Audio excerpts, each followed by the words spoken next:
Are you seeking guidance and healing? Are you ready for personal transformation? Join us at the SoulSearch Enlightenment Expo and Psychic and Healing Fair in Santa Monica on Saturday, Sunday, March 29th and 30th at the International Meditation Foundation Center. It's free to attend with advanced registration. Get readings, bodywork, and healings for your emotional and physical well-being. Meet psychics, channels, energy healers, and more. Shop for crystals, holistic self-care, and high-vibe products. Don't miss out on the free transformational talks and experiences. To register, visit soulsearch.io/Santa Monica Expo. See you there.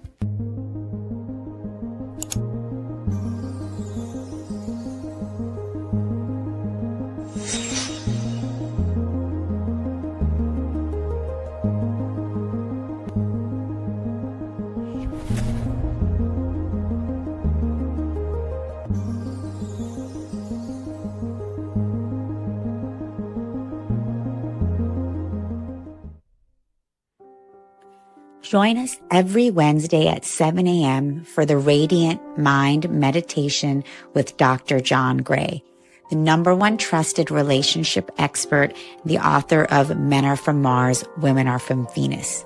What many people don't know is that John Gray spent 9 years as a celibate monk and the personal assistant to the founder of Transcendental Meditation. During this time, he learned powerful meditation practices and techniques, which he has developed and refined for the last 50 years.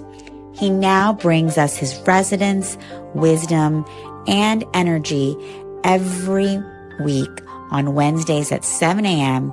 on the SoulSearch Instagram Live, Facebook Live, and YouTube. Join us every Wednesday.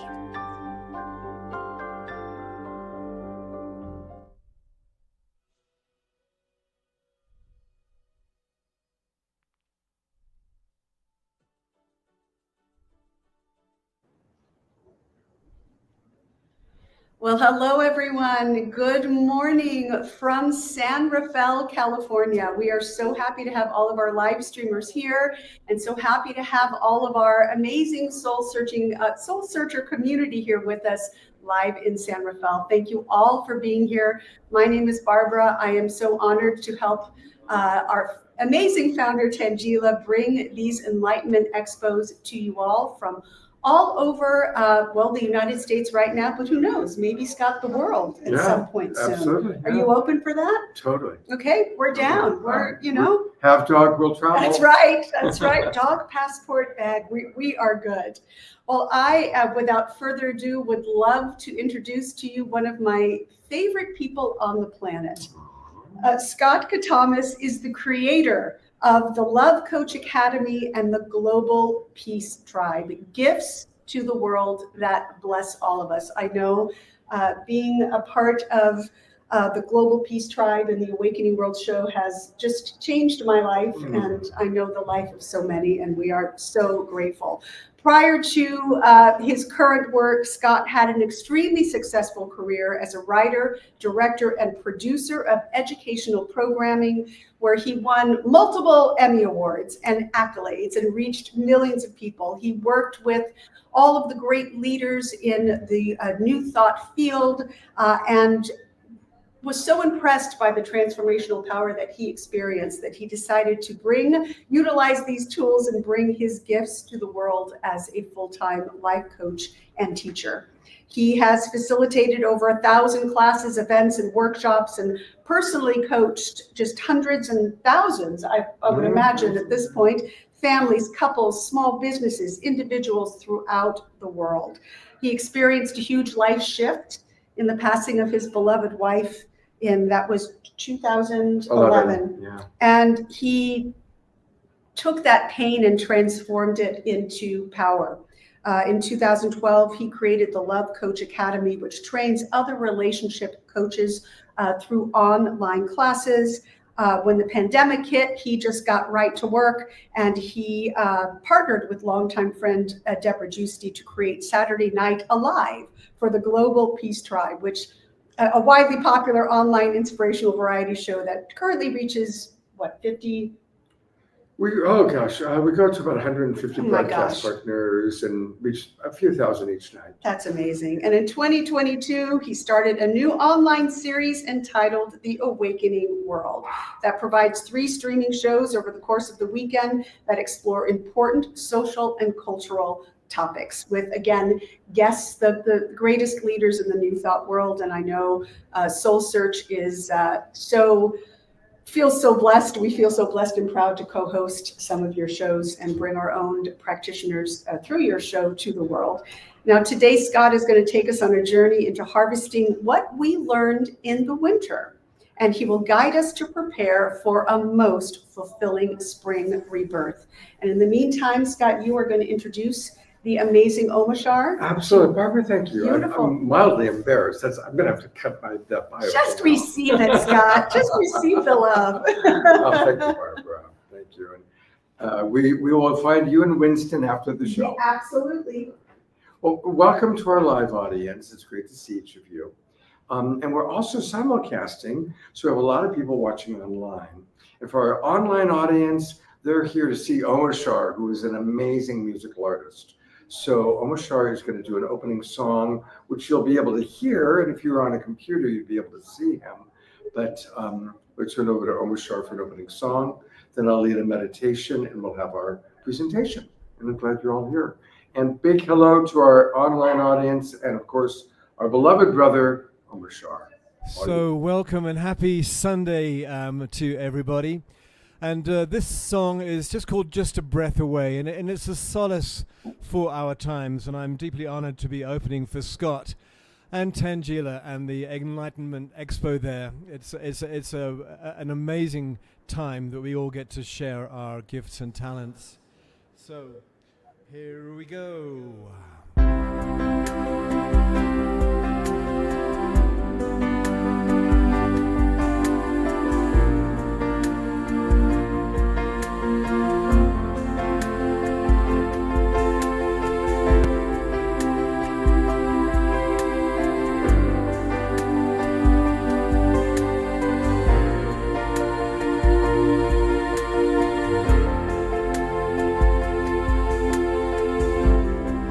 When you feel like giving up, when you feel like letting go, living in this ever-changing world, when it seems that all is lost and you don't know where to turn, the future seems so very far away. So just know there really is a plan. The sun will always shine, and with your hand in mine, all heaviness fades away. The love in our hearts will melt the darkest day. Ba-da-da-dum-dum-dum, ba-da-da-dum-dum-dum. The love in our hearts will melt the darkest day. So when it seems that you're alone and the fears knock at your door, remember I am just a breath away. You are my brightest star. You've just forgotten who you are. Remember there is nothing in the way. And just know there really is a plan. The sun will always shine, and with your hand in mine, all heaviness fades away. The love in our hearts will melt the darkest day. The love in our hearts will melt the darkest day. Ba-da-da-dum-dum-dum, da-da-da-dum-dum-dum. The love in our hearts will melt the darkest day.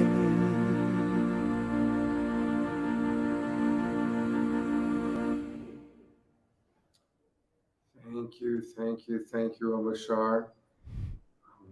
My pleasure. We'll conclude. I'll be presenting for about 40 minutes, 45 minutes, and then we'll have an almost short song to conclude this first hour. And if possible, maybe if there is a link to StreamYard so that people watching online can come into that link and chat, that would be great. So maybe they can, Manuel or somebody can put that up for the online audience. Welcome to our live audience. Thank you for coming on in. My name is Scott Catamas. And it's been a pretty interesting start to the year, hasn't it? A lot of changes. Yeah. Who out there has found 2025 to be a challenging year so far? Yeah. Anybody find it scary even? Anybody? Yeah. So it's winter, at least for us here in North America. And winter is traditionally a time that we go inside, we go within. It's cold outside, we're not out much, we're in. And it's a time of reflection, preparation. What's happening in terms of nature is there's a lot going on underground. There's a lot, seeds are actually beginning to grow, but they haven't popped out yet. They haven't reached for the sun. And we are children of the earth. And so the approach I'm taking a little bit is for us to all go on a journey today where we take a look at what's going on inside of us, almost like finding the seeds taking place inside of us, so that as spring arrives, and spring's going to be here very soon, it's getting warmer here in the Bay Area. Last few days have been warmer. What's it like when we're reaching for the light, when we're reaching for the sun?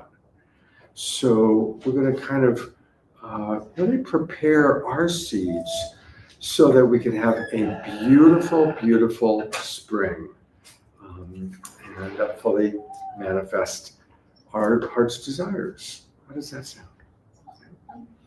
So we're going to start with a prayer, and it's non-denominational. I certainly respect and appreciate all denominations, including atheists and agnostics. So I invite you, if you feel so inspired, to close your eyes. Can everybody hear me okay, by the way? Volume's good? All right. So, and for our online audience, again, welcome. And I invite you to close your eyes unless you're operating a motor vehicle. In that case, don't close your eyes. As we close our eyes, let's start with the breath. And I invite you to pay attention to your breath. And allow my voice to just gently guide you. And on every inhale, imagine that you're diving deeper into the universe of you, your deeper self. And on every exhale, just releasing any thoughts, any other stuff that we don't want to bring into this journey that we're about to go on together. So exhaling, releasing, inhale, coming deeper into ourself. And I invite you to just move at your own pace, staying connected to your breath, exhaling thoughts that no longer serve you, that aren't necessary, inhaling, going deeper and deeper into you, the beautiful universe of you.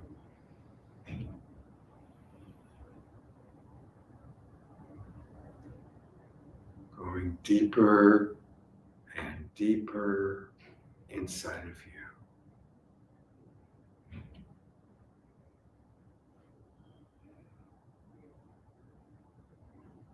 I invite you to put your hand on your heart. And inside that beautiful, precious heart of yours, I want to acknowledge the beauty of your heart that chooses love, even when you're not receiving the love that you wish. Your heart that still has compassion in a world that's not always compassionate, in a world where there's so much cruelty, so much that we see in the news, or maybe we even see in our own direct experience that's harsh and painful. Thank you for keeping your heart open. Thank you for being compassionate.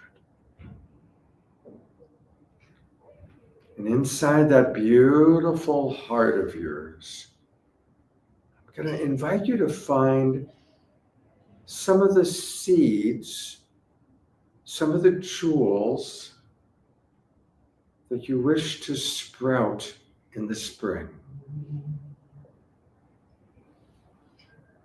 What are you longing for? What does your heart long for? Some of your longings might be global. Peace in Gaza, peace in the Ukraine, harmony in the United States. And those are beautiful longings. And some of your longings might be more personal. Financial support, physical support, more radiant health, better relationships with people that are important to you.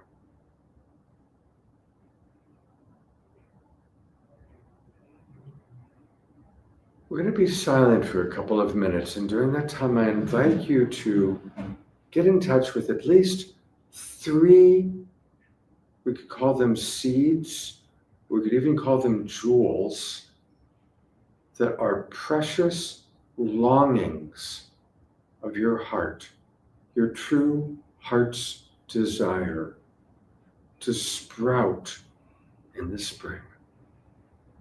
So during this 2 or 3 minutes of silence, please get in touch with at least 3 precious longings.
About 1 more minute, really.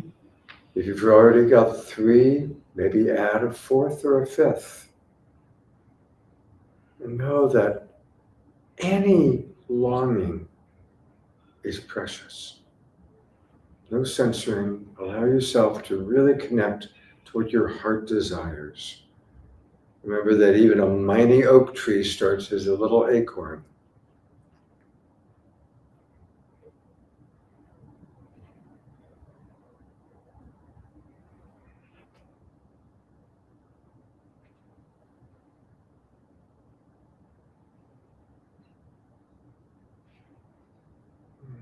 And thanking yourself for being honest and connecting to your beautiful, precious heart. And slowly, when you're ready, opening your eyes, coming back. I'm going to ask our live audience, some of the members, to share what came up for them. And for those of you watching online, and we're on many different streams, we're on StreamYard, we're on the Love Coach Academy channel, the YouTube channels. Put into into whatever comments, whatever online format you're in, maybe put into your chat your precious longings, and know that even by writing it, you're claiming it and you're sending it out to the world. And when we do visualization, we get in touch with what we long for, and we claim it like, God, life, this is what I wish, this is what I long for. And then we send it out to the world, we send it out to the universe, we give it back to God or give it back to life, however you want to view that. And then we relax and we see what message comes back. I love that line. And when we send out a wish to life or to God or to the universe, we might get in a number of responses. We might get, that's a great idea. Here's the first step. Or we might get, wonderful idea, but I have an even better idea. That being our higher self, our God self. So it's important for us to really own what's precious in our beautiful heart and then release it, let it go. And then pay attention to what comes back into the world. So I'll model some of the things that came into my precious heart, and then I'm really hoping some of our live audience members will be willing to share what you're longing for.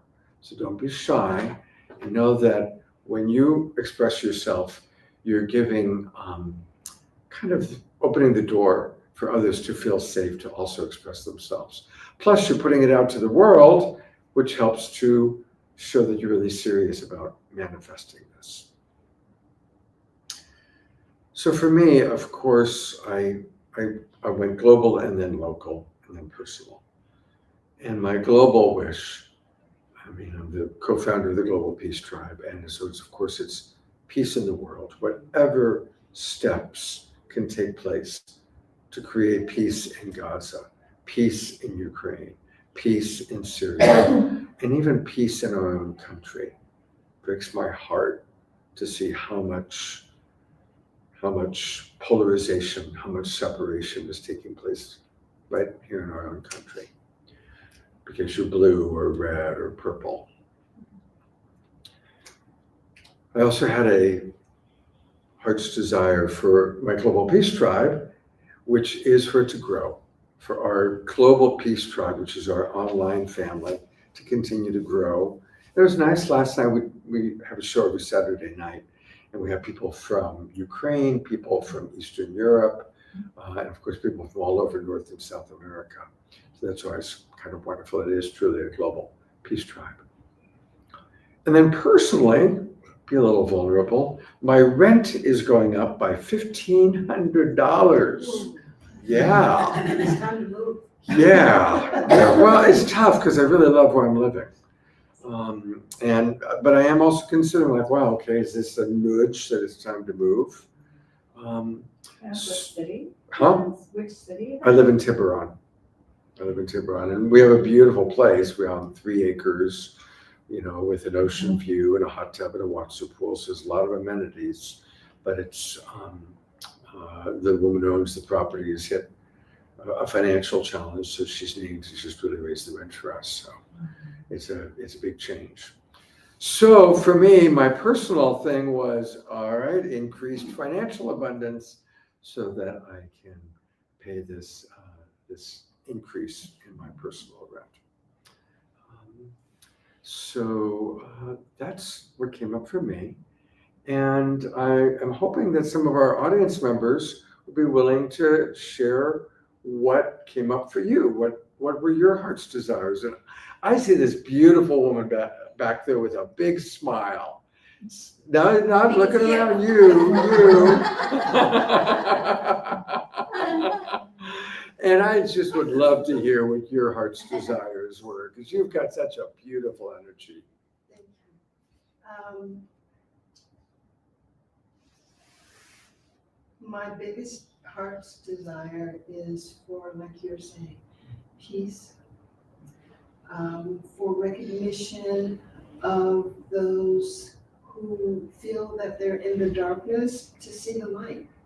I'm going to repeat what you're saying for our online audience. She's saying for people who are in the darkness to see the light. Yes, to see the light of the universe, the light of the oneness. Because at this moment in time, there's such darkness with us right now. So that is my wish globally. For myself personally, financial abundance to travel to the sacred places, Shasta, Sedona, Machu Picchu, Egypt. I have it on my vision board to travel to many of these places starting this year. Beautiful. And what's your name? Deb. Deb? Uh-huh. Thank you, Deb. Thank you for being the first person to speak.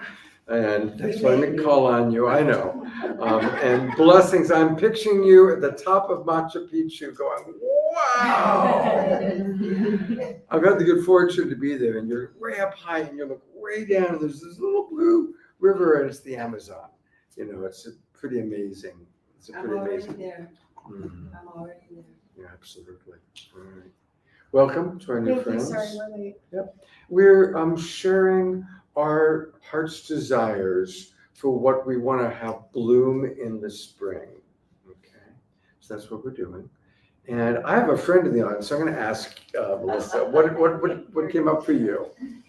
Well, the first thing was harmony with our nation.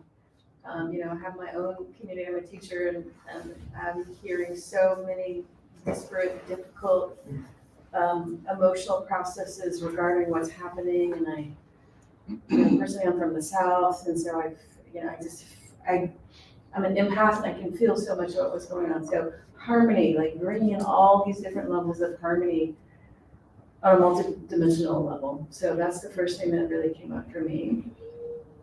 And the second thing that really came up for me is I'm personally in a process of launching my work more in the world. Like I'm actually in a process right now of it, and all these different things are coming up, invitations and whatnot, which is really beautiful. So I feel and sense and know that this work that I've been asked to nurture and bring forward is blossoming more and more as it moves out into the world. And there's more, but that's the big plan. Beautiful. Maximum grace. Maximum grace for that. Who else would like to share what came up for them?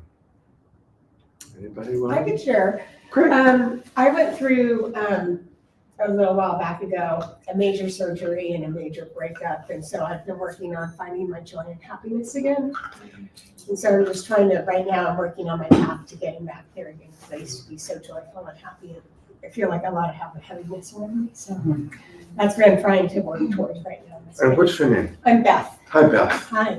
You know, Beth is asking for more joy and happiness in her life. And that's a really good one to talk about for a moment.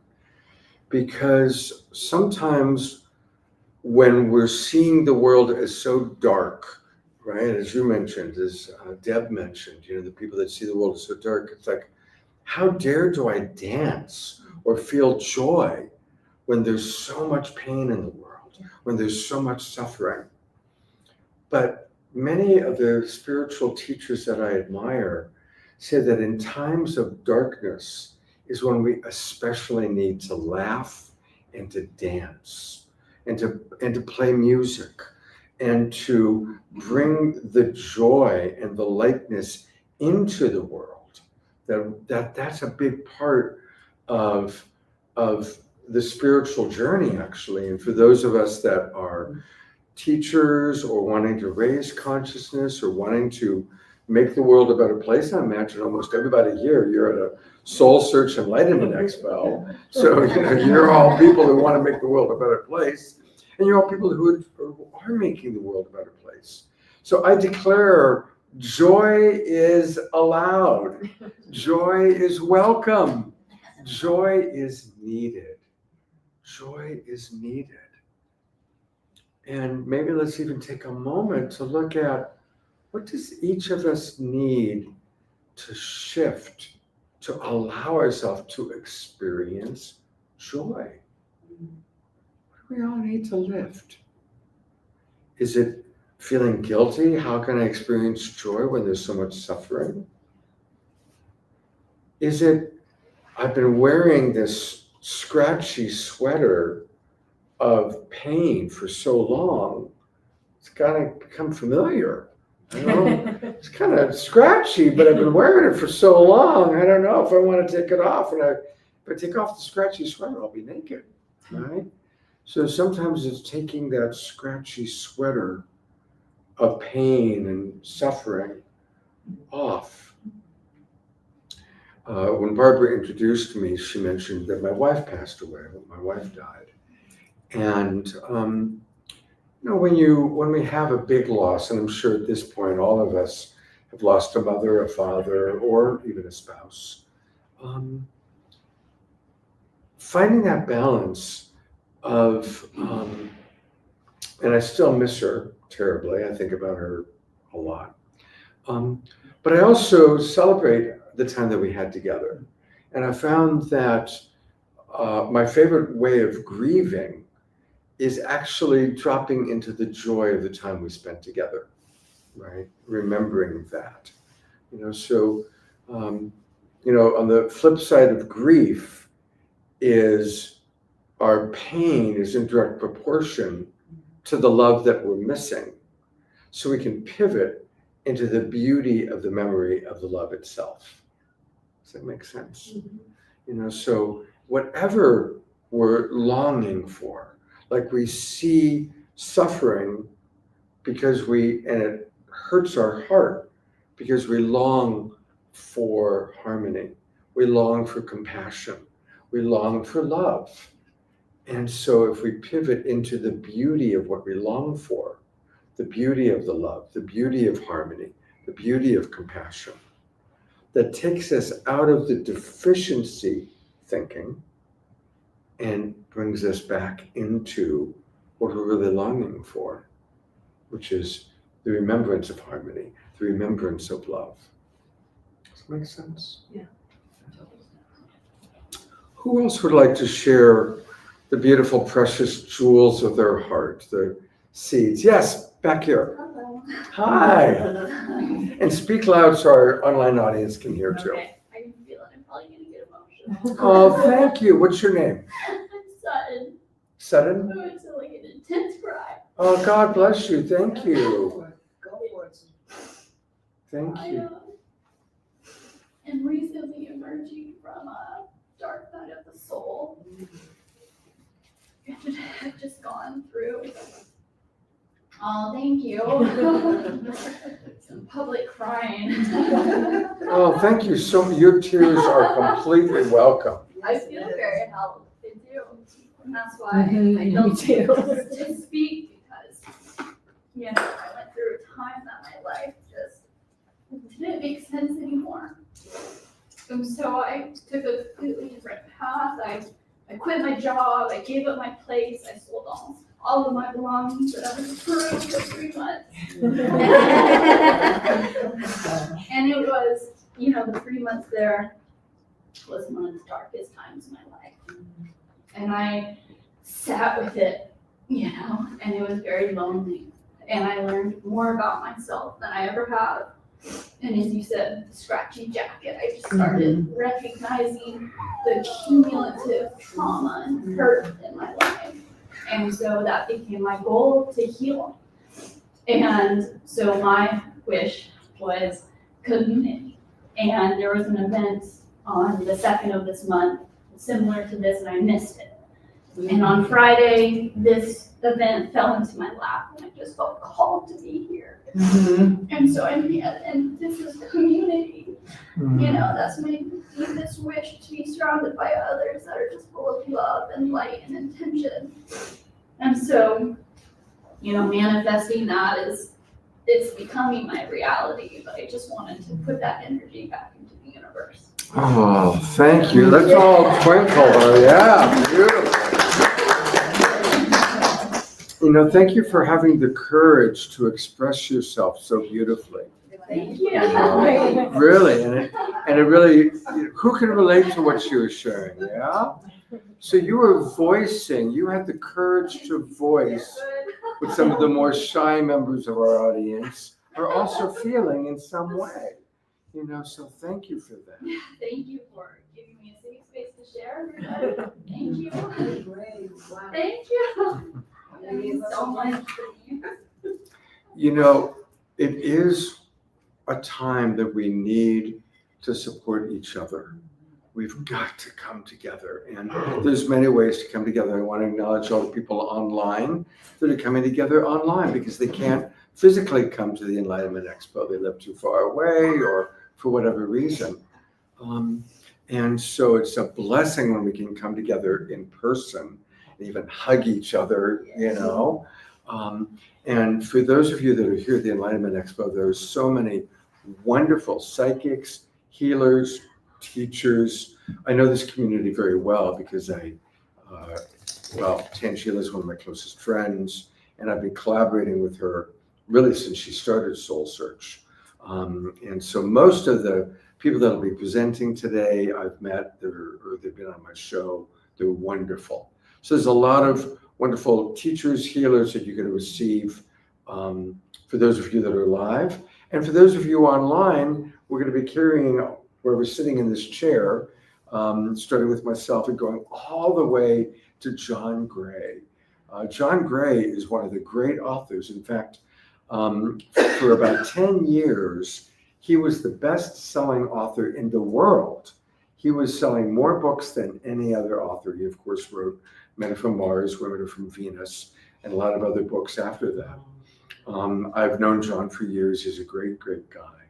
And he's going to be here at 5 o'clock. So it's a full day of amazing presenters, speakers, and so on and so forth. I'm going to share about John something that he has shared publicly. John's father was murdered.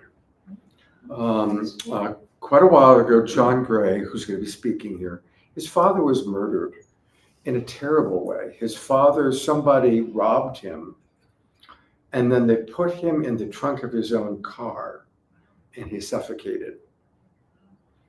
And I'd known John through his books, and then I attended a worldwide forgiveness day, and John was the keynote speaker, telling his story about having to come into forgiveness around the person who was responsible for a terrible way for his father to pass away. And so there's something about that theme of the heart breaking. You've had a heartbreak. I mentioned my wife passing. You've had a heartbreak. Who in this room's had a heartbreak? We all have. Everybody's raising their hand. I love what the great poet Rumi teaches us about the heart breaking open. And when heartbreak happens, it's an opportunity for our heart to break open. And we go into deeper compassion. We go into a deeper understanding of love. Who here is a fan of the poet Rumi? Oh, yeah, most everybody's raising their hand. Now, what many people don't know is what I'm about to share about Rumi's life, because there's an extraordinary thing that happened in his life where most of his poetry came from. Rumi was a very beloved teacher in Persia, which is now Iran. And when he was middle-aged, he was already very beloved. He had an ashram and a following. And he met a man named Shams. And Shams was a wild man. He was a drunk. He was outrageous. He was probably like, the Jim Morrison of his time, for those of you who know Jim Morrison of the Doors. I mean, he was just outrageous. And Shams just challenged everybody and everything and had literally gotten kicked out of other villages. He'd get he'd piss everybody off and get kicked out of the village and go to the next town, the next village. So he shows up in Rumi's village, and he and Rumi fall in love. Now, we don't know if that love was physical. We know that they shared a deep desire to understand what they both called the eternal beloved. They both were seeking to find God through the mystical path. But there was something about Shams that so offended Rumi's son and closest followers that they hired thugs to kidnap Shams, where they took him out to the desert and he was never seen again. This is all true story. This is all historical fact. When Rumi discovered the double horror that his beloved friend had been murdered, and that his own son and followers were the people who had done it, well, talk about a heartbreak. His heart broke wide open. He stood up and he physically started to just spin around because his world was spinning. He physically got up and he physically started to spin around the room. The whirling dervish tradition began that moment with Rumi spinning. He was the very first person to start the idea of spinning in dance, and in that state going into a higher state of consciousness. And in that higher state of consciousness, he made a profound choice. And that was to find his beloved, to find the eternal beloved through the pathway of the broken heart. So that's why when you read some of his later poetry, he'll say things like, "Stomp on the grapes of my heart and drink from the wine of the broken heart." And he's speaking from his own experience. And what's interesting about Rumi's poetry, he is the best-selling poet in America. A 12th century Islamic gay militant mystic is the best-selling poet in America. Now, there's got to be something to that vibe, right, that's working still 8 centuries later. But if you think about it, most of our greatest long-term teachers experienced great pain in their life. I mean, think about Jesus on the cross. Crucified, a horrible, painful way to die. And his last words practically are, "Father, forgive them. They know not what they do." Profound acceptance. Rumi, profound acceptance.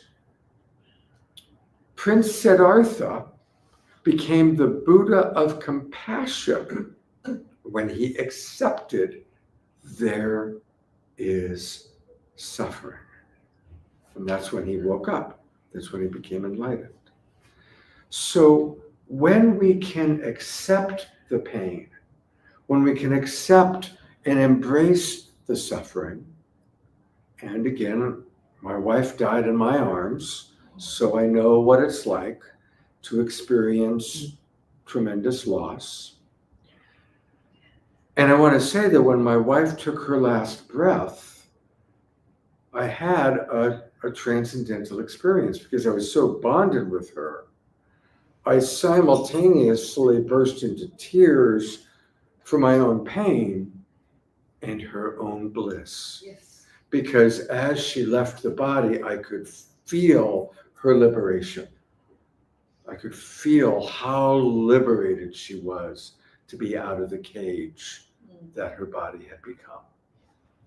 And so when we can be in that state of radical acceptance, including our suffering, including our pain, as Barbara mentioned when she introduced me, I make my living as a coach. And what I've learned, because all day long I'm working with couples and families that are broken. I worked yesterday with a couple that divorced 20 years ago. And they finally, because they're much older now, he's dying, and he realized he wanted to have some resolution with the wife who divorced him. She divorced him 20 years ago, and she agreed. And so I was working with them. It was just yesterday. And always the highest form of love, I believe, is compassion. And the highest form of compassion is radical acceptance of what is. You don't have to like it. You don't have to condone it. But if we can accept it, Father, forgive them, they know not what they do. And so whatever it is in our life, those people, your son, your daughter, your husband, your wife, your ex-husband, your ex-wife, you don't have to like what they did. But if you can accept, this is what's happened. This is where we are. With compassion. Compassion for them and compassion for yourself. My mentor was the great Dr. Marshall Rosenberg, the founder of Nonviolent Communication. And his whole thing was he created nonviolent communication, also known as compassionate communication. And Marshall always said the greatest form of empathy, the most important form of empathy, is self-empathy. Self-empathy. Having radical acceptance for ourselves. Tears are so welcome. Thank you. Thank you. And so I'm going to conclude with two thoughts. One is most of us have regret. And often our regret leads to shame. We think there's something wrong with me because I did that thing, or I'm not doing enough. Or we have guilt. We feel bad about something that we did. Well, for those of you who have guilt, who here experiences guilt? Okay. For those of you who raised your hand, congratulations, you're not a sociopath. For those of you who don't raise your hand, no. We all experience guilt. And we experience guilt because we care. We're not sociopathic. We feel guilty because we care. Don't stay stuck in the guilt, because that's just going to overwhelm you. Drop into the beauty of your care. And if you feel bad about something you did or didn't do, recognize radical acceptance. In that moment, whatever choice you made was the best you could do in that moment. It was the best you could do in that moment. You were desperate for something, perhaps. You were scared. You were, off center. So radical acceptance for self is very, very important. And final thought, bringing back to what we started with, those precious seeds, those jewels inside of our heart. Hopefully you all have gotten in touch with some things that you're longing for. They're precious, they're jewels. And again, think of them as seeds inside of your heart. Remember that from a little seed grows a flower, grows a tree, grows something beautiful. Who here has seen grass or a plant that has somehow made its way through cement? Right? Yes. Isn't that amazing? I mean, whenever I see that, it's like, God bless you. You are the LeBron James of grass. Right? Just amazing. Yeah. But we all have that. We all have those precious longings that may start little tiny, but just with enough desire to reach, like Deb said, to reach the light. All plants, all trees, all life is reaching for the sunlight, reaching for the light. And we're all reaching for the light of love. For some of us, it might be reaching for the light, and we experience it through Christ or Mary Magdalene or our own higher self or our Buddha, whoever it is that you reach towards. And it's wonderful to have spiritual teachers or leaders. Martin Luther King, might be a person like that. Or it might be your own higher self or your own God self. I want us to just all have radical acceptance for our human self and reach for the light through whatever spiritual practice you have.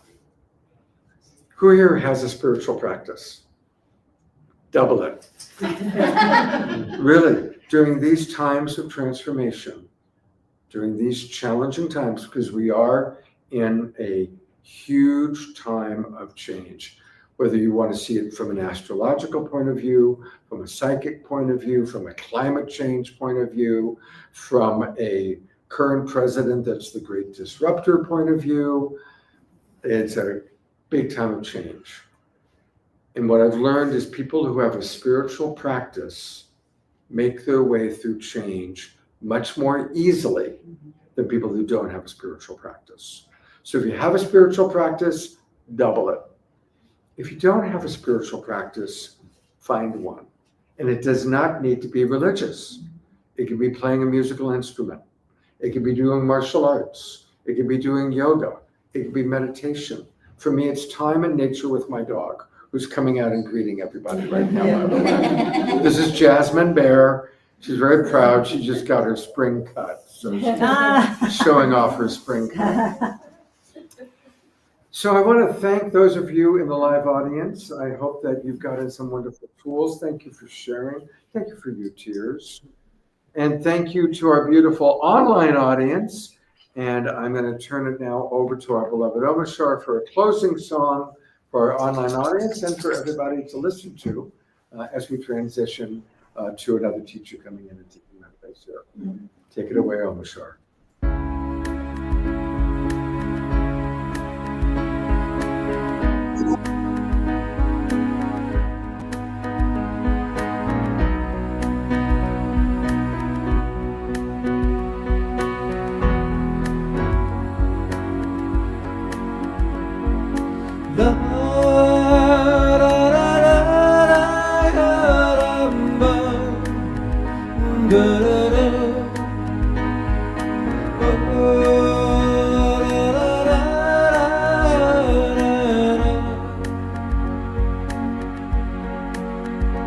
I am one with all feeling, and one with all love, one with all healing, and one with all. I am one with all feeling, and one with all love, one with all healing, and one with all.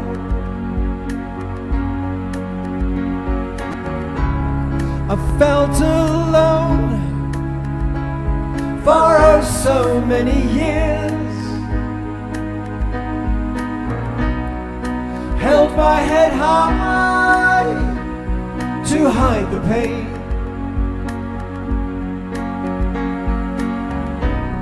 Nowhere to turn, so to myself again I tuned my heart to the mother. I am one with all healing, and one with all love, one with all feeling, and one with all. I am one with all feeling, and one with all love, one with all healing, and one with all.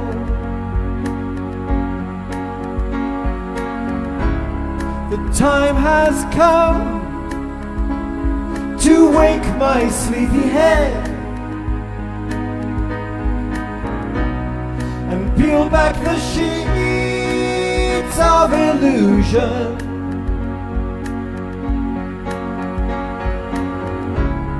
The time has come to lift my voice once more and sing the songs of the new world. 'Cause we are one with all feeling, and one with all love, one with all healing, and one with all. We are one with all feeling, and one with all love, one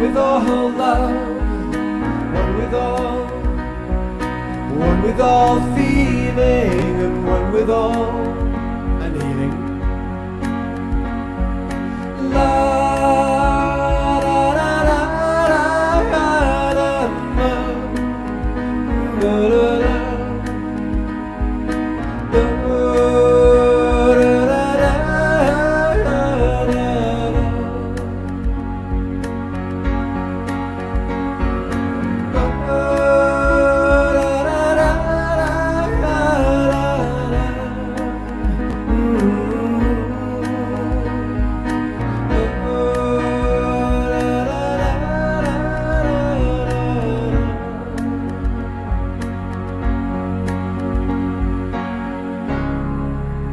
Time has come.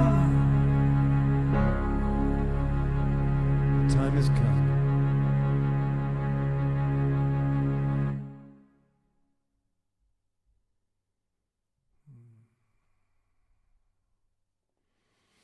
Here comes Barbara.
Are you seeking guidance and healing?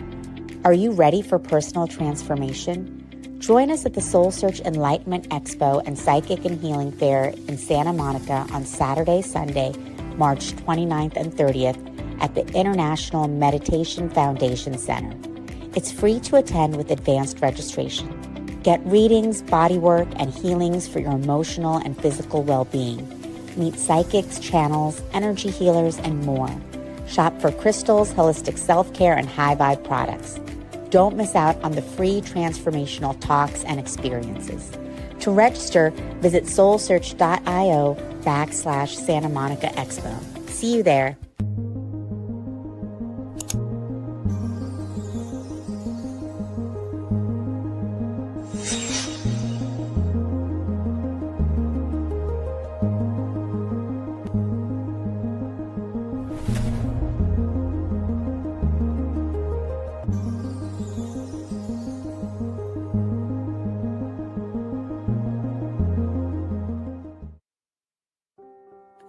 Join us every Wednesday at 7 a.m. for the Radiant Mind Meditation with Dr. John Gray, the #1 trusted relationship expert, the author of Men Are From Mars, Women Are From Venus.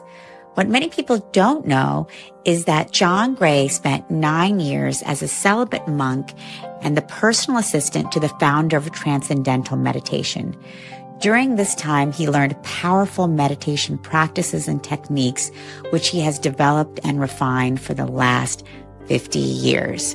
He now brings us his resonance, wisdom, and energy every week on Wednesdays at 7 a.m.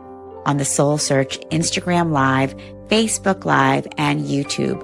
Join us every Wednesday.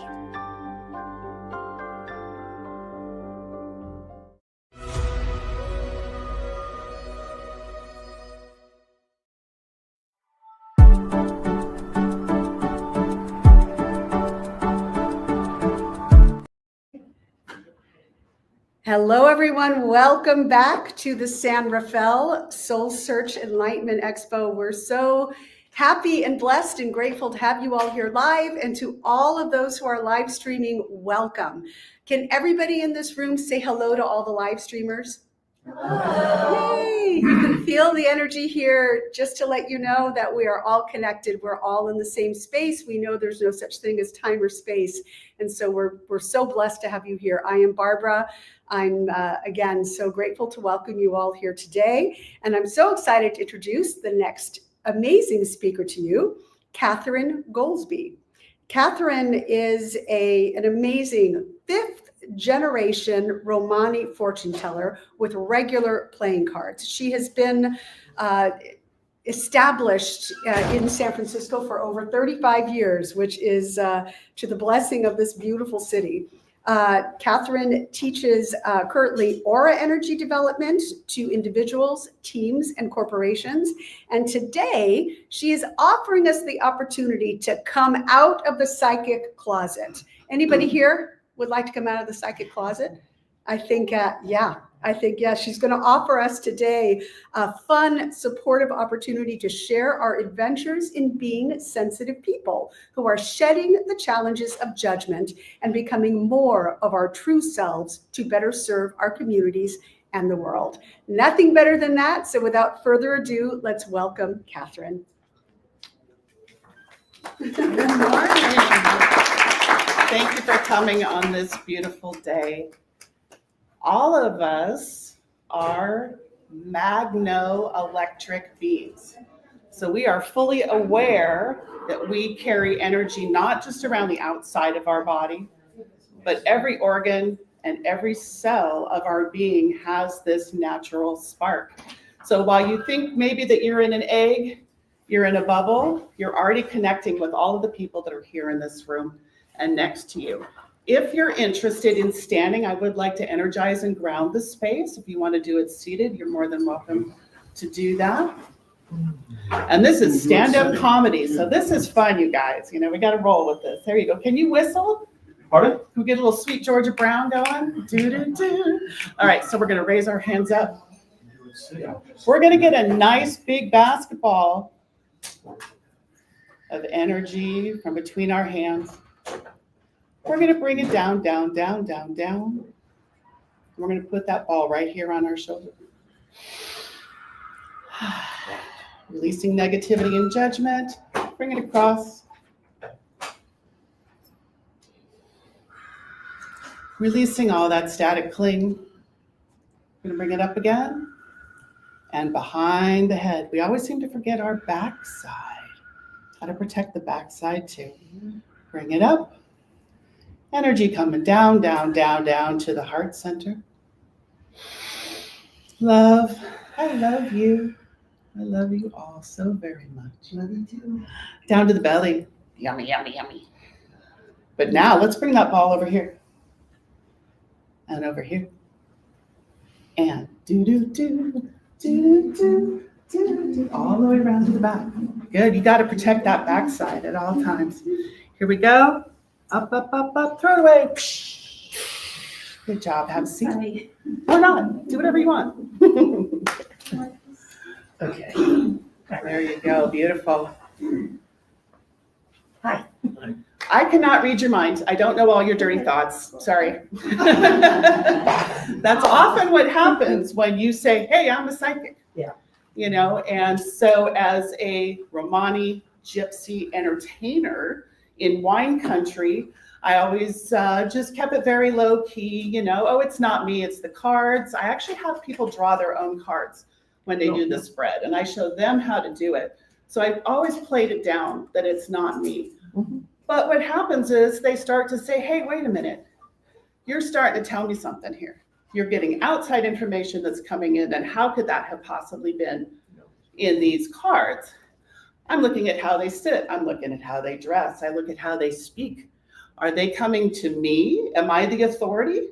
No, never. So I was taught through my grandmother and my great-grandmother that I'm not the authority on anything. I'm providing you the gift that you already possess, right?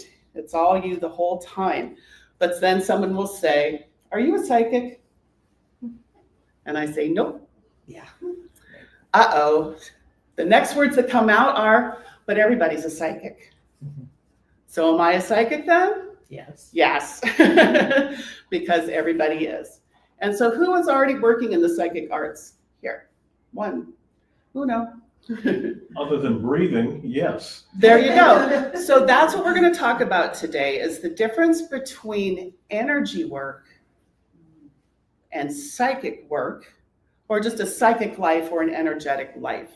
And so we talked about your aura and grounding and bringing energy in and being magno-electric beings on a planet with a pole that's gradually shifting, and we got solar flares and coronas. It's all going off, and we're having to adjust. But even if you're not on board and you're not into this stuff, everybody is having to adjust. And so we're all adjusting to each other. I was here on Mount Tamalpais in the early 90s with the harmonic convergence. We had our drums and our crystals, and the sun rose and all of that. And I feel like I've been waiting a long time. Yeah. That was the early 90s. Hi, come on in, have a seat.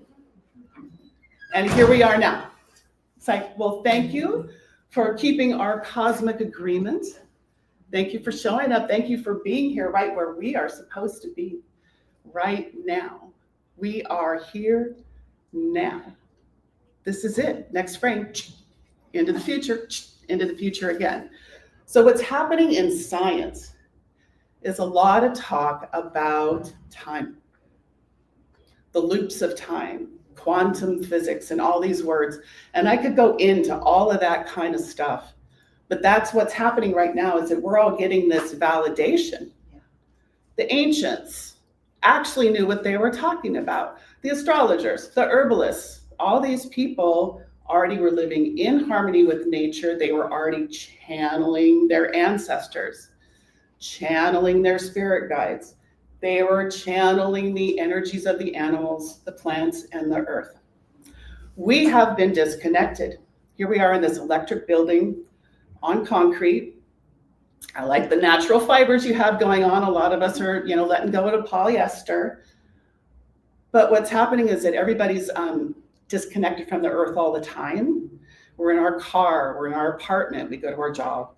And so if you feel that people around you are suffering from anxiety, this is this disconnection. And one of the most loving things that you can do is say, hey, let's go for a walk.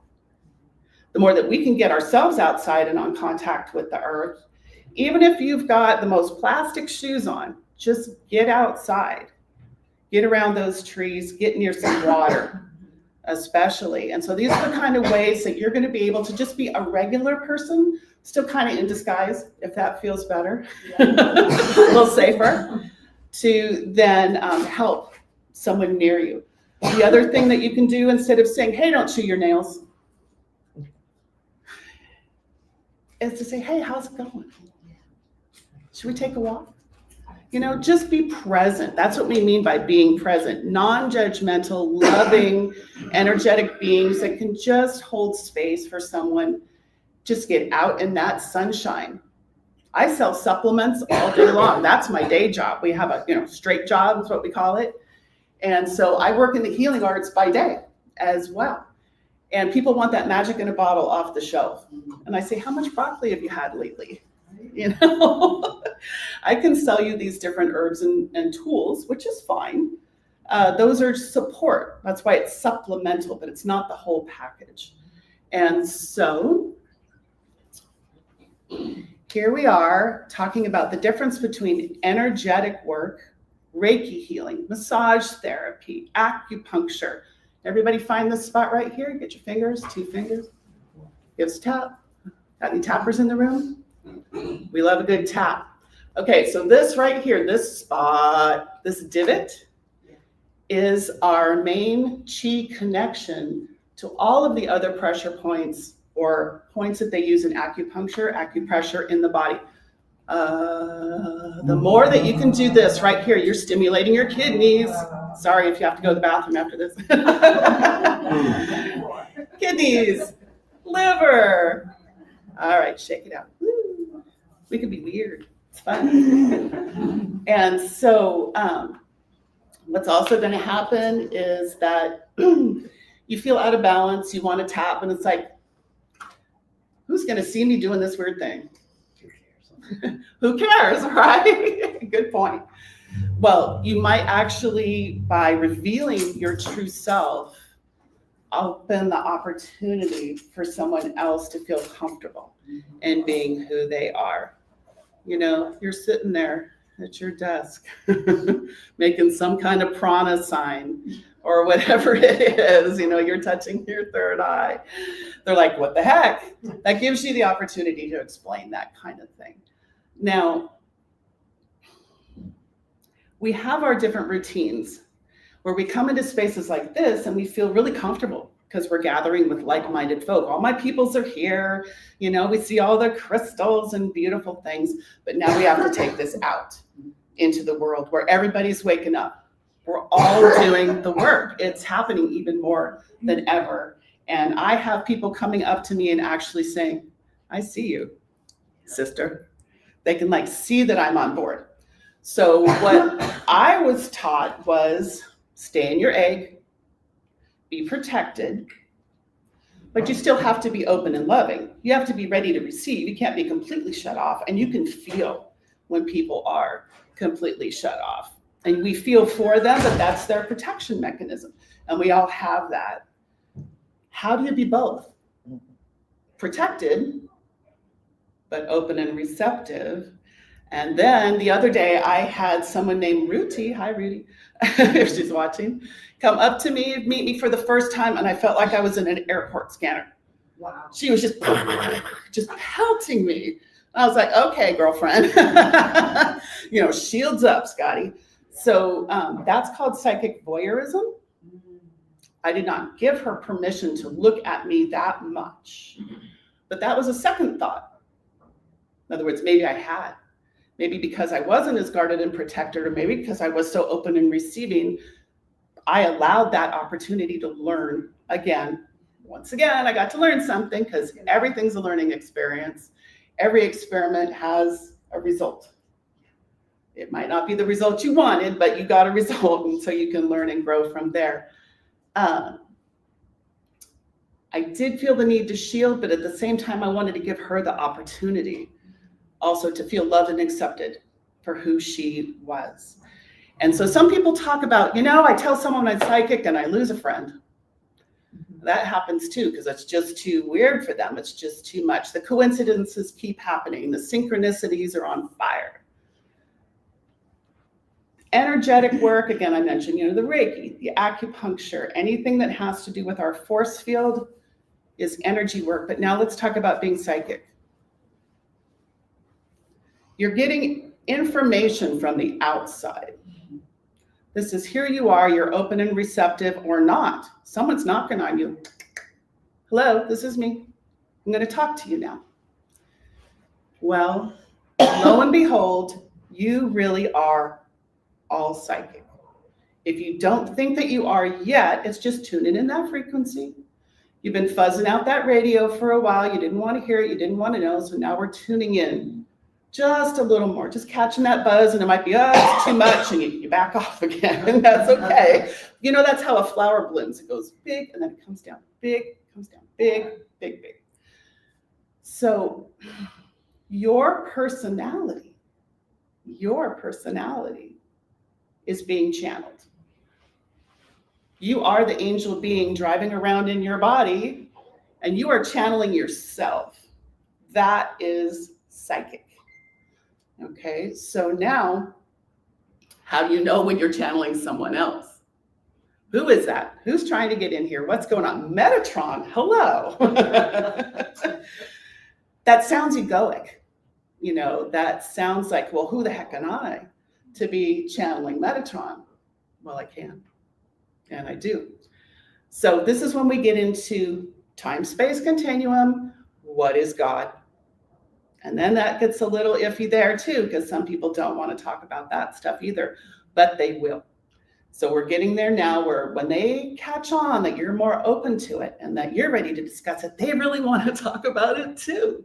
They really do. And there were years and years that I avoided using the word God.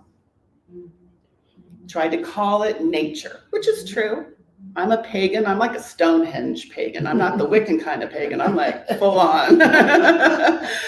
So that's one of the ways that we can use language, our language around those types of subjects.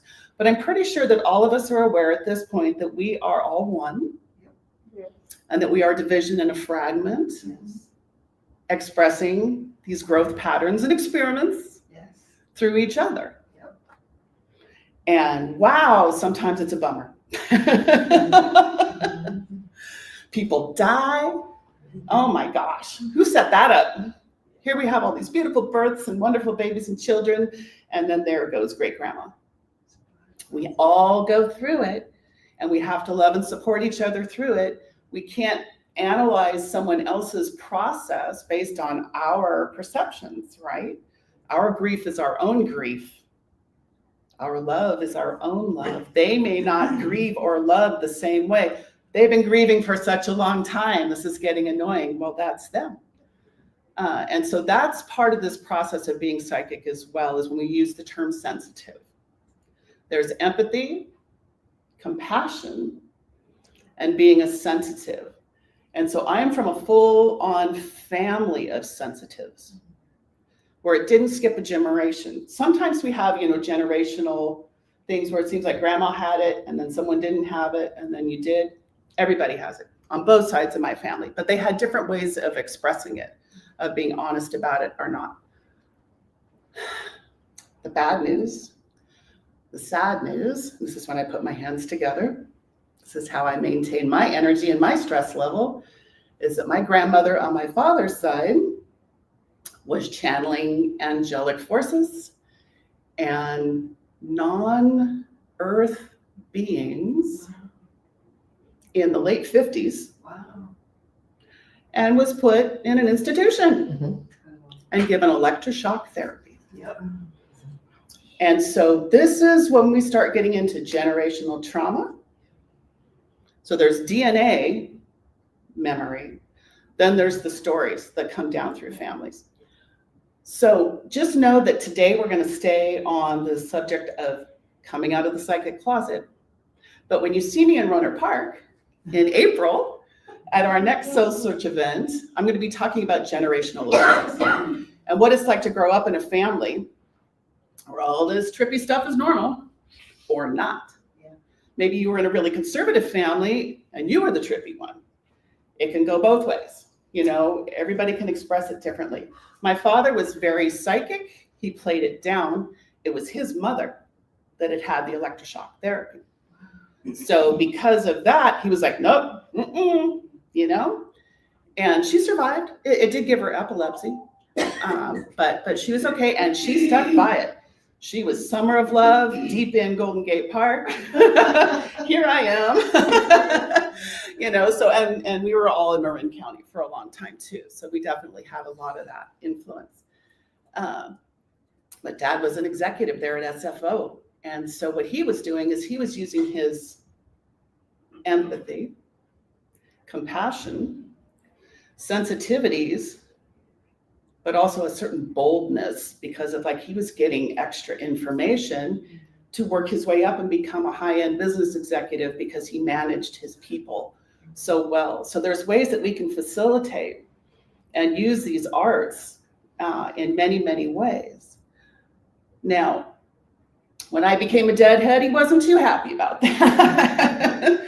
Then my brother started going to shows, and my stepsister started going to shows, and I was just like, what am I gonna do? So there's other ways that we've had other influences. I worked for Ram Dass for 7 years. I worked for the Seva Foundation, creating those benefit concerts and lectures and things like that. A lot of people call me Shanti still to this day. When Ram Dass used to introduce me, he would just go, Shanti, just like peace, right? So there's that transition that we go through too. I didn't like myself very much, who I was before. I'm going through this awakening phase. I want to be new and different. Look at this beautiful new flower that just bloomed. I'm going to change my name. That's cool. You be you. We'll call you whatever you want if that makes you happy. And that's what it's about. The joy, the bliss, the costume of the usness that we wear. But now I'm back to being Katherine again, which is fine with me. It works for me in business as well. But as a gypsy, stereotypical fortune teller, I was wearing the clothes, being called Catarina Maria, which is what my family called me too. It's nice to hear that old Sicilian dialect, Catarina Maria. That everybody's a Maria in my family. I don't know if you have families like that, but Maria Angela, Maria this, Maria that. So when I learned more about my own genetics, my own history, and the history of those people in Sicily, and when they came to San Francisco, about how my family had to hide in the Catholic Church. They're very devoted to it, but it was to hide the paganism. They kept their skin lighter. They didn't go out in the sun too much. They spoke proper Italian and proper English. They didn't speak the Sicilian slang and the Romani dialect. Now, it would come out at Easter dinner with a little too much wine. I was like, okay, we see what's going on here. So then it was down to, me working private parties and things like that, and people saying, well, we want you to dress up. Well, I just wear like my regular old clothes. And they're like, wait a minute, we thought you were going to dress like a gypsy. This is what gypsies look like. Now, of course, there's a lot of other DNA in me, and this is a particular area that I've utilized because of my look for an acting profession. It really is about acting. But what happens at these events is I'm doing readings for people, and you're welcome to join me here at my table today, is that the word gets out. Oh my gosh, this was so spot on. I loved it. They go tell a friend, and then I've got a line, and I've been sitting there for 2 hours in my blue Russian ice princess costume or whatever it is, whatever the theme is. And I just have to be like, stop. I got to take a little break for a second. But do know that this speaking engagement today and my future interviews are all going to be on my new YouTube channel. So I am One Gold Energy, and what has been going on is that we have these famous influencers, famous podcasters, and they're all interviewing pretty famous people. Yeah. We are not Bashar. Well, we are, but we're not. Not yet. So what I'm doing is I'm interviewing us regular folk to talk about this exact process that we're talking about today. And so we can do it by Zoom. We can do it in person. I've already done a couple, and I was pretty impressed what just on the fly came out, and I do have some notes here that I was gonna sort of follow, but heck, this is just channeling too. So sometimes it's better to just be in the moment, let it unfold as it is. Now, only one person raised their hand. Is she the one that stepped out that said she was actually working as a psychic? Is anybody working as a psychic? Okay. Does anybody want to come out publicly as a psychic? No. Okay. Do we have any questions? Not at all. How much time do we have? I have no idea. Yeah, question? Talking about that balance between being protective and then expressing that openness. Do you have tools or measuring, how is it just a matter of Sure. So what our friend is asking about here is how to regulate our own personal energy so that we can just move about freely in the grocery store or wherever we are and be kind of protected because it feels like it's kind of icky out there and like we just don't want that stuff to stick to us too much. But yet we want to meet new people and make a friend over picking out potatoes or whatever it is and be like sister woman or brother man, you know. We've got a drumming circle coming up. You know, you want to meet those people. They want to find you too. So anything that you can learn about aura energy work, aura energy development, anything you can learn about how to clear your own negativity, how to empower your own energy, and mostly just feel confident through the 5th chakra. So that's what we're working on now. This is the age of, we're coming out of Pisces, full on Aquarius, the water bearer, the vessel. This is our vibrating vessel. You know, Pisces was like, oh, sides, different sides. Not really conflict, but, you know, very yin-yangy. Now we're like full on nurture, nurture, nurture. It's what it's about. Taking good care of yourself, taking good care of your friends and your family. And so, how will you feel when you feel that pelting feeling of someone penetrating your aura? What are you going to do about that? Do you know? What am I going to do about it? Yeah. In the moment, Sure. I just withdraw from that situation. Withdraw. Number one response. That's okay. Do it. If you feel the need to withdraw because something is just too much, it's overwhelming, I'm not ready to handle it right now. Some people say, I don't have the bandwidth. Okay. That's that I'm not in a position to receive. Where is the seed nurtured? Where does the lotus come from? We have to go into our own darkness. We have to go into the depths of our own soil and relax into accepting that that's okay too, to not be ready. But what if we are?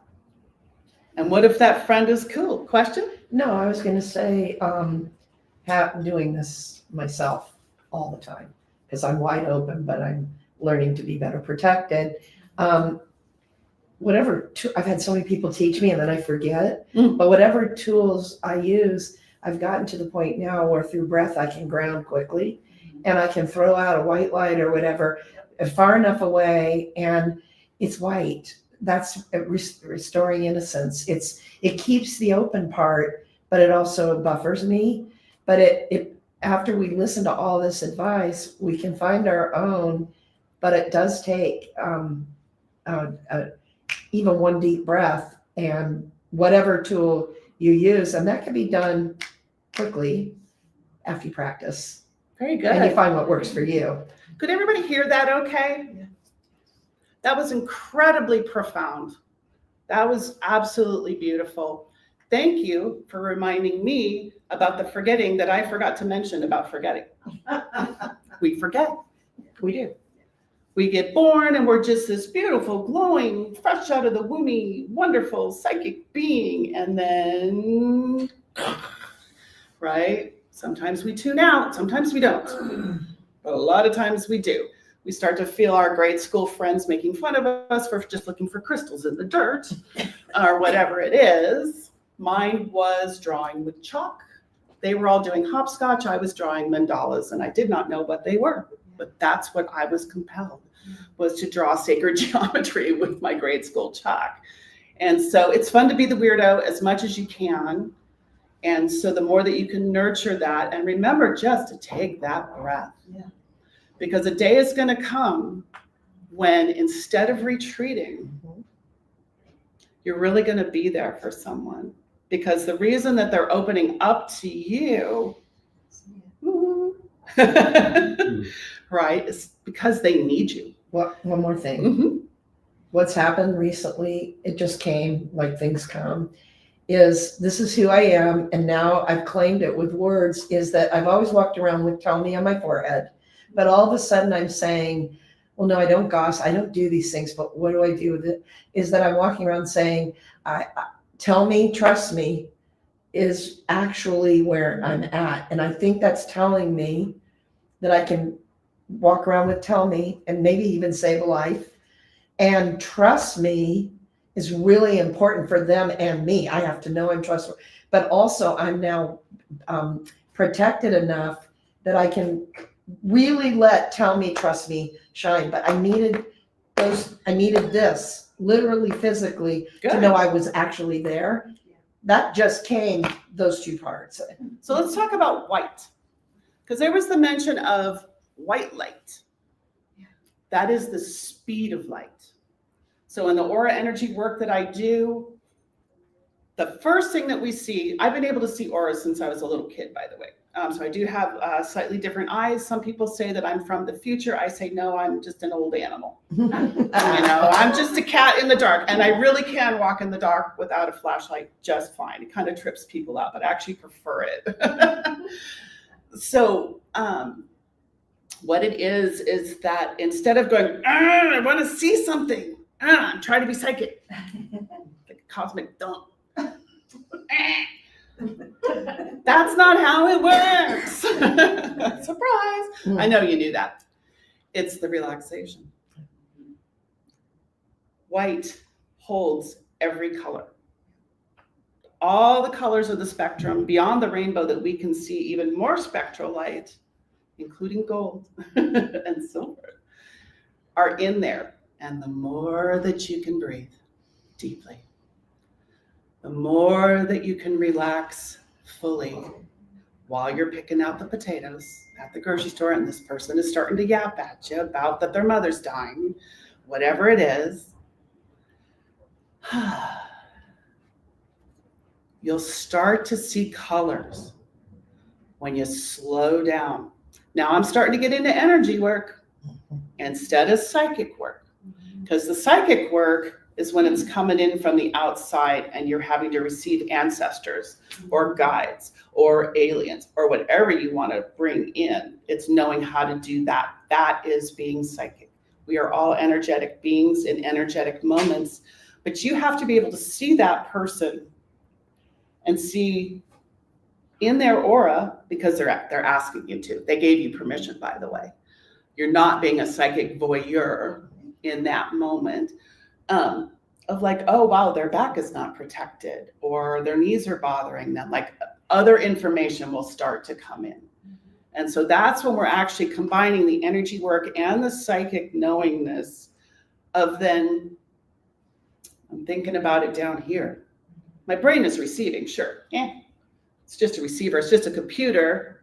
Crown chakra's up here. We got this brain in our body through the pineal and down, but really in the belly of the fire, of the thought, of the creativity. How do I lovingly hold myself in this space? And how do I lovingly hold this person in this moment to bring it out and speak? I could run away and say, not today, go into the checker, get into my car. Or you can go ahead and engage. And so, reveal a little more about myself. I help settle in rescue horses. Horses that have been rescued, that have been relocated from a probably less than good situation or a very, very good situation. And they're retired and now they have to live here. Well, they had friends there and that was their home. Now they have new people that are very proud of themselves for rescuing a horse. So we know that a lot of it is the person, the people. People are like, how can you talk to a horse? How do you know? Well, that's the fun of it. They can't speak English words. I can speak English words to the horse, but who am I really talking to? Is the person. The horse and I don't need the English words. And I will even say things about the person that the horse is supposedly telling me just to get that person to laugh. I'm like, did my horse really say that? It's like, no, I'm just telling you that, you have your bridle on too tight or the lead is too short or they're scared of the sound of the thing that you're walking around in the circle or whatever it is. And so sometimes it takes repetition. But usually I can just have one session and it gets that person on board of figuring it out how to relate to their animal just a little better. giant magnetic heart in a horse. They are healers for sure. But just like me, they get agitated, they get spiky. Do we have any Reiki people here? Yeah, plucking. Pluck, pluck, pluck, pluck, pluck, right? And then we have little spikes and then we smooth our feathers. That's a great way to handle animals too. Dogs, I train dogs. I train dogs with no treats. Thank you very much. That's not what Mama's about. It's all about the love, where everything is good. And you can use this with grandma. You can use this with children. And it's that there's no bad children, no bad dogs, no bad grandmas. Because if they're doing the right thing that you actually desire them to do, then they are good, good, good. It's all good. Now, I help find missing people. So I've just very recently retired from working for the Department of Social Services in finding missing homeless people. It's dramatic. It does take its toll. And so what's happened with the electromagnetic shift that's been going on is that my accuracy has gone down as a remote viewer. So we go through that phase of like, we tuned out, we tuned back in. Now I'm seeing really good. Now I'm actually helping people. But there's the governmental side of this work. There's the police side of this work. But mostly there's the families. Okay. Some homeless people, that was my niche, that was my specialty, and this is all underground. This is without advertising or anything. It's just through a little psychic network of families that would like to find their homeless person so that they can help them. There's been some great stories in this work. There's been a few where as soon as I found someone, connected with him energetically, because I'm the one physically approaching this person to give them the news that there's loved ones and services available for them. He was on board, took a little walk, went to the family. They had their reunion moment and he was arrested. Wow. For not paying child support. Wow. Did I know that? Am I that psychic? No. I'm not that kind of psychic. Is that why they wanted to find him? Yes and no. They did want to, finger quotes, help him get off the streets and off of drugs and all that jazz. That was his process. That was his right. This is Earth. You can walk around Earth and do whatever you want within the guise of the laws that protect us. So I had to, really meditate on that, that it's helping these children that weren't getting the child support and that kind of thing. But really, I felt bad. I felt really bad. Another one, not so great. Again, wonderful stories, very good stories. One was a gal that did have some mental problems. She tried to stop a bus with her body to get on the bus with no money. That was kind of the time that we finally found out where she was and what was going on. Got her back home, got her integrated with her family. She was full on star language channeling. The people that do all the things with their hands and all of it. Is that light language? Light language. I call it Yeah, star language, exactly. but yeah, Yeah. she's one of those. And so what I had to help them with her family is let her do it. It's the land of we're not crazy. Well, it seems pretty crazy. And she was out of balance. So balance is key in everything. And so it was me working with her and the family, getting used to her coming out, but also how to getting her balanced back in. She ran away again. I found her again. This time it was a little easier. She didn't go as far. That, what we would call it maybe like our psychic agreement, that this was the game that we were playing in these roles of going through this. Brought her back the second time, medication. That was it. Psychiatric, full on medical. Yeah. She ran away again. I'm like, I'm out. Yeah. And so that was when I was just supporting the family, mostly the mother, of the guilt and the shame and the frustration and all the things that we go through where we think that we're helping someone, but yet we're all in this learning cycle, So what made me finally retire was my first deceased, which I'd never had a deceased before. It's a pretty high profile case, so I can't really go into it too much, but it was in the news, especially in Sonoma County. They were certain that this missing man was in a particular area. And I let them know, no, he's in the East Bay. He's over by Mount Diablo under some leaves and wood and stuff. And that's kind of hard to see or feel. And how do I know? Yeah. Who am I to say that this is what I know? Well, they did not have the resources.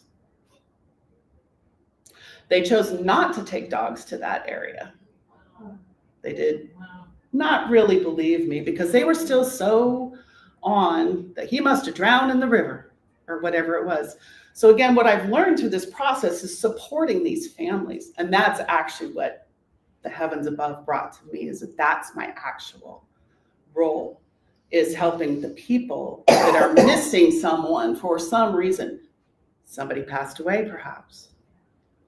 Someone is not being in touch. And I have this within my own family of people that aren't communicating well and that kind of thing. So it's interesting that as psychic as we think that we are, or evolved as we seem to be, we're a lot of times still going through a lot of the same stuff that we actually end up working on for someone else. Well, that's the lesson too, because it's going to help us full circle. So on our deceased friend, there was 2 children that were not getting their inheritance. They needed the money. The single mom needed the money. Again, here comes the money. Because if he would be declared dead, they would get their inheritance, but they weren't. They were keeping the case open way too long. Well, just in the last couple of weeks, they finally found him, and it had nothing to do with me. Right where you said. Yeah, right where I said. Now, do I get rich off of doing this? Nope. I do not charge a fee. When you come to my table to get a card reading, I do not have a placard that says how much it is. And this is how I was ethically taught over the course of, again, generational development, is to even say you're psychic and hang that shingle and put out that sign, to charge money, all of that really is not okay. But I'm here to help break that. I'm here to say you have worth, you have value, you had to drive here, you had to pay for your spot. It's okay to charge money if you want to set a rate and say $40 for 20 minutes or whatever it is.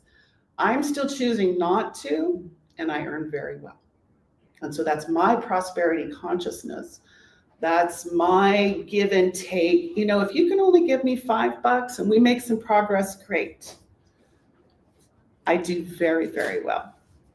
And so these families with the missing people or the horses or the dogs or whatever, we might just do a trade. I'm fine. They can just donate whatever they can afford. And that is great. When we start to get involved with laws, governments, paying taxes, oh, now I'm making money off of being a psychic. Yeah. How do you declare that? Okay. Did anybody come to my gathering today expecting a reading or hoping for a message from a loved one or anything like that? No, but I would like one. Always true, right? Okay. So what it is that, you know, you're talking, I'm moving around, I'm looking at you, but I'm starting to see, as I relax and I slow down, I'm starting to see some things pop up here. And so just know that we are, again, in an electric building. I have this lighting. And you're so cute. Can't help it. You're just right here, yummy, yummy, yummy. Okay. I'll just say it generally that you're not crazy. Thank you. This is you're not crazy town. Okay. Not only are you loved and accepted and absolutely going through the process in the phase and the time of what is perfect for you, but it's going to escalate. It's going to start happening more. More people are going to come to you because you are here now, today, and at this event, and you're studying on your own. And what's happening is you're cracking your own shell. You're peeling away that exterior.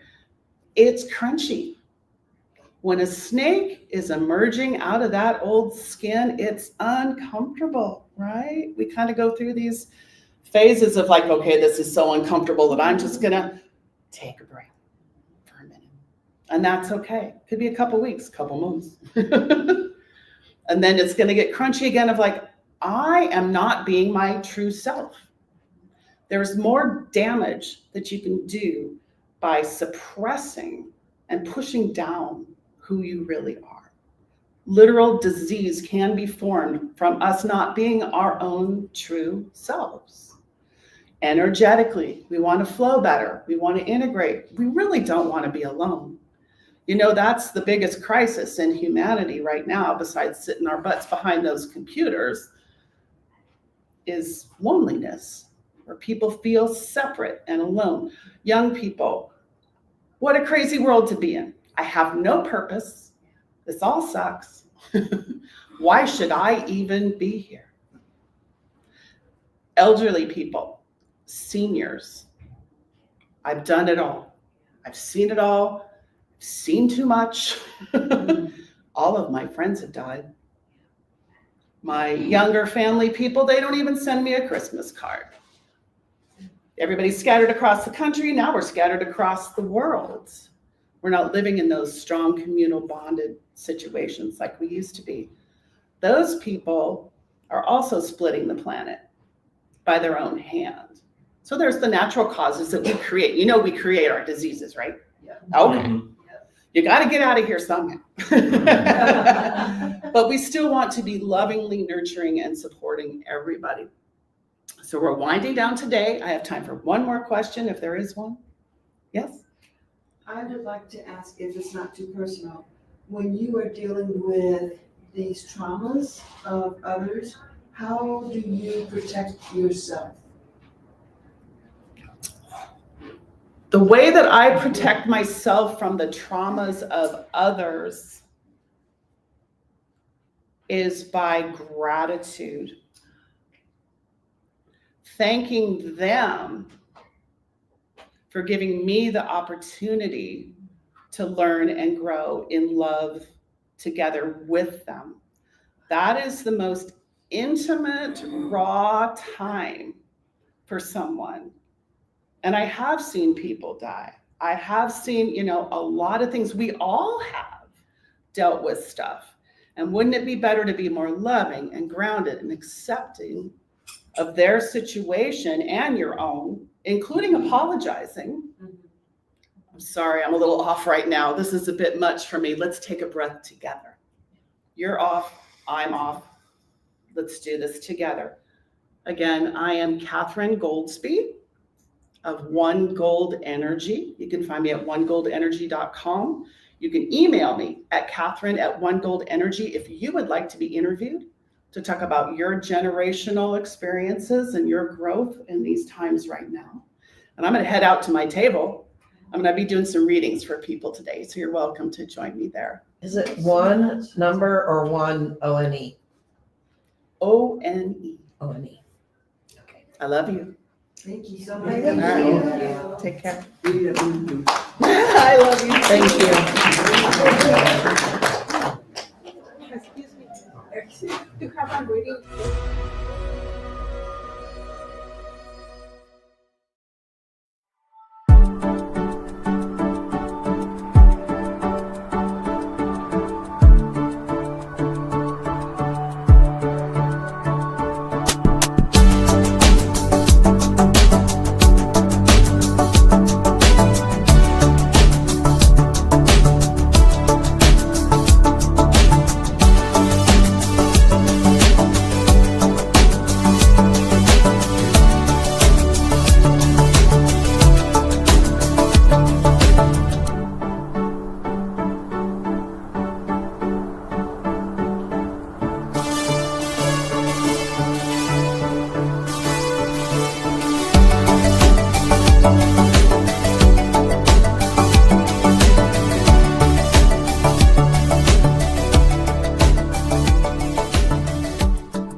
Are you seeking guidance and healing? Are you ready for personal transformation? Join us at the SoulSearch Enlightenment Expo and Psychic and Healing Fair in Santa Monica on Saturday, Sunday, March 29th and 30th at the International Meditation Foundation Center. It's free to attend with advanced registration. Get readings, bodywork, and healings for your emotional and physical well-being. Meet psychics, channels, energy healers, and more. Shop for crystals, holistic self-care, and high-vibe products. Don't miss out on the free transformational talks and experiences. To register, visit soulsearch.io/Santa Monica Expo. See you there.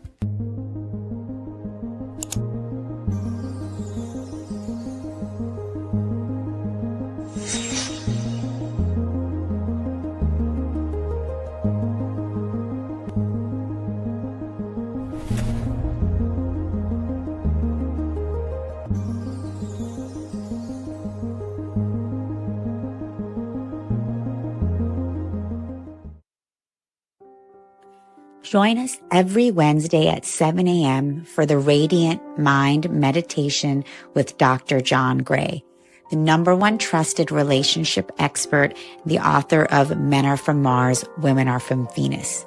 What many people don't know is that John Gray spent 9 years as a celibate monk and the personal assistant to the founder of Transcendental Meditation. During this time, he learned powerful meditation practices and techniques, which he has developed and refined for the last 50 years. He now brings us his resonance, wisdom, and energy every week on Wednesdays at 7 a.m. on the SoulSearch Instagram Live, Facebook Live, and YouTube. Join us every Wednesday.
Are you seeking guidance and healing? Are you ready for personal transformation? Join us at the SoulSearch Enlightenment Expo and Psychic and Healing Fair in Santa Monica on Saturday, Sunday, March 29th and 30th at the International Meditation Foundation Center. It's free to attend with advanced registration. Get readings, bodywork, and healings for your emotional and physical well-being. Meet psychics, channels, energy healers, and more. Shop for crystals, holistic self-care, and high-vibe products. Don't miss out on the free transformational talks and experiences. To register, visit soulsearch.io/Santa Monica Expo. See you there.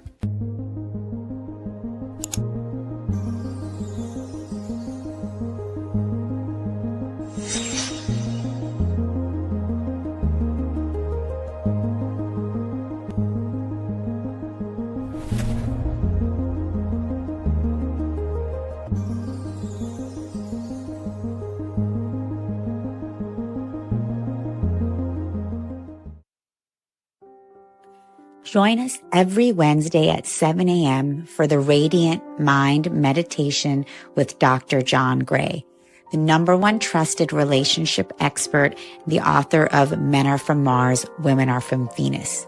What many people don't know is that John Gray spent 9 years as a celibate monk and the personal assistant to the founder of Transcendental Meditation.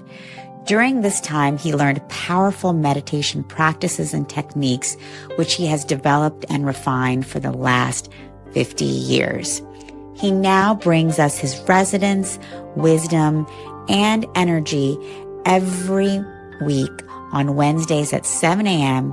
on the SoulSearch Instagram Live, Facebook Live, and YouTube. Join us every Wednesday.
Are you seeking guidance and healing?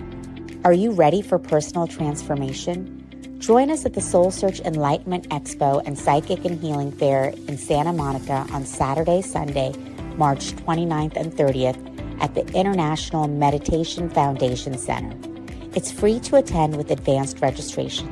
Get readings, bodywork, and healings for your emotional and physical well-being. Meet psychics, channels, energy healers, and more. Shop for crystals, holistic self-care, and high-vibe products. Don't miss out on the free transformational talks and experiences. To register, visit soulsearch.io/Santa Monica Expo. See you there.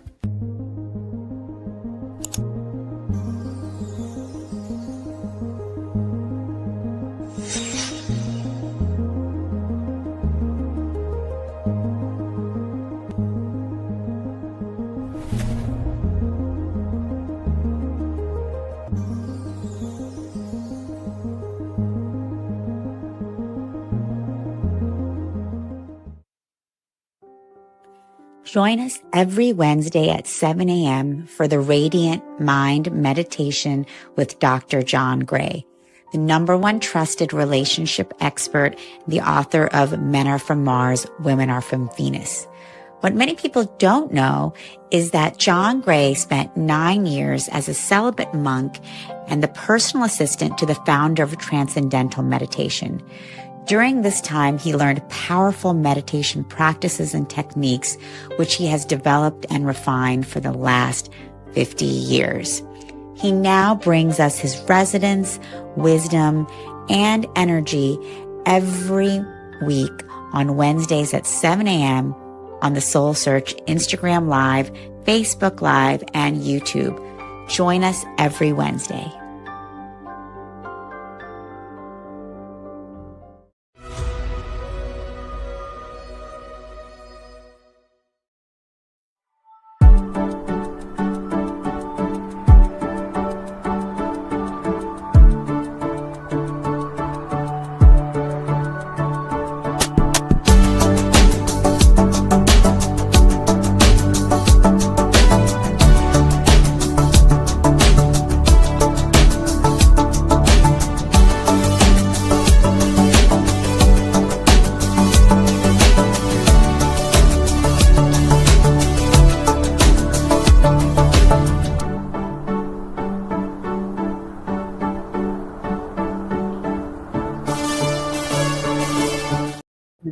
Oh, there we go. Hi, everyone. Welcome back to the SoulSearch Enlightenment Expo in San Rafael.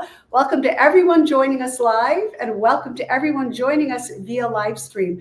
Can everyone here in the room with us today say hello to all of our live streamers? Hello. It's just a reminder, especially with Uri here, who you will have the blessing and pleasure to experience in a few moments. We are remembering that there's no such thing as time or space, and that we are all together on this journey, whether we are in this room or across the globe. And I feel very blessed to be here with you all, helping our amazing founder, Tangela, to bring you these Enlightenment Expos. We do at least one per month in the Bay Area.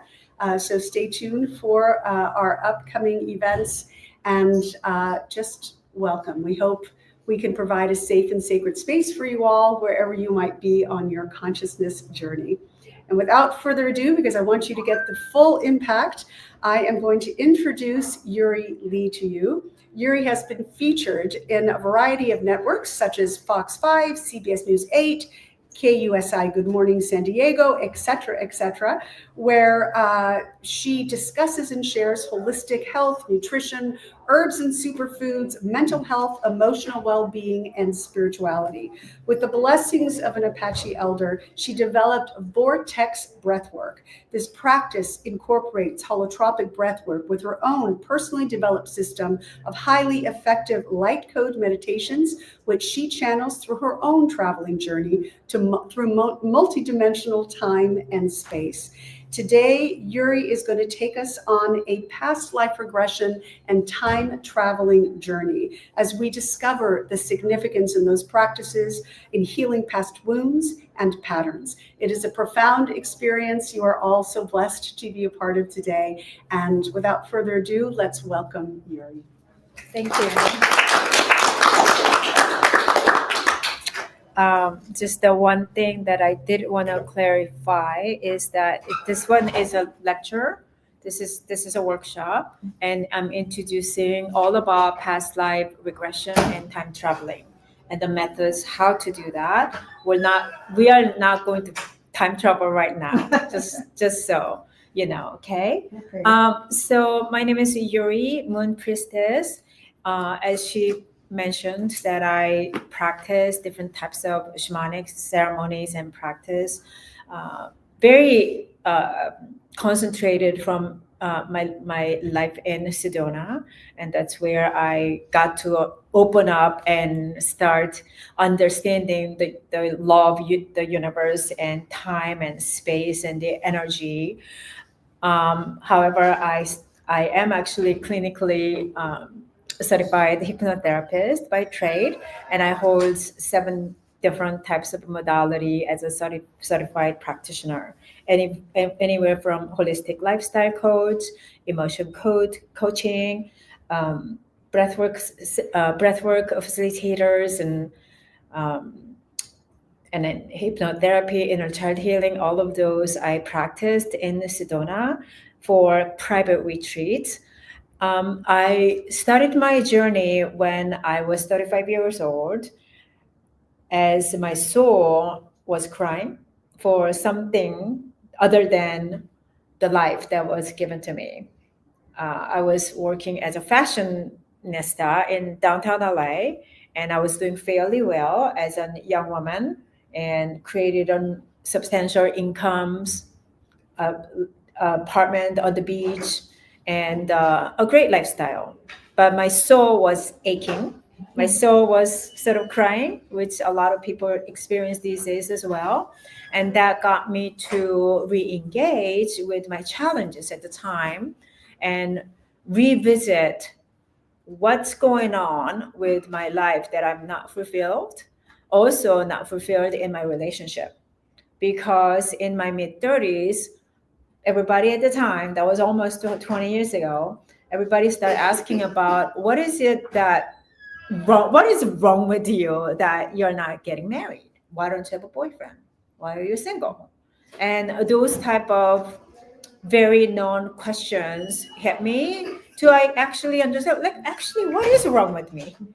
I mean, I'm not like a bad looking person or extremely overweight or have no job. I'm not a loser. So what is going on with me that I cannot attract someone into my life? And that got me to revisit, because I questioned God. Like, what's going on, God? What's going on with my life that everyone at the time was getting married, having a kids, and in my mid-30s, I don't even have a boyfriend.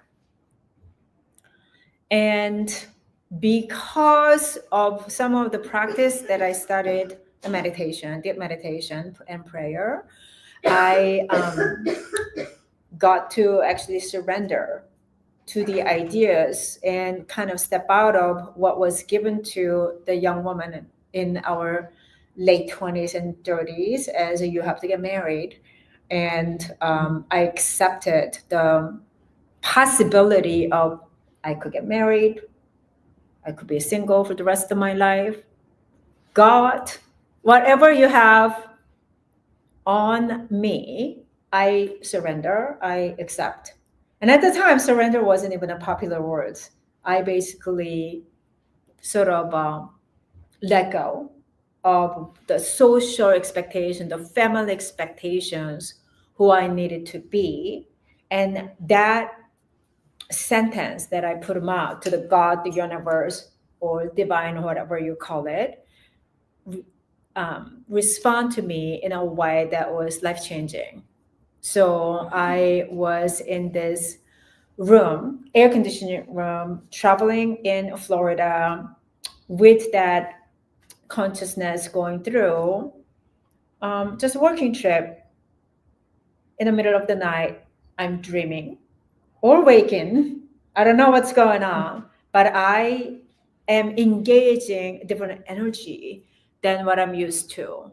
Whether you call that phenomena or ghost or spiritual awakening, I engage the God presence along with angels and demons and several other entities that showed up in my somewhat a dream state, waking me up. And I did wake up, and it wasn't going away. I wasn't dreaming. It was happening in real life. My bed wasn't moving. I felt like I was experiencing exorcism. And I was, because when you're unawakened, the dark forces, they don't care really about what you do. And when you are coming out of matrix, that's when the battle starts within our energetic field. The pull gets much more intensified. And it's the battle of the ego and higher self, basically, now that I understand. But at that time, it was the energy of angel and demons. And fighting over my soul, fighting over, don't go that way from each other. And that's when I experienced in my body was soaking wet. I was detoxing and sweating all through the night. And it could have been 2 hours or 3 hours, something like that. And when I again surrender, okay, whatever it is, I will stay with the light. And that sentence that I have given finished the battle. And there was this sense of peace that I experienced. There is also a sense of this multidimensional experience, because it's something that I only saw from the movie that I'm experiencing in my real life. And from the time I started to hear God's voice, at the time I called it God voice. God never really answered me when I asked him at the church praying, when am I gonna meet my next husband? But suddenly when I surrender, that I let go, whatever on my path I accept, God starts speaking to me. And the voice was, stop what you're doing and go out and help heal others. At the time, I wasn't sure. I did not even know the words of a healer. And I didn't really know how to do that, because I thought the healer was basically the doctors and nurse, and maybe some acupuncturists, since I came from Korea, and that's some practice that we actually have very much as an first choice to treat symptoms. So I actually considered, do I want to go back to the school for acupuncturists? And I felt like I'm already in my mid-30s. How do I go back to school? Homeopathic, I consider all of that. A week later, as I'm navigating, I met my ex-husband. and we got married and got 2 children. Just a week later, that phenomenon. And my healing journey started. My journey of healing started, understanding what is healing, because I had this husband who was suffering from extreme PTSD from his childhood. His anger issues were very unpredictable and unmanageable, and to heal him and also to not break our marriage, we went around and walked into these type of events.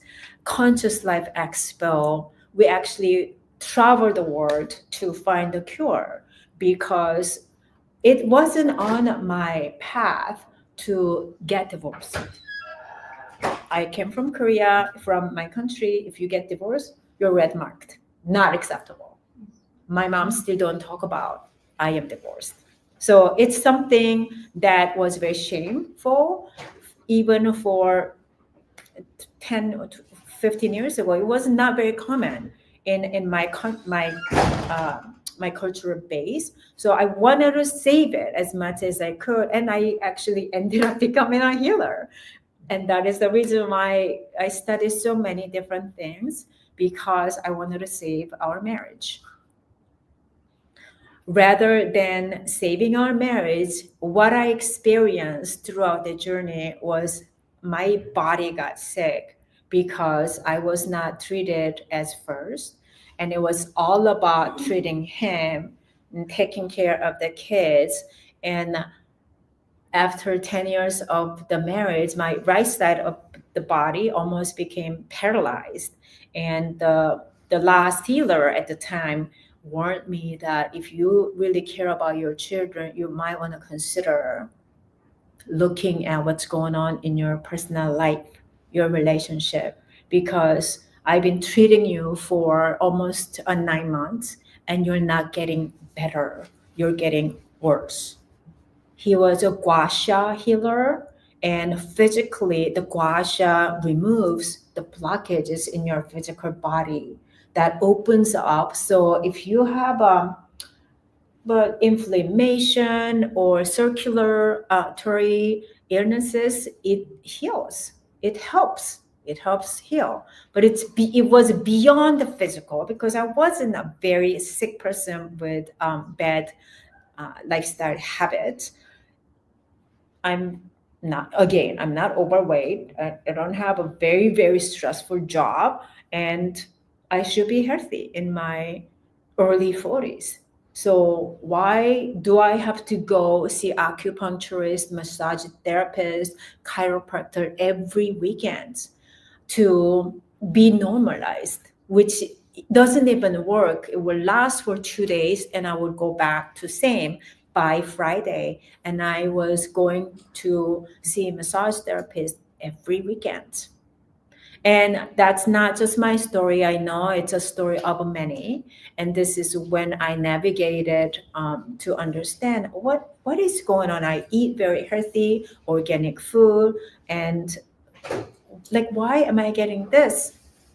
Like he said, there was deeper root that is causing for me to being sick, for someone who used to be called Mrs. Hersna.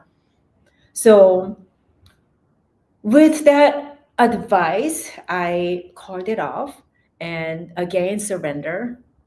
It was a very hard decision to surrender, because that was in my mid-40s.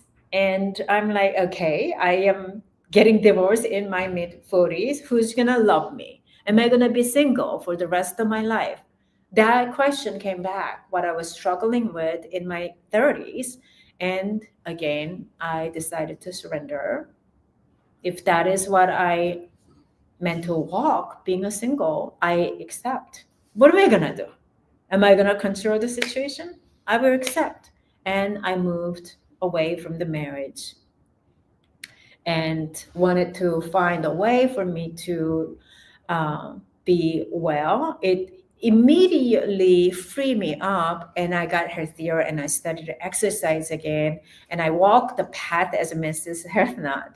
And I have actually YouTube channel at the time I created by offering healthier food, sugar-free, gluten-free type of food versions back 10 years back. And was getting a little success, as she mentioned. I was getting on a TV and cooking all the healthy food and sharing that.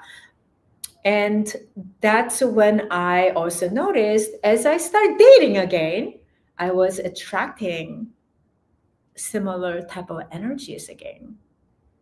I was attracting very similar, emotionally unavailable, immature energies, selfish energies, basically emotionally unavailable men.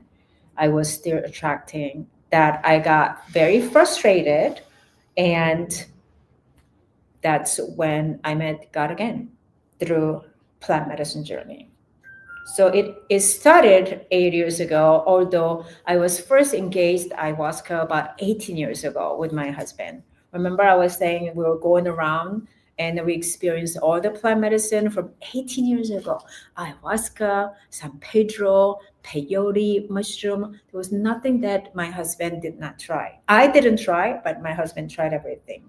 So I was able to look at all these amazing things that is being offered. We're trying, but it still got me sicker, and the relationship still didn't work out. But when I actually re-engaged and tried it for myself for the first time 8 years ago, that's when the God who showed me in my bedroom in Florida came back again and said the same thing. Stop what you're doing and go out and help your people. And that's when you will be healed. So I took that pretty seriously, and I've been on this plant medicine journey for the last 8 years. Every month I would participate on plant medicine journey of some sorts. And I've been also facilitating people as I was sort of becoming a 100% healing practitioner throughout. And I saw all the goods and bads of plant medicine ceremonies, all the good and bads of all that is offering as I was becoming a hypnotherapist. And as a hypnotherapist, I started working for a retreat centers in Sedona. That's where I practiced all of the regression therapy, inner child healing, past life regression, breathwork ceremonies to help heal people from all over the world. The center that I used to work for is called Sedona Soul Adventure, and it's one of the most world-renowned private retreat center in Sedona, where these people who's coming to the center, they have no problem with the money because they would throw $5,000 to $10,000 to come for 3 to 7 days of a retreat. But they have a problem as well. The problems with the health, a lot of the challenges physically, and a lot of relationship problems. And some of the purpose issues. But mostly it was their health and the relationship. Health, obviously, is they're not healthy. They're wealthy, but they have not taken care of their body. Relationship, under certain conditions that we live through, they're still, if the couples are coming, they're still married, unhappy, they're living like a roommate. Some of these couples who are not happy in their relationship would not have sexual relationship for 15 or 20 years of their life. Women, very successful women would come to this retreat alone as a single. And the questions that I get is, I'm successful, I'm good looking, like I feel like I was hearing that before in my life. Same thing, like why can't I meet somebody? All of these were presented, and how as a retreat center would treat them was to regress back to their past lives. 90% of our practice that we are privately designed, custom designed for all these people coming to the retreat center were healing their inner child, healing their past lives. Just we call it differently, and the modality looks slightly different, but it was all about healing your past, because every conditions that you're dealing with at the current moment, whether it's your physical challenges or relationship challenges or anything you're struggling with, it had to come from the root. The root comes from your past, right? So if we don't go and understand why the root was created, then you can do 100 sessions of Reiki, you will still deal with it. Well, there are a few people who heals with it, but no healer can heal you by performing the sessions. Even plant medicine they will show you, but they will not heal. Like, you actually have to understand the root so that you can navigate, discover the cause, your belief system, which is the most important thing. The belief system is how we land with the situation. My belief system on my body stems from certain belief system that I've been carrying from this lifetime and your past about how I am not worthy enough. Conscious mind does not believe that. In conscious mind, I'm like all this very confident woman, and I did not think of me as I may not look like a supermodel, but I think I'm pretty okay person. Subconsciously, if you start navigating and understand your subconscious belief about who you are, the most amazing, beautiful model from Hollywood will say that I am not good enough and beautiful enough. That's why I'm single. It will come out from the sessions. Amazing. The supermodel with the 6 feet and then just perfect body, an amazing face would come and struggle with the relationship and have a challenging finding somebody, or always in the toxic relationship. When we start regressing them back to their past, 100%, she doesn't feel worthy of love. 100%. So stem within her from an incident from your past, right? And then immediately we get to find out from your childhood, because basically the current relationship dynamic you're dealing with is actually a copy, duplication of what you were dealing with when you're a child with your parents. Either you're copying what your parents did, or you're copying what you were with your parents. You're marrying your parents is very common in these days, that whether you understand it or believe it or not, that's what's going on. And because we don't necessarily have a holistic way to navigate other than really past life regression, then people just want to heal it through talk therapy. And conscious mind, which only plays 5% of our life as an operating system, you're just right there on the surface and you're not going to the root of it. The conscious mind is unable to access the root. You have to find the root from subconscious state, theta state, to understand where it comes from. Otherwise, you're just doing the same thing over again. That's what I was doing with my physical therapy. I'm just touching the surface, bandage over and over again, until I got to understand what was my core wounds that is residing within me.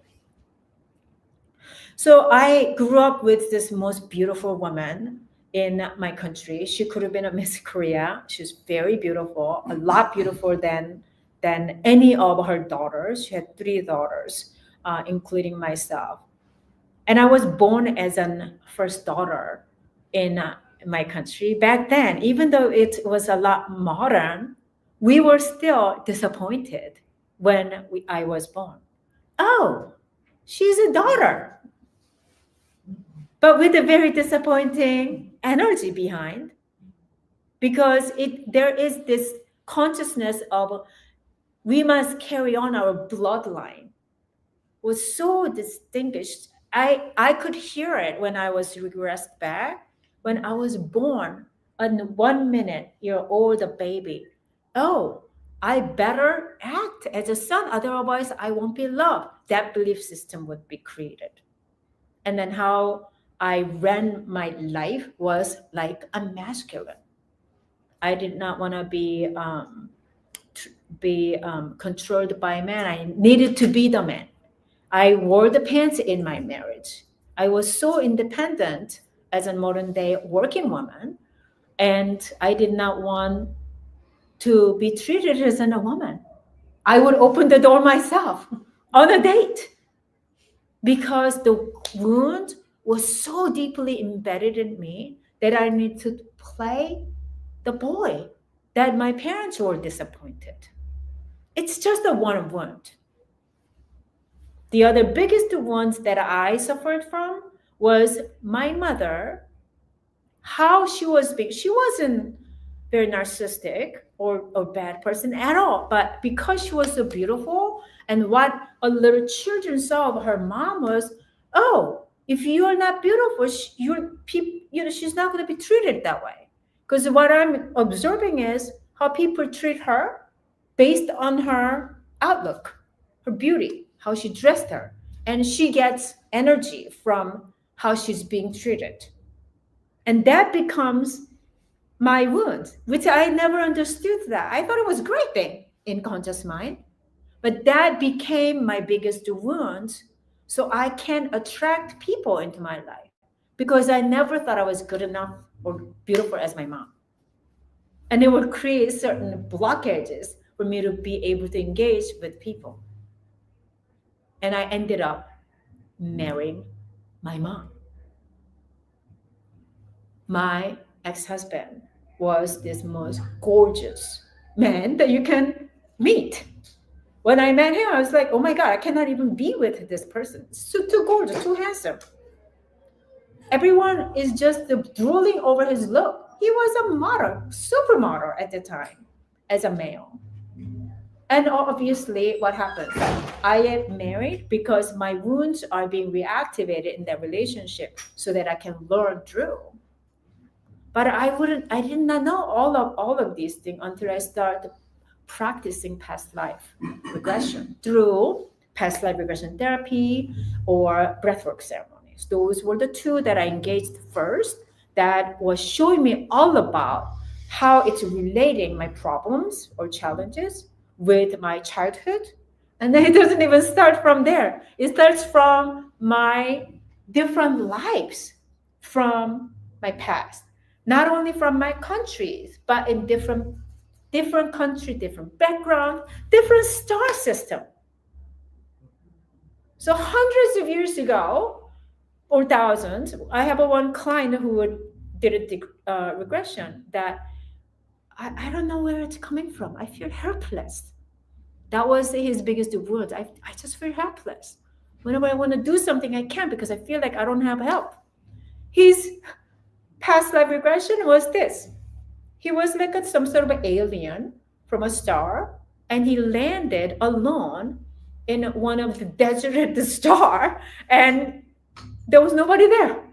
So he ended his life there because no one came. It's an accident, and then he created this big. That's when he stemmed his belief system. I have no help, and then he would carry that on earthly life and going on. So with that, I understood as I navigated my past lives over and over again, just different country, different beings, but the storyline, the pattern is the same. I am not worthy. I must not be worthy. I am alone. That's my other thing that's combined. I am not worthy and I am alone. Combination of those two create for me to be alone And being alone is what I'm much more used to than being in a relationship with others, because I never had that on my soul's journey. So to hear that out, plant medicine again was the most helpful. It is the most powerful as a practitioner who practice all these different modalities and engage in Sedona is the center of the spirituality. And I met all the world-renowned healers of the world in Sedona. And they're great.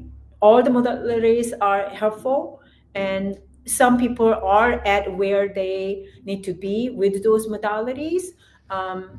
In my opinion, the plant medicine was the most powerful modalities for me to actually go back to those time and being able to engage, because I'm in this different brainwave, different frequency, different dimension, and the understanding comes out of it is much more powerful than obviously any kind of session performed from just the conscious mind. So that's what I thought that I was going to become. It was an underground therapy, and I engaged and I did the training to become the plant medicine facilitator. And then I got this calling from Sedona that, okay, Uri, it's time to go back to LA.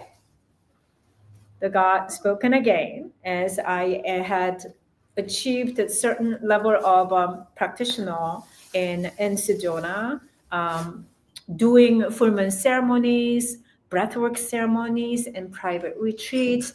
And I am shocked. Okay, now you want me to go back to LA? I just moved back from LA to be at more of a beautiful place and don't deal with all the mess in LA. And you want me to go back to LA? But door opened up for me to be able to go back to LA, to make the long story short. And I moved back, letting everything that I practiced and built in Sedona as a practitioner. And I moved back to LA. And when I moved back to LA is when I got to engage another mushroom that I actually never got to meet.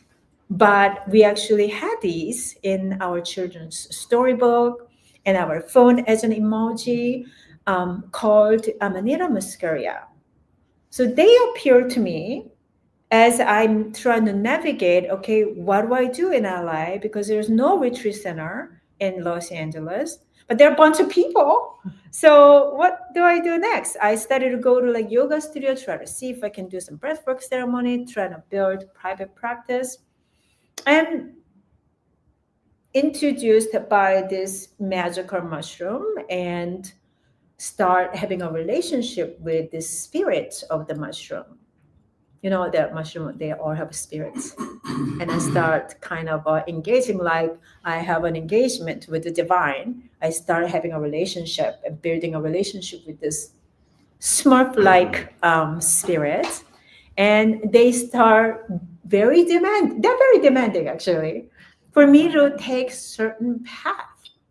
And creating a product line wasn't something that I had in mind. I already created some mist and oil blends from Sedona practice. So I have some of that in my table if you like to come by and check it out, like a sacred oil and mist for clearing and all that stuff. But I wasn't interested in creating a factory, like production of a mushroom product line. It was never something that I desired for, but that's what I'm doing now.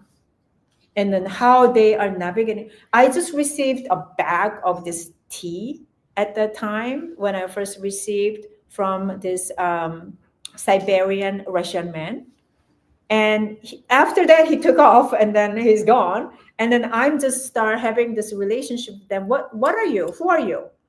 And they will come back with me an answer because there's no documentation that is reliable on this mushroom existing in our society for some reason. So I start navigating, I start searching, reading books, and I searched everything that I could from online. And as an energy reader, I'm getting more of, I don't think it is what the Google says, what it is. I'm getting more like, this is actually something that we've forgotten, but very powerful source for us to be recognized at this time where we are in need the most. What do we need the most? You know, where we are with our emotional state of the world in America, that depression and anxiety and ADHD rate is skyrocketing. Every fairs that I go, everyone is either suffering from depression, anxiety, and sleep issues. Not to mention about their physical challenges, degenerative heart attack, heart issues, organ issues, all that. On top of that, which I knew about that as a holistic lifestyle coach, that we are in trouble with our physical state. But now emotional state is just going skyrocketing, and they actually have the way to help us to regulate our nervous system. It's almost a miracle when someone suffering with anxiety and start taking it, and they are becoming very calming. People with sleep issues, they tried everything and it works. Anyone who is suffering from sleep, please give it a try because it works. And that may be the reason why they were taken away. Or what else could have been? So my search was deepening, and it kind of made sense as understanding more, talking to them more, and it clicked me why they disappeared. So the mushroom is actually the Santa Claus and reindeer mushroom. The story of Santa Claus isn't actually a man bringing the gift and you're sleeping, and the energy of the theme of this Santa Claus and reindeer is that red and white comes to your life. You're having some kind of relationship with them. They're gonna watch if you did good for a year, and over the solstice, you are dreaming as you're sleeping, and you wake up, and then you are gifted with happiness, right? Isn't that the story of Santa Claus, right? Yeah. Right? Yeah. That's exactly what they deliver. Red and white, and we do ceremony every solstice. And if you are in needed, shamans from Siberia or even any other countries from our ancient country would perform ceremonies. Shamans and the priestess and priestess will receive the guidelines and will guide people through to remove the darknesses and the fear out of you as receiving the dosage of the mushroom. And as you're taking it, the fear starts diminishing as the spirit of the mushroom will take that away, as that is the mushroom of the Smurf mushroom's purpose. All they want to do is take the fear out of you so that you will be in peace and happiness. And you wake up in the morning and just feeling refreshed and just like, oh, I'm very chill. I'm not really worried about anything anymore. Is the energy the mushroom has been bringing in. I suffered with anxiety because I was in a battle with my ex, with my marriage and divorcing twice, actually, to be honest with you. To talking about the pattern, after that battle of my marriage and divorced him once, and I thought I was healed, I remarried him 2 years later. That's how the cord is so strong that you thought that you're healed, but do you know how many times people go back to their toxic relationship? Because our karmic cords are just so strong. And there are, even after the second divorce, do you know how many times I actually considered maybe I should go back because life is hard and right? And I feel like no one is helping. So after 7 years of my plant medicine journey, although I'm awakened and I'm walking on my path as a healer and doing all sorts of good things, and I still struggle with attracting same type of energy as a partner, narcissistic man, unavailable man, and there are a few things that I struggle myself with. That as I start microdosing the mushroom, since they wanted to work with me as my assistant and understanding what they were doing, by doing anywhere from microdosing to microdosing for last year, 2 years, that a lot of my subconscious shifted. Not quickly. It's not quick. It's not something that you can expect to be done in a week.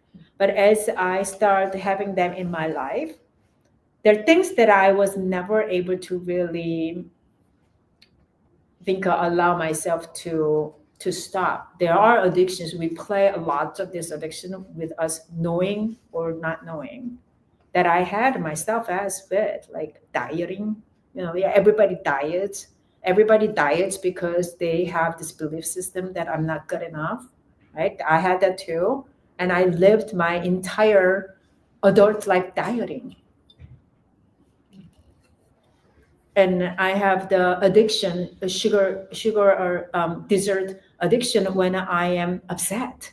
It's one of our patterns as well, right? All these patterns that I did not want to share with others. And now I share it because I'm still healing with it, but I'm amazed with certain food that I used to just like cheat on, because I shifted it a lot as a health practitioner, but I still would go and cheat with some sugary food and ice creams and candy bars from time to time. And then we were allowed, but it's like just one day, I'm like, wow, like it's a cheat day. I can cheat. Let's just pick whatever I want. It's a cheat day. But I don't have the desire to cheat anymore. It's working for addict, drug addict, people want to quit smoking and drinking, type of this sex addiction. People are getting results. So one of my teacher called, she's a PhD, Dr. Baba Masha, who actually I learned a lot from. She actually tested on almost 20,000 people up in Russian, European region. As they grow up very much so, they would harvest, and then they were doing all the microdosing experiment for last 3 to 5 years. 90% people are getting positive results as they incorporate this mushroom into their life. The number one, sleep, again. Number 2, anxiety and depression. 3, skin healing and pain. And then various of many things. So her book is a little bit, it's written 2-3 years back. So I basically wrote with all the engagement I've been having for the last 2 years. Everyone asked about the mushroom, where is it coming from? Along with my story, I wrote a book called Healing with Amanita Muscaria. First, I wanted to write about Amanita Muscaria. I wanted to write just the ebook a little bit about, because there is no documentation. Wanted to just give a good feedback and write information on it. So there is a recipes, there is direction how to take it, and all my experiences, how to incorporate into your healing journey, or the data that Dr. Baba Masha actually written on analyzation of the mushrooms, are all written here, rewritten so that it's easier for you to understand. My practice of how to navigate the core wounds, you can some of them right away, oh, this is my ones, and how to navigate out. Wanted to create something rather than seeing you in a session that I have to charge $200-$300 for one past life regression. I dedicated a lot of my work in the book that is just $20. Just by reading it, you will have something that will touch your heart, because you may feel something similar from your experience or your partners, and it became a book of me and Amanita that I basically just launched yesterday. I just did a book signing in Santa Monica bookstore called the Mystic Journey Bookstore, where I work as a reader, and very successful, very receptive of people wanting to understand the mushroom and open to it.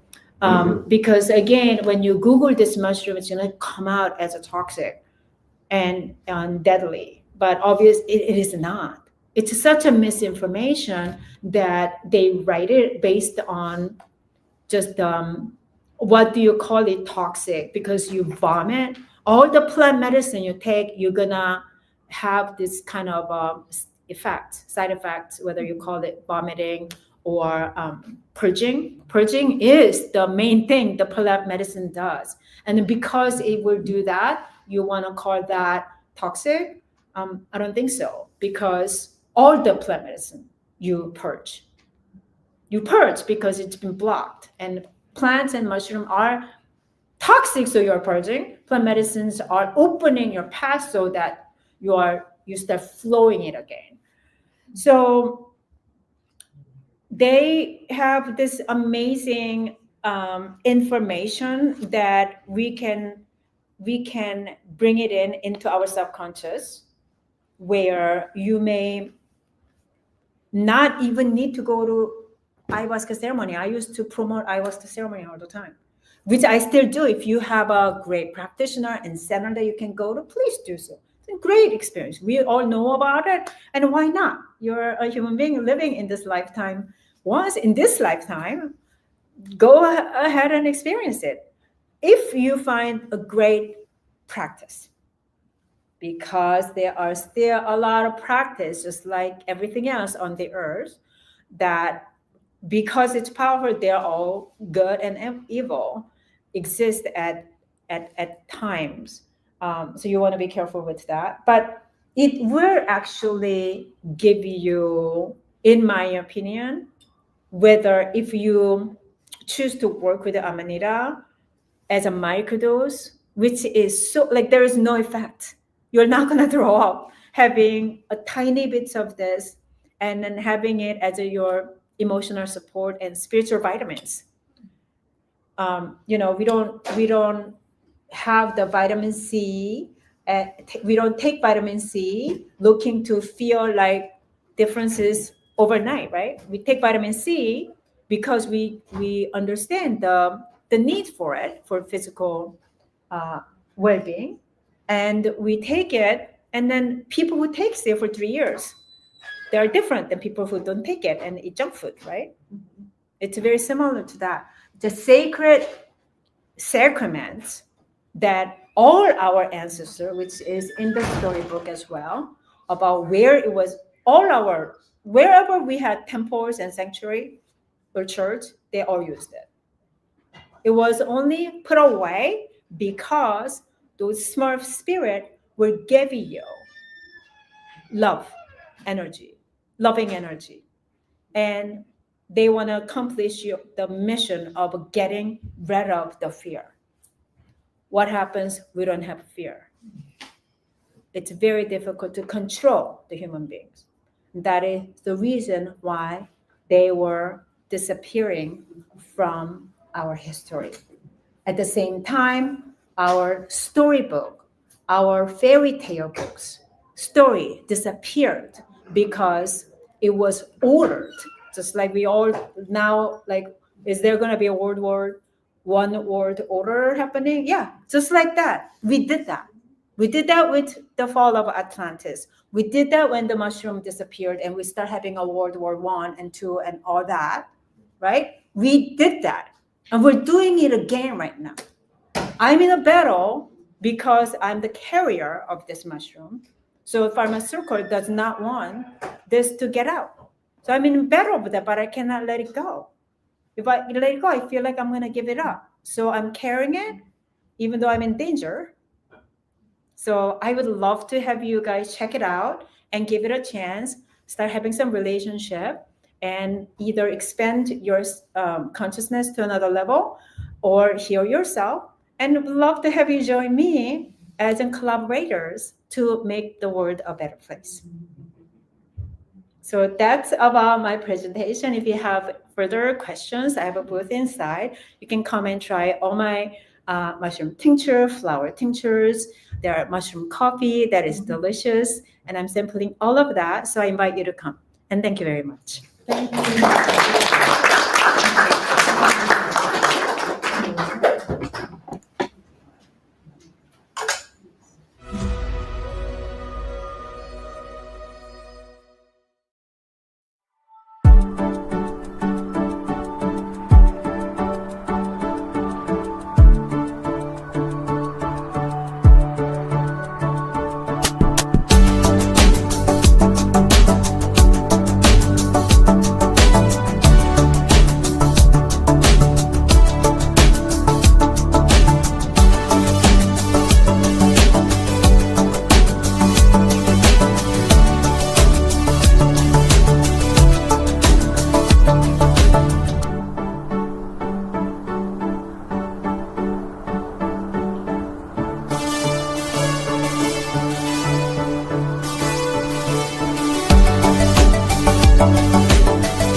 Are you seeking guidance and healing?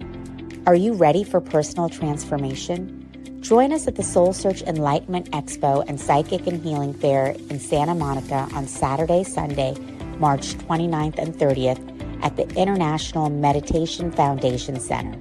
It's free to attend with advanced registration. Get readings, bodywork, and healings for your emotional and physical well-being. Meet psychics, channels, energy healers, and more. Shop for crystals, holistic self-care, and high-vibe products. Don't miss out on the free transformational talks and experiences.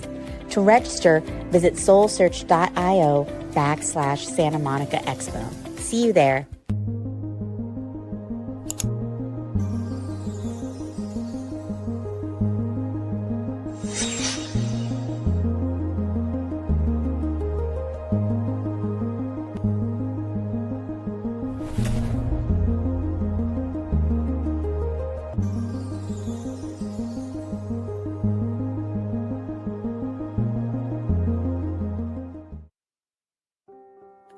Join us every Wednesday at 7 a.m. for the Radiant Mind Meditation with Dr. John Gray, the #1 trusted relationship expert, the author of Men Are From Mars, Women Are From Venus.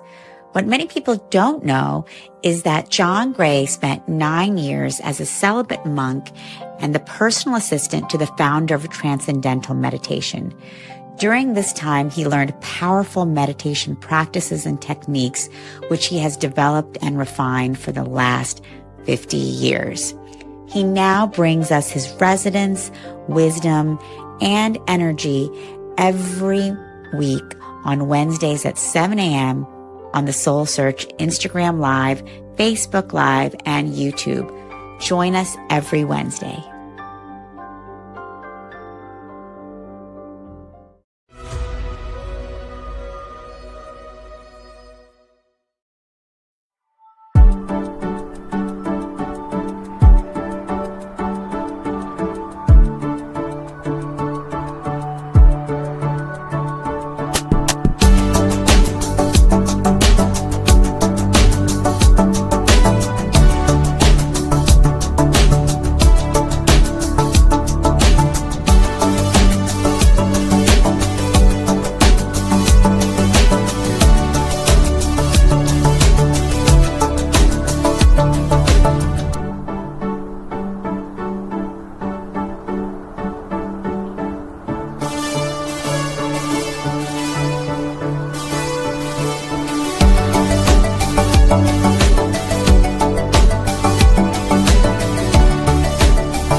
Are you seeking guidance and healing? Are you ready for personal transformation? Join us at the SoulSearch Enlightenment Expo and Psychic and Healing Fair in Santa Monica on Saturday, Sunday, March 29th and 30th at the International Meditation Foundation Center.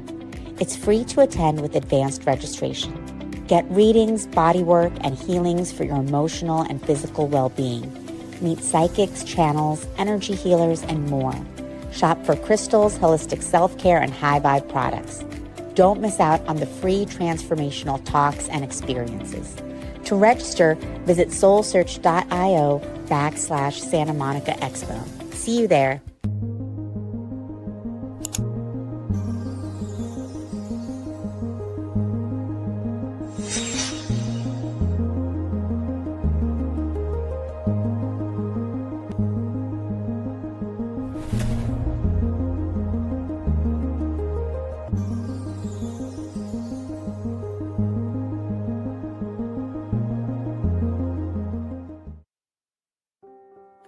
Join us every Wednesday at 7 a.m. for the Radiant Mind Meditation with Dr. John Gray, the #1 trusted relationship expert, the author of Men Are From Mars, Women Are From Venus. What many people don't know is that John Gray spent 9 years as a celibate monk and the personal assistant to the founder of Transcendental Meditation. During this time, he learned powerful meditation practices and techniques, which he has developed and refined for the last 50 years. He now brings us his resonance, wisdom, and energy every week on Wednesdays at 7 a.m. on the SoulSearch Instagram Live, Facebook Live, and YouTube. Join us every Wednesday.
Are you seeking guidance and healing?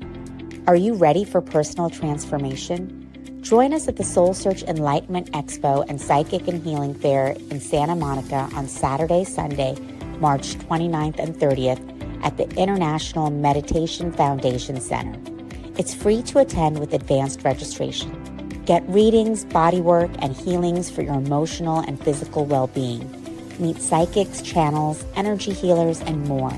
Shop for crystals, holistic self-care, and high vibe products. Don't miss out on the free transformational talks and experiences. To register, visit soulsearch.io/Santa Monica Expo. See you there.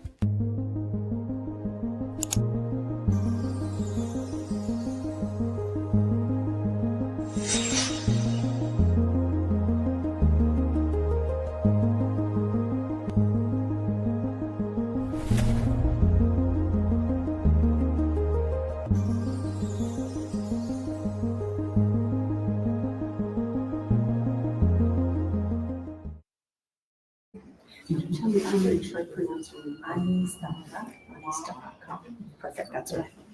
Hello, everybody. Hello, live streamers. Hello, everybody here in the room with us today at the San Rafael SoulSearch Enlightenment Expo. We feel so happy and grateful and blessed to have you here sharing your journey with us. And for those of you live streaming from around the world, we feel you here. We know there's no such thing as time or space. We are all connected in this space together.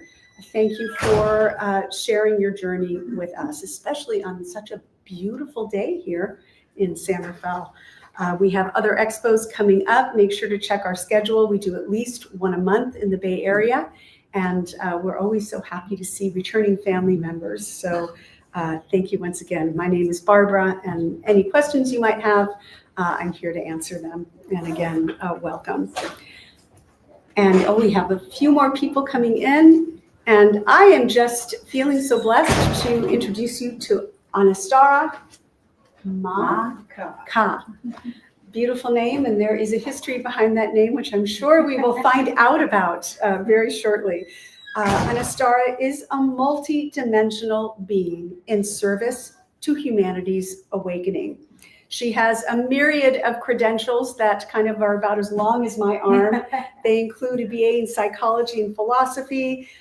She is an advanced healer in many modalities.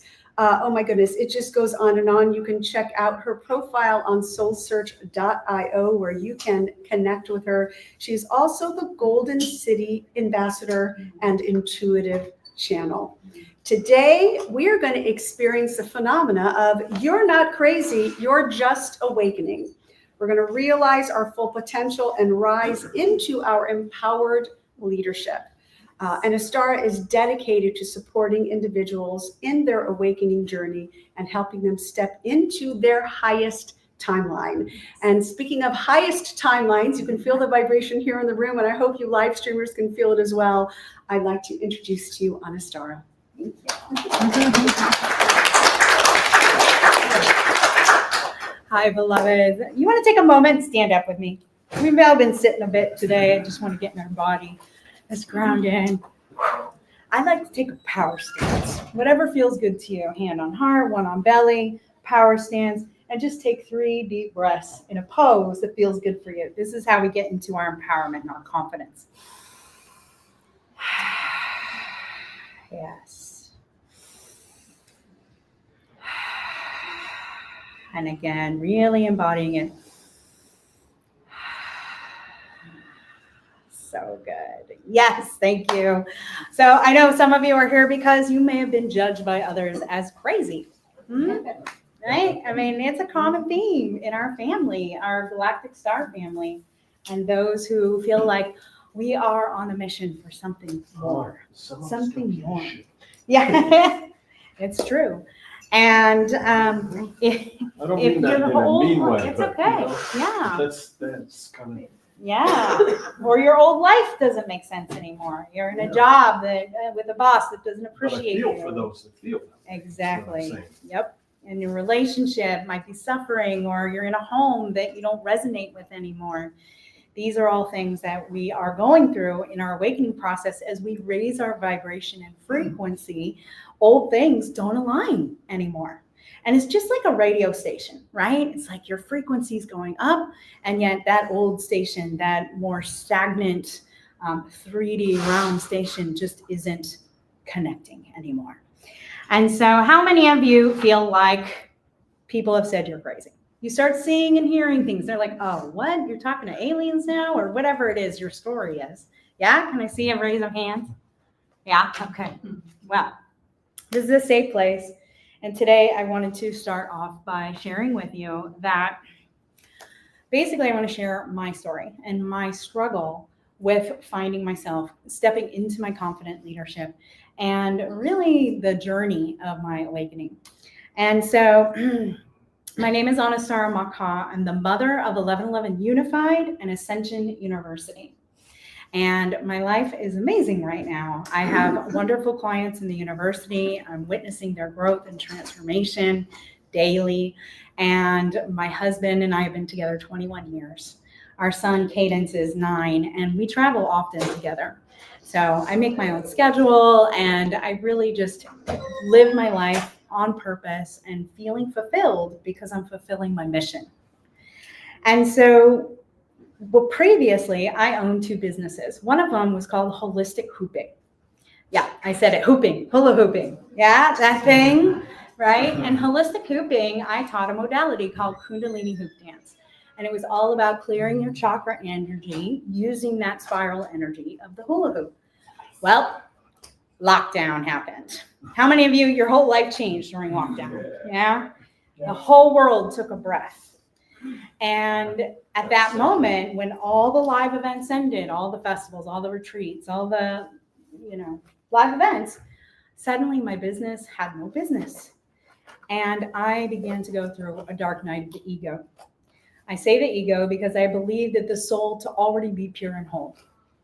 And so my identity as Candace, founder of Holistic Cooping, that was my birth name, came to an end. And I felt lost. I felt confused. I really don't know what was going to be next for me.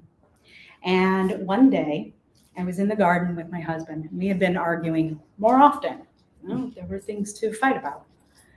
And one day, he looked at me and he's like, well, what are you going to do now? Who are you going to be? What are you going to do for the family?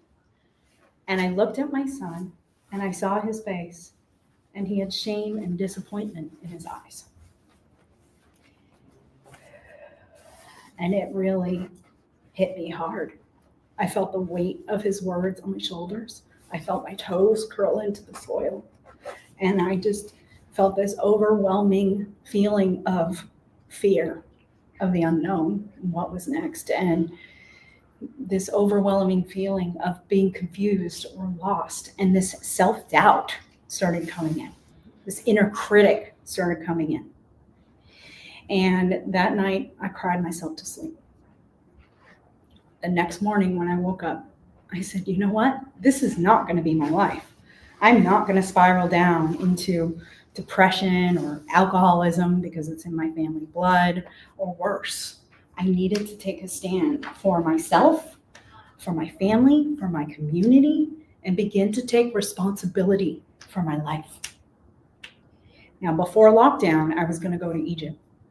And then lockdown happened and I wasn't able to go for a whole year. And on the day that I was supposed to be at the Pyramid of Giza, my husband came up to me and he put VR goggles on me and he transported me to the Great Pyramid of Giza. And I stood there and looked at the majesty of this pyramid, and I committed to myself in that moment that I would begin to create my life anew. And that's when I really began to adopt the name Anastara, which came to me from a psychic 20 years earlier. It's a whole nother story. And from that point forward, I learned, I grew, I hired a mentor, I took online courses, I watched documentaries, I read books. I really started to integrate my higher self's wisdom and my multidimensional beingness. And I realized through this process that I was beginning to create a new modality. And I call it the Ascension Integration Technique. And it is about integrating your higher self's wisdom in this 3D world so that we can balance who we're spiritually being with what we do in the world, what we offer, what we share. And so 1111 Unified has grown over the years. In 2020, we had our first virtual event. We've had over 8,000 registered attendees from 69 countries and 52 states. And ultimately, our 1111 Ascension University, I have seen my clients get so many transformational results in every area of their life because they were willing to do the inner work to transform their whole life. Because when we do our inner work, it ripples out, right? It's noticeable. People understand, they see, they're like, what are you doing? And that's powerful. So if you are ready to let go of anything, any of those inner critics, any of those judgments of yourself, of what you're going through, know that you're held and that this is an awakening process. It's called a process for a reason. All right, so let's move on. So, dear ones, ascension symptoms. Let's talk about these for a moment. Normally, I would have a beautiful slideshow for you, and so I'm just going to name some of these off. And when I explain one that you resonate with, just pop your hand up and let me see. Intense energy and disorientation. Yeah. All right. Unusual aches and pains in your body. Waking up at night with channeled downloads. Yeah, that's a big one, right? Oh, let me make sure I'm still on the screen here. Seeing and hearing things that other people might not see or hear. Yep. Loss of identity, right? Like my story, Candace came to an end, on a star was born. Feeling out of body, like astral projecting. Yeah. Periods of deep sleeping, like you just need to rest, like those solar flares come in and you just need to nap all the time. Yep. Get out of the world. Yep. Heightened sensitivities, like foods, music, films you might have used to like, you just can't do anymore, right? Oh God, yeah. Super sensitive to it. Yeah. Country. Yeah, Wow. exactly. Intolerance of lower vibrational things. Certain people are falling away from your life. God bless them, even my blood family. They just don't get me. And it's okay. I have my community. I have my chosen family now, my star family. Loss of desire for certain foods. Yeah, super sensitive to gluten and sugar now. I just can't do it. Oh, yeah. Yep. Sudden disappearance of friends. Or move on. Yeah. You absolutely cannot do certain things anymore. You're like, nope, that's not for me. Yeah. Okay. Here's another one. Days of extreme fatigue. Right? You talked about the sleep or sleeplessness. Retirement. You have too much energy and you're like jacked up and you can't fall asleep and have your 8 hours of sleep. Right? It's like excitement, though. the feeling of wanting to go home. Yeah. You know, like, God, get me off this planet. It is freaking chaos What did right I sign now. up for? What did I sign up for? And it's so true because our souls signed up to be here at this specific moment, at this specific time. We didn't think about to it. be a part of the planetary awakening and ascension. So feelings of anxiety, panic, depression. Okay. Yeah, and sometimes that's really just you're an empath and you're feeling the collective, right? And so learning how to navigate what to do when you are feeling the collective, because it's not yours to take on, right? Just like we have collective wounding or traumas from the past in our ancestral lineage, there's things that aren't ours to hold on to. And yet it can manifest in our life with dis-ease, chronic illness. We can have physical manifestations of things that are happening to us that we haven't resolved yet, right? And so when I work with my clients, we go through the divine source process, which is really a disentanglement from collective wounding. The witch wound. How many of you have the witch wound? Let me explain it for a moment, right? Those who don't understand. Collective trauma. Yes, yes. Well, the witch wound specifically is that in the past, I'd say, in a simultaneous life, we were persecuted or burned at the stake for magic, and that we couldn't ask for anything in reciprocity. And so a lot of wounded healers have that, right? I can't ask for money when I'm giving healing, and so that's a wound. And when we begin to actually clear that and we stand in our sovereign beingness, that's empowerment.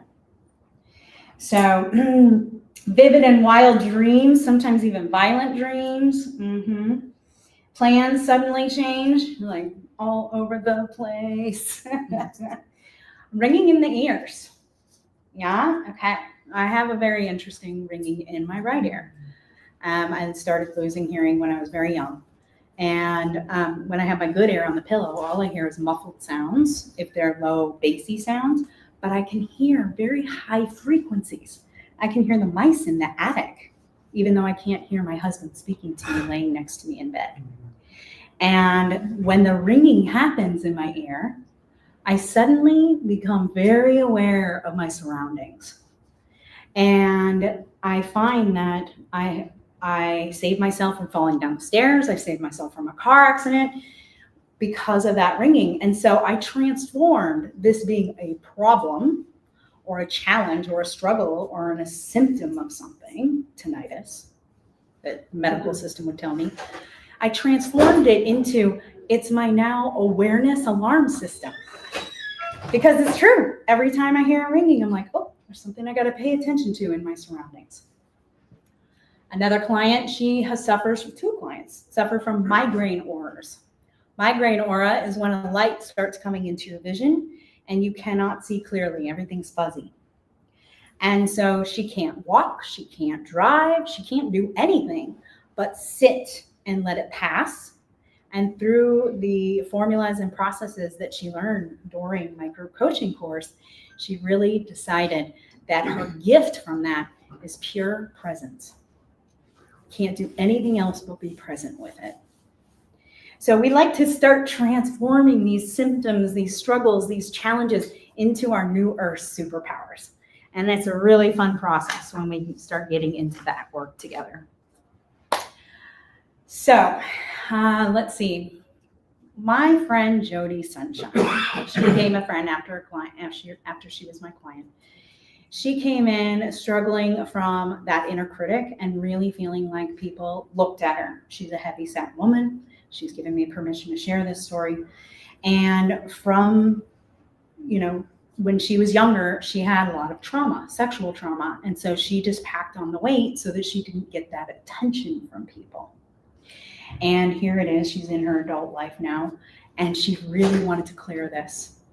And now that she has gone through the group coaching that I share, she really has transformed the way that she sees herself when she looks in the mirror, the way that she feels about herself inside, and has such a deep respect and self-love for herself that she has now gone on to create a new business. She's singing, which is like her passion, and creating a program for children with singing. Like, she really began to blossom and take off.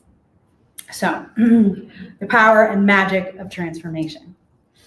All right, so the other thing that I wanted to really mention is, how do we begin to recognize our inner potential?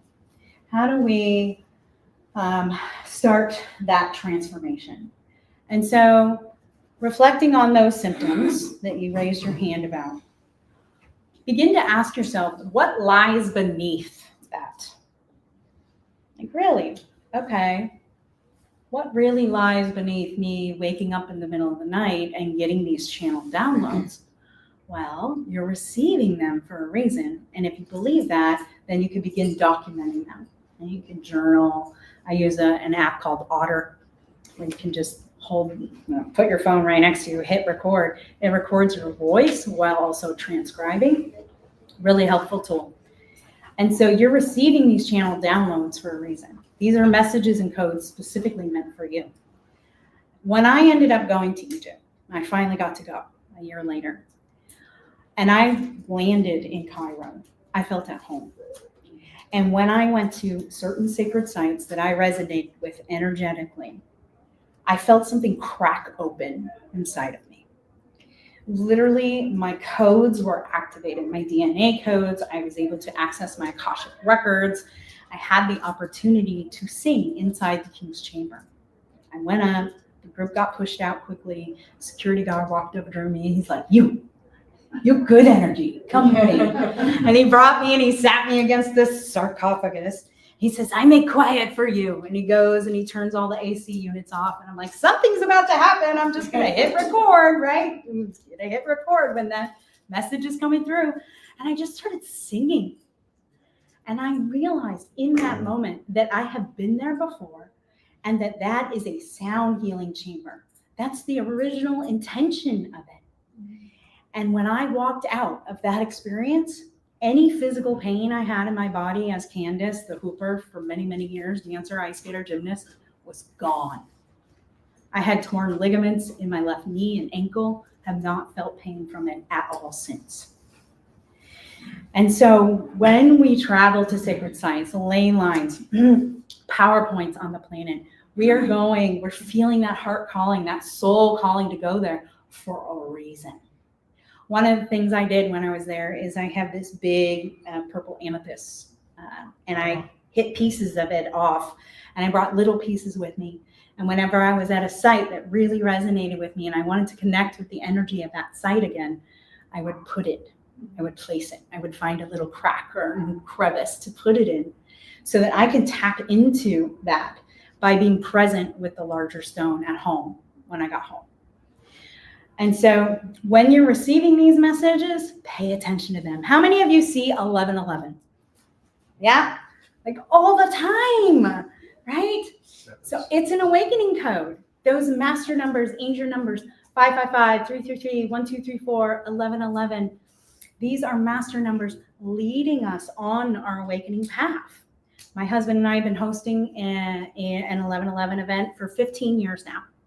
Started in our home, grew to a bigger home, grew to a retreat center, and now we're taking tours. We're bringing people to Egypt this year to be at the Temple of Isis on 1111. Because I believe that 1111, even though the number 1111 means spiritual awakening and enlightenment, it's the builder, right? The 4 pillars of a temple. 1111, it's a 4. 4 is the builder of things that last. We're not talking about just buildings and pyramids. We're talking about ideologies and belief systems and core values and guiding principles. What are those in the new earth? Authenticity, integrity, love, compassion, empathy, acceptance, peace.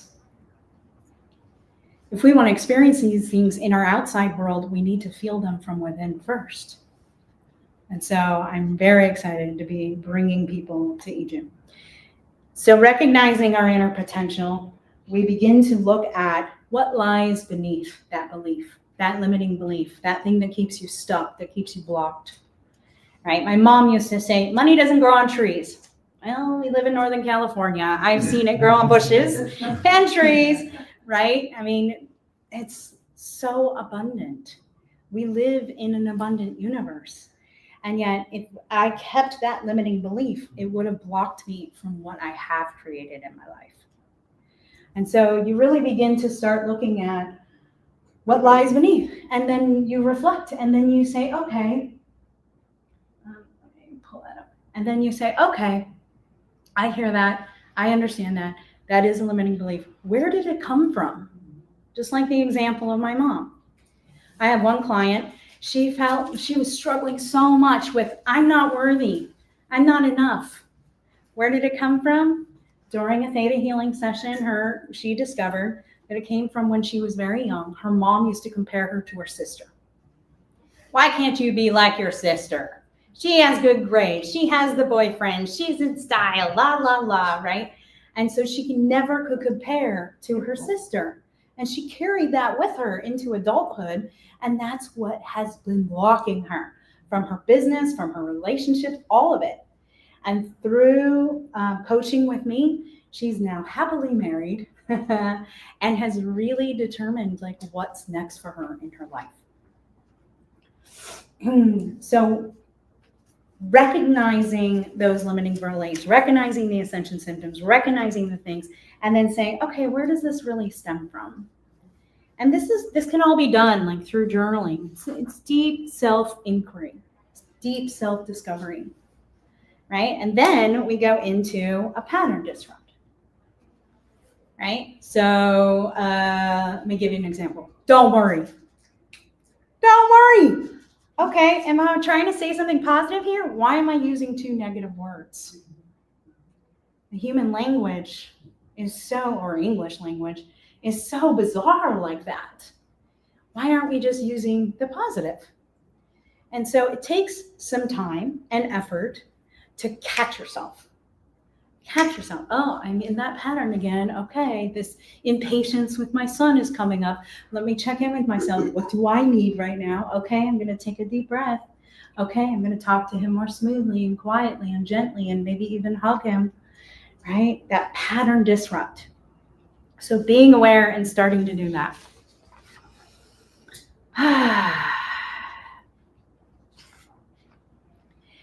I also find that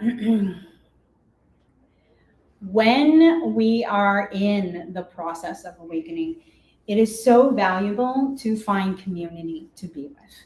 It is so valuable. Like I said, I found a mentor. I found a group of sisters that believed in me and I believed in them. And we really had that community. And all of you have this community here, the SoulSearch community, right? And when you go home, what is your support circle? What is your inner circle? And a lot of us have been finding that it's not our blood family anymore. You know, it's our star family, or whatever you want to call it, my awakening family, right?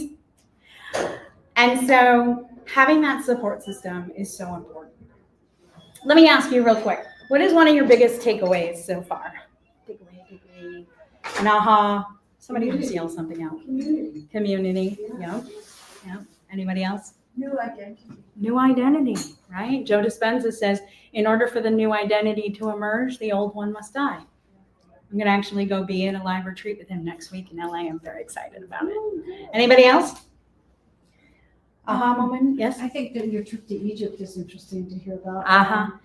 But I did have a question about Yeah. if you're getting any downloads on the codes of 1221. 1221. So yeah, mirror images. Yes, exactly. So the solstice, the winter solstice, in fact, in 12/21/12, I created a ceremony up in Mount Shasta with a small group of people. That gateway is going from the light into the dark. And so I find that code to me, and again, this is just my intuition, I'm not a numerologist or anything, is that it is the recognition of our shadow and being able to go into the depth of winter and really have that introspection, that time for deep introspection. Yeah, we can talk more about that. I have a booth inside. And then the Egypt, there's flyers on your seats, or you might have been handed one. If you don't have, yeah, there you go. Sweet. Let me check my time here. Okay, we're doing good.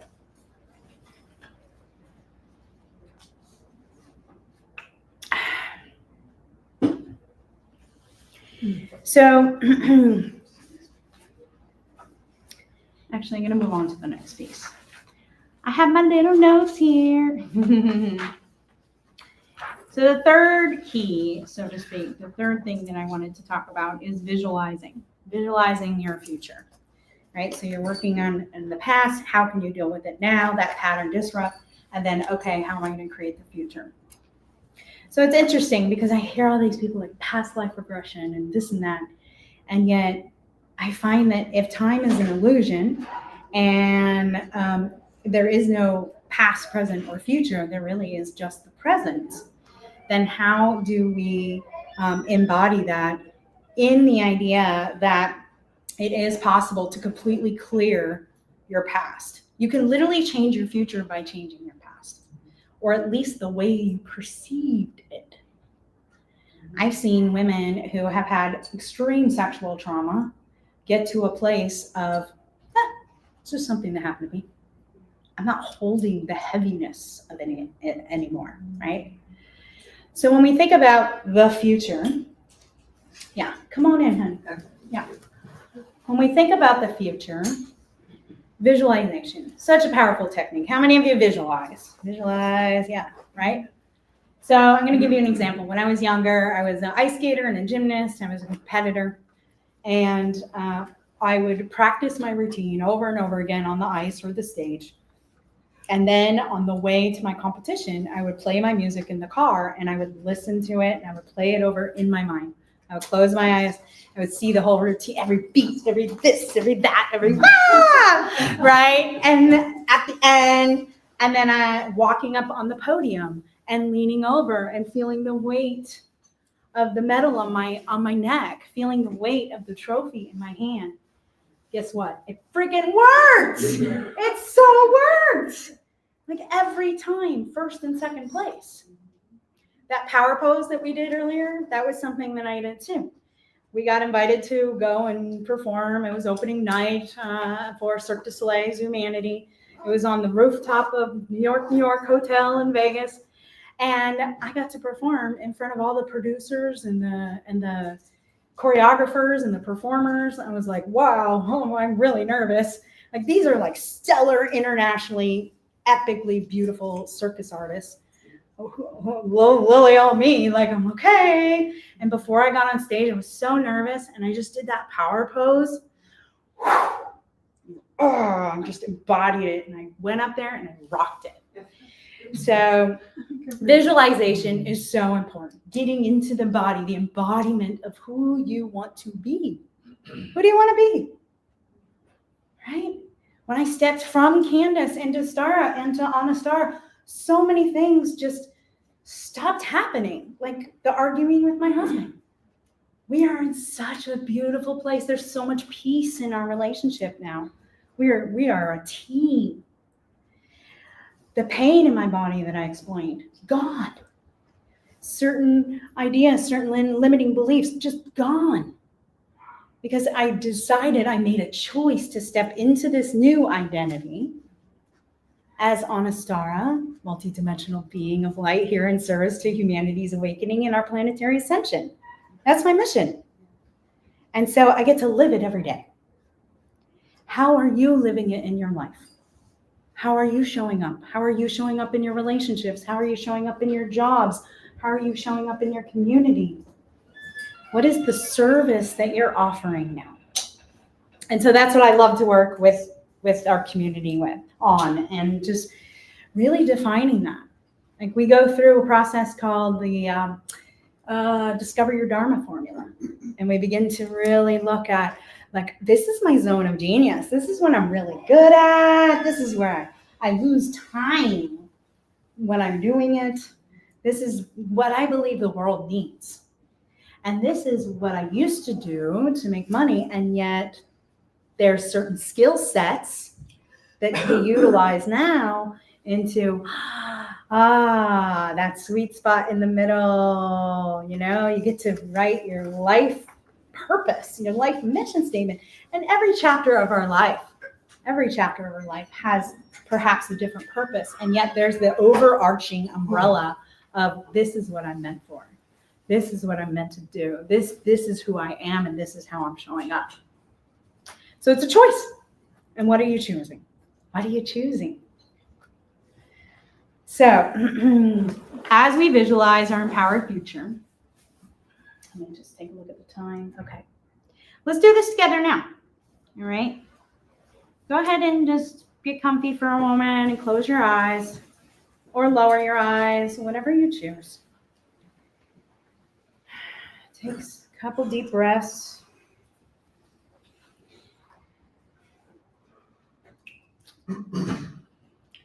Now imagine a goal or an achievement that you want to get.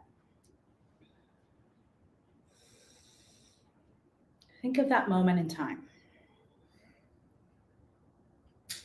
Fully embody every sense. What does it look like? What does it smell like? What does it sound like?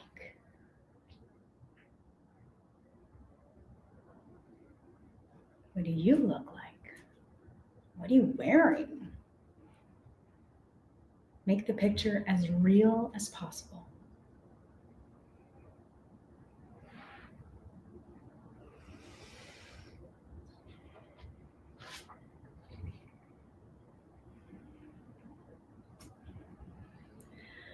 Now breathe in that moment. Breathe it into your body, your present body here and now.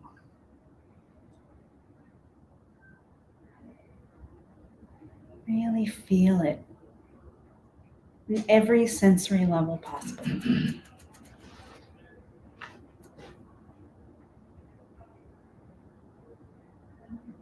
And begin to collapse the timeline and bring it closer to you now. Feeling as if it's happened already. It's happening right now.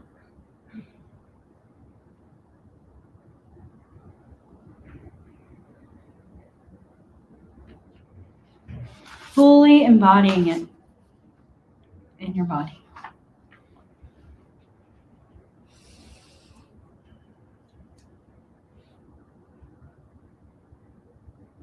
Where do you feel it in your body? Is it in your belly? Is it in your heart?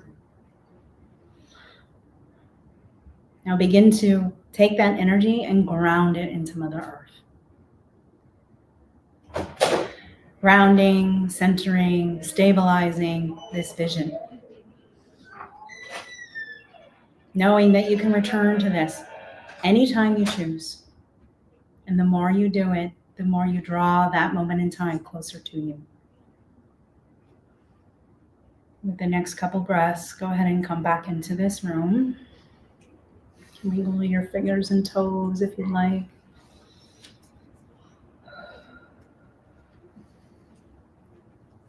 What happened? Were you there? Was it real? Yeah.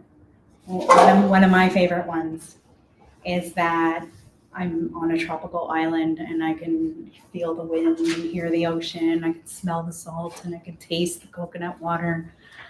And I'm surrounded by my community, and we have this beautiful eco village and solar panels and all the things, right? And it's like, yeah, we did it. We're there. We're living in harmony with the earth and with each other. And the more that I visualize that, the closer it's coming, right?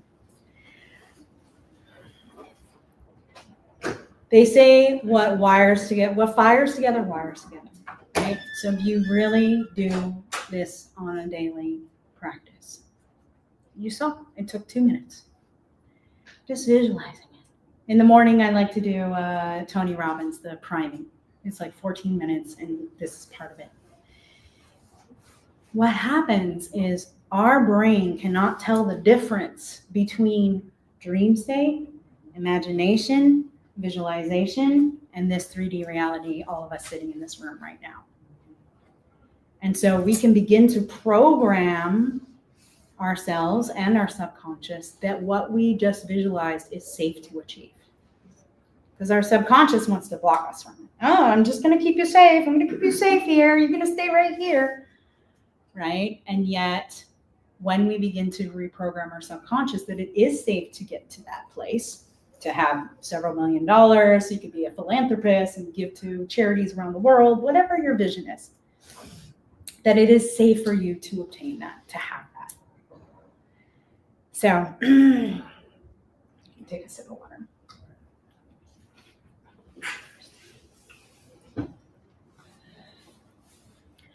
So I've seen awakening souls coming through our door, our 1111 door, just struggling, just like I'm in the middle of a divorce, or I'm not happy at my job, or, I'm completely unhappy with my home and I need to move. This is way too small for me, whatever it is, many, many things. And leave the sacred container feeling confident in themselves, feeling like they have their purpose and their mission to find, their North Star to lead them. One student, actually it was a mother and daughter, they weren't happy in the home that they were in, and then they ended up getting into a bigger home together, like within the group coaching container that we were in together. Another woman was unhappy with her work. She was working in a dental office for about 15 years. She's like, I just need to get out of here. And now she has activated herself in such a way that she is a co-creatrix. In fact, she's my assistant now because she started magnetizing the clients that she wanted. One woman was dealing with sexual trauma. After the course, she magnetized her perfect relationship.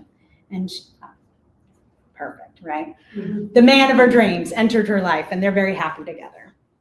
So I know that some people are like, oh, okay, cool. This is interesting. I'm kind of leaning in. And yet that inner critic or that self-doubt comes up. And I want you to know that I would love to support any of you on this path, Egypt being one of them, right?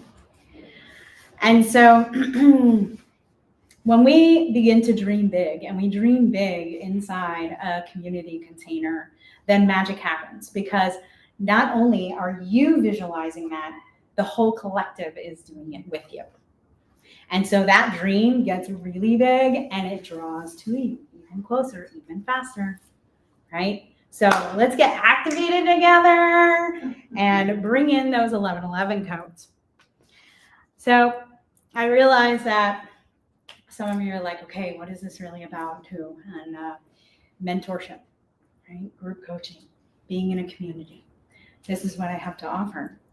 And it's like, okay, I'm not sure if I have time. Well, how much do you scroll on TikTok or Facebook or any of the books, right? It's like, if we begin to really focus that time instead on frivolous things to our personal development and growth, then that's when exponential growth occurs. So one of the tools that I share is called the timelessness technique.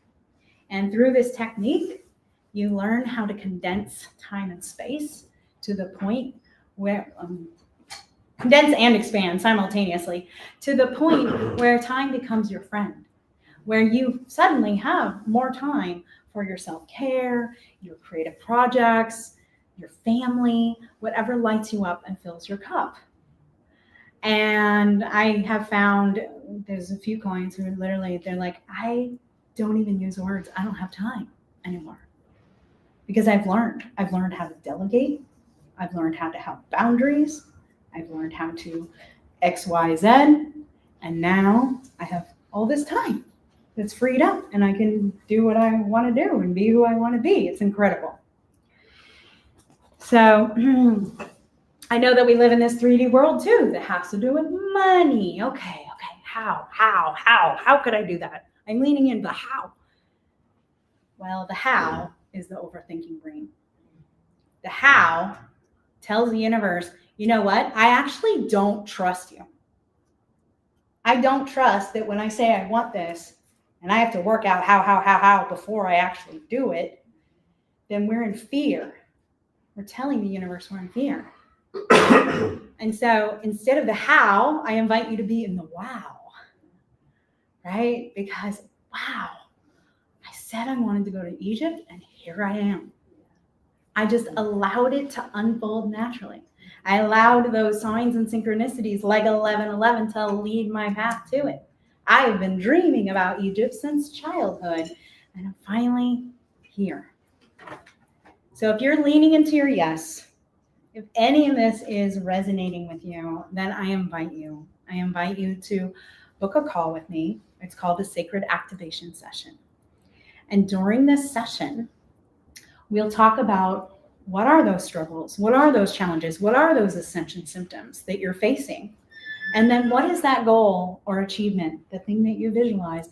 And we will define the gap and begin to be in the essence of, wow, okay, I get it now, right? And create like a little mini action plan. Because it all starts with baby steps, but it starts with your lean into the yes. Yeah, I've been dreaming about pyramids. Who's been dreaming about Egypt? Anybody? Yeah, since you were young. Codes, right? Say that again. Everybody has codes. Everybody has codes. No, not everybody has codes, but Egypt records. Oh, yes. Well, of course. Yeah. Yeah. And there are sacred sites all over the planet, right? And so being called to sacred sites in general, it's one of the things that we have planned for 1111. It's literally my bucket list now, is to be at a sacred site in sacred ceremony on 1111 for the rest of my life. We've been doing it 15 years now. This is year 16. We're just getting started. Egypt's just the first place, right? And it is later this year. It's October 28th to November 12th. And we will be at the Temple of Isis on 11/11. So there's flyers on the chairs and there's more in the back. And so the activation session, you can book it here by just scanning the code on your phone, or you can sign the email list in the back. And this is a moment where we can just connect heart to heart and really feel into the possibility of your own transformation and what you want to create in your life, and just offer some support for you. So how many of you would like some support right now? I know I certainly needed it when I went through my whole situation with lockdown and the end of my business and coming into the embodiment. It wouldn't have happened if I didn't have a mentor or coach. And so it would be a deep honor and privilege to speak with all of you and have that opportunity for that heart to heart and that one-to-one, and really just explore what it would be like and what's possible.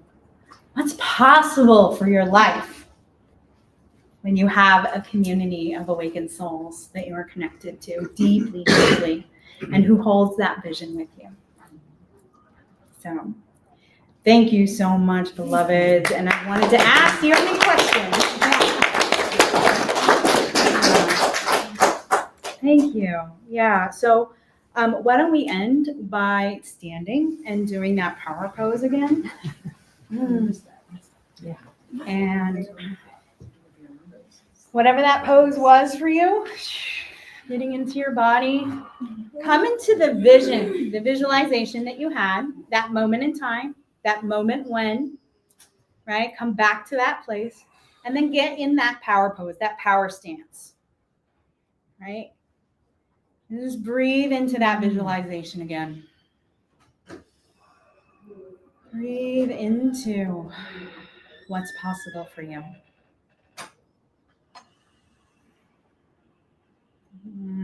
Yes. Feeling it, hearing it, seeing it, smelling it. Yes. And with this next breath, repeat after me. Anything is possible. Anything is possible. I am an empowered and sovereign being. I am an empowered and sovereign being. I am the creator of my life. I am the creator of my life. My dreams are coming true. My dreams are coming true. Yes, they are. My dreams are here. Okay. Yes, and so it is. And so it is. And so it is. Bliss, bliss, bliss, bliss. Yeah, thank you. Thank you. Thank you. Oh, my pleasure. Yeah.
Are you seeking guidance and healing?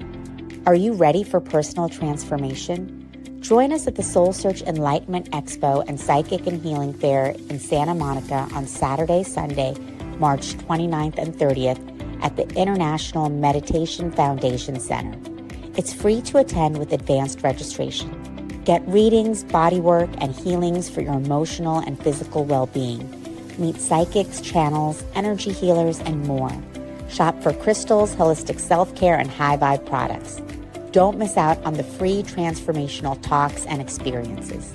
To register, visit soulsearch.io/Santa Monica Expo. See you there.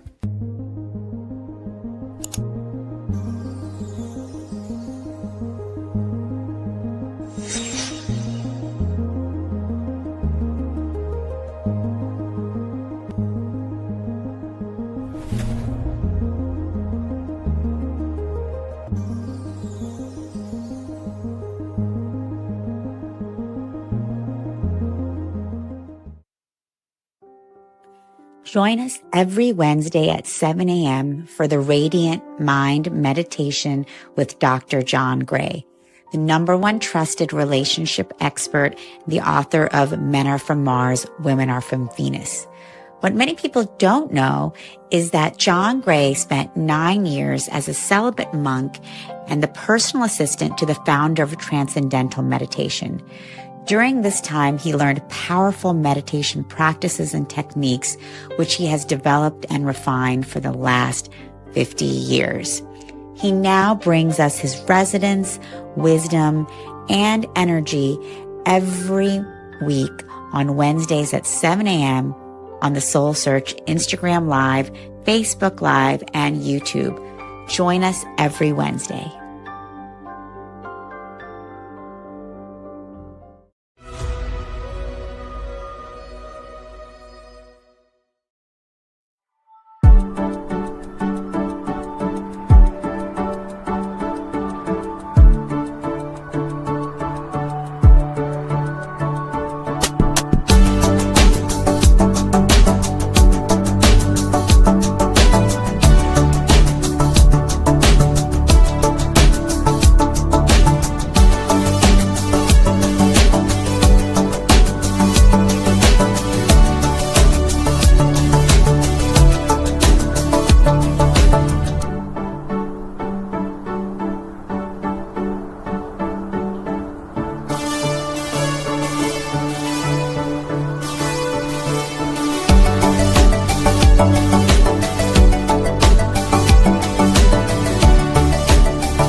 Are you seeking guidance and healing? Are you ready for personal transformation? Join us at the SoulSearch Enlightenment Expo and Psychic and Healing Fair in Santa Monica on Saturday, Sunday, March 29th and 30th at the International Meditation Foundation Center. It's free to attend with advanced registration. Get readings, bodywork, and healings for your emotional and physical well-being. Meet psychics, channels, energy healers, and more. Shop for crystals, holistic self-care, and high-vibe products. Don't miss out on the free transformational talks and experiences. To register, visit soulsearch.io/Santa Monica Expo. See you there.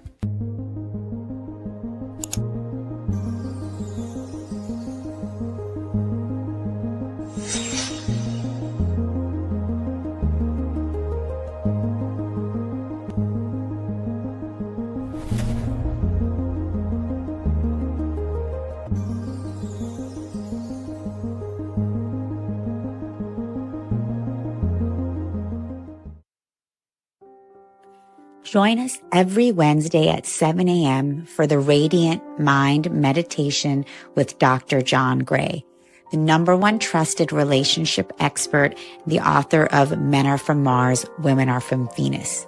What many people don't know is that John Gray spent 9 years as a celibate monk and the personal assistant to the founder of Transcendental Meditation. During this time, he learned powerful meditation practices and techniques, which he has developed and refined for the last 50 years. He now brings us his resonance, wisdom, and energy every week on Wednesdays at 7 a.m. on the SoulSearch Instagram Live, Facebook Live, and YouTube. Join us every Wednesday.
Are you seeking guidance and healing?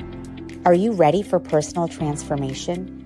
Join us at the SoulSearch Enlightenment Expo and Psychic and Healing Fair in Santa Monica on Saturday, Sunday, March 29th and 30th at the International Meditation Foundation Center. It's free to attend with advanced registration. Get readings, bodywork, and healings for your emotional and physical well-being. Meet psychics, channels, energy healers, and more. Shop for crystals, holistic self-care, and high-vibe products. Don't miss out on the free transformational talks and experiences. To register, visit soulsearch.io/Santa Monica Expo. See you there.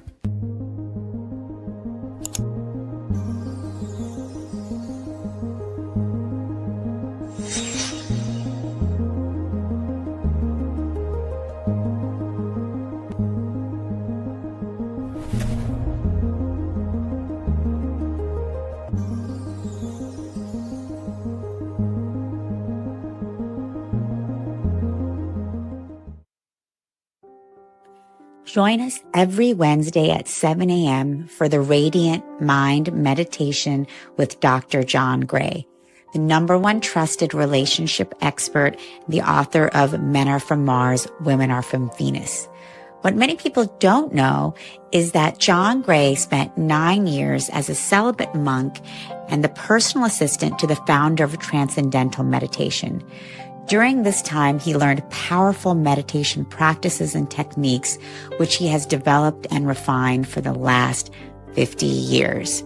He now brings us his resonance, wisdom, and energy every week on Wednesdays at 7 a.m. on the SoulSearch Instagram Live, Facebook Live, and YouTube. Join us every Wednesday.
Are you seeking guidance and healing?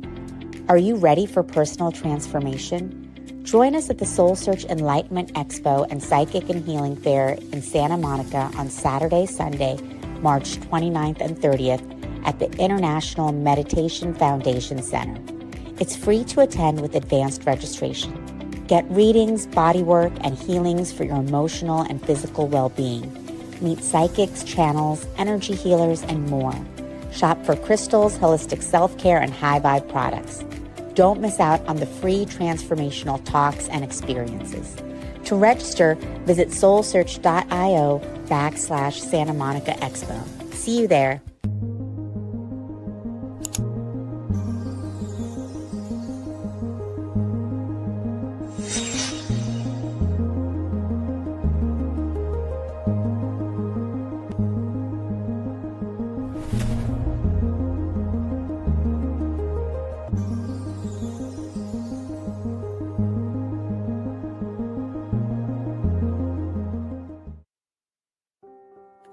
Join us every Wednesday at 7 a.m. for the Radiant Mind Meditation with Dr. John Gray, the #1 trusted relationship expert, the author of Men Are From Mars, Women Are From Venus.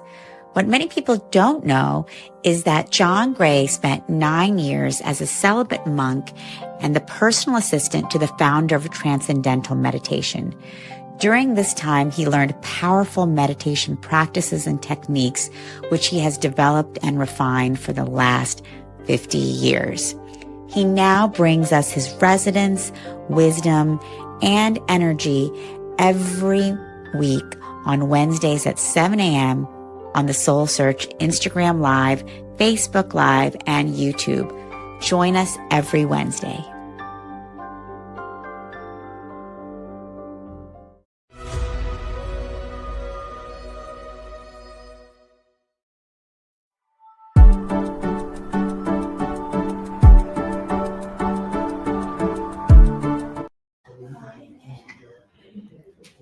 Hello, everyone, and welcome to our 2:00 hour. The day is just zipping by. As we know, there's no such thing as time or space. We're in this amazing container together, evolving and learning and growing and just being on our consciousness journey, wherever that might be. And we hope with us you found a safe and sacred space to land with that. Welcome to everybody joining us live. Welcome to everybody joining us via the live stream. We're so happy and blessed to have you here. My name is Barbara, and I am just going to get right to it because we have an amazing hour ahead of us. I'm so honored to introduce Monty Leach. Monty is a longtime editor of Share International magazine and has practiced transmission meditation for many years. Share International is an international network of volunteers working together to make known the presence among us now of the world teacher and his group. the Masters of Wisdom, and how this momentous event is affecting all aspects of life on our planet today. And I think we can all feel the polarity happening right now. So this talk couldn't be more timely. A key element of the group's work also consists of transmission meditation, a service activity that is done to benefit humanity and the planet as a whole. It is simple, but a powerful group meditation open to everyone, experience notwithstanding. And you are so lucky that you'll be able to experience this with Monty today. So without further ado, I welcome Monty Leach. Thank you so much, Barbara. My pleasure, always. Thank you. I'll climb in here. Thank you. And hello, everyone. Hello to everyone who is here in the room, and hello to everybody who is here online. Thank you for being here. So as Barbara mentioned, my name is Monty Leach, and on behalf of the Share International Network, welcome to today. And Barbara explained who we are and what our work consists of. So I can just skip that part of my talk completely and go on to my next section. So I did want to mention up front that we have a booth, if you haven't already been there, which we have volunteers such as myself will be there after the talk to explain more, to answer your questions if you have questions to ask. And for the folks online, at the end of the presentation, I will make known information on how you can find out more about what I'm talking about today. So, as Barbara said, our work consists of making known the presence in the world today of a great spiritual teacher, Maitreya, the world teacher, who is the teacher for the Aquarian age. He's here with a group of similarly wise teachers known as the Masters of Wisdom. And so that's part of our work, to make that information known to the world. And as also Barbara said, the other part of our work is transmission meditation, which we'll get a chance to experience later on together. And it's basically a group meditation that was introduced to the world by one of these great teachers, one of the Masters of Wisdom, as a way that anybody can simply but powerfully help the world. And as I say, you'll get a chance to experience these energies of the Masters and Maitreya a little bit later on. So just to give you an overview of what I'm going to be talking about today, I'll go into who these great beings are, Maitreya and the Masters of Wisdom, their return now to the everyday world, what their priorities and concerns are, and then I'll explain what transmission meditation is, the very simple technique involved, and as I just said, we'll get a chance to experience that. So that's kind of how the program is going to run today. So just as to begin, when I was first introduced to this information that I'm going to be presenting to you today, and when I was first introduced to transmission, many, many years ago now, I've been doing transmission for a while. And I was been very fortunate to be able to take part in a transmission group for all these years. And this work really has changed my life completely. And it's given me a sense of hope for the future of this world, despite all the crises that we see happening in the world. It's given me a sense of hope, and it's also given me a path of service where I can help the world. And it's made all the difference to me in my life. And maybe today, this talk, this presentation will have a positive effect on your life as well. I hope so. And at the very least, I hope it'll give you a sense of hope for the future of this world. We really need that sense of hope today. So one thing I wanted to also mention at the very beginning is we are facing many crises today in the world. It's very clear. But I wanted to emphasize that we're not facing these crises alone. We're not as humanity alone, trying to figure out what to do in the face of all these crises. We have help. We have always had help of a very profound spiritual kind to help us in the name of Maitreya and the Masters of Wisdom working from behind the scenes. They have helped us, they have guided us, they have protected us for many, many thousands of years from behind the scenes. They have lived in the mountains and the remote areas of the world. So now at this very critical time for the world, where literally the future of our planet is at stake, these great teachers are coming into the everyday world. They're already in the everyday world to help us and guide us through this critical time. So basically we don't destroy this wonderful planet that we have now, which we could do if we don't go in the right direction. So they're here now in the everyday world to help us through this critical time. So another important point to make is, although they are here to help us, and they are helping us now behind the scenes, people don't know that, but they are, moment to moment, 24/7, 365 days a year, they are helping us, humanity, but we are not aware of it, of all the things they do to help and protect us.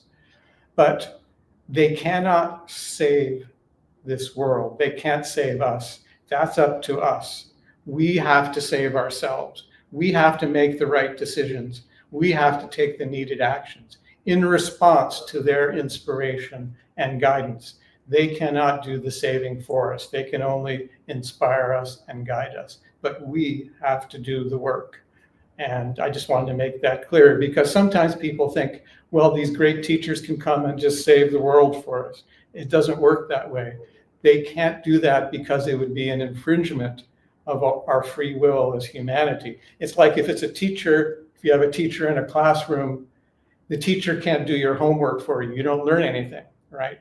So we have to do our homework, we have to learn our lessons, and we have to make the right decisions to save ourselves. So what is their advice? What are they here to teach us? So Maitreya has said that he is here to teach us how to live together in peace. How to live together in peace. That's why he's here. So how do we do that? He says the key is sharing. SHARING, sharing.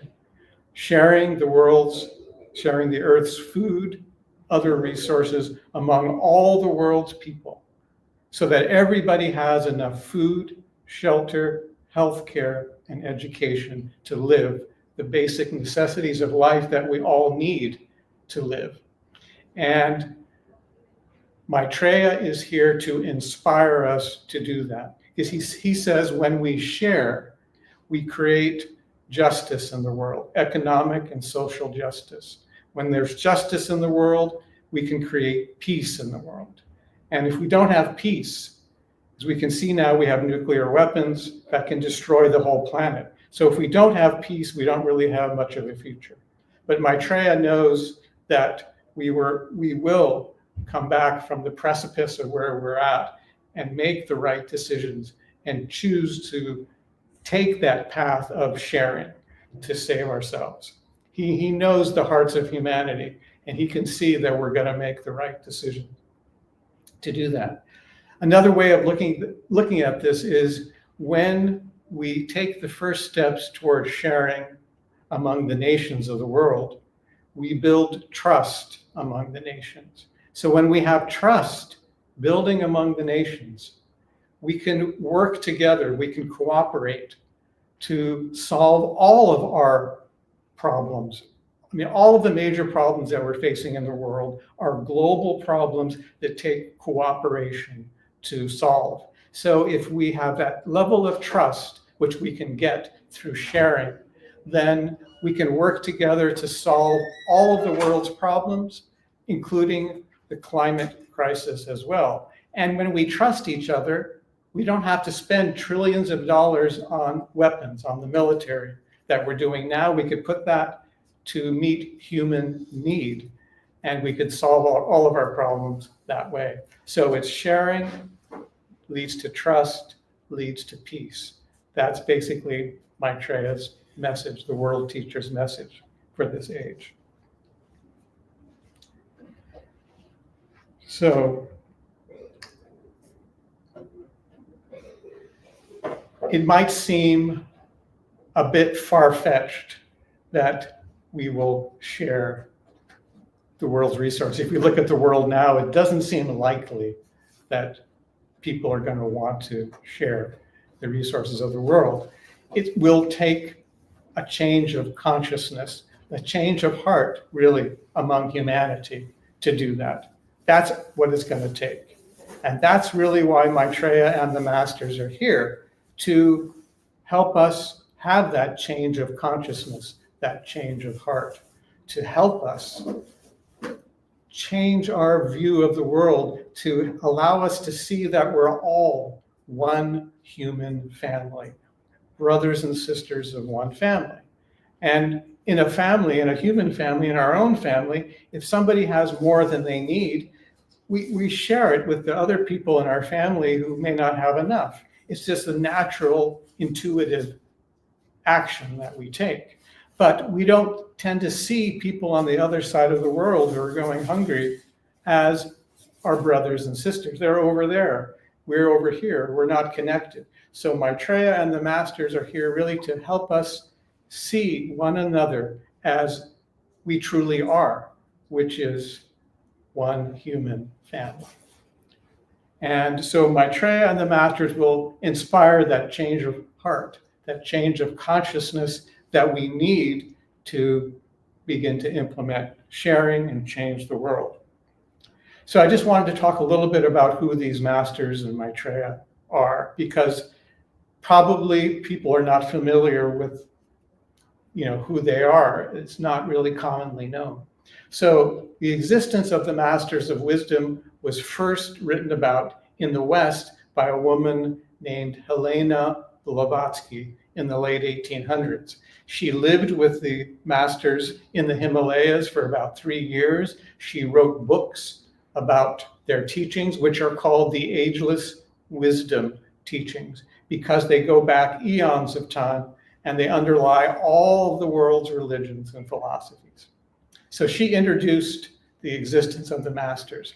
Then fast forward about 50 years, then another great disciple named Alice Bailey, who also worked with the masters, brought forth more of their teachings to the world. And then in 1948, she published a book called The Reappearance of the Christ, which foretold the events that are happening now, that these teachers are going to be coming into the everyday world. At their head, their leader, the world teacher, also known as the Christ, will come with them out into the world. And she said that would happen around 1975. So as it happened in 1974, a British artist, esotericist named Benjamin Creme, who was trained over many years by one of these masters of wisdom, he brought into the world the information that these great beings were going to be entering the modern world, and that they are entering the modern world, the everyday world now. So he began his work in 1977, and a little before that, 1975, saying the masters and Maitreya are coming forth into the everyday world to help us and teach us. Maitreya at the head. And Benjamin Creme, to get this information known to the public, he founded a nonprofit group called Share International, which we all are part of here. It's a worldwide network. People are volunteers all over the world to make this information known to the world. He was also the editor of Share International magazine, which I'm US editor of, but he was chief editor of it for many, many years. He passed away in 2016 at the age of 93, I think.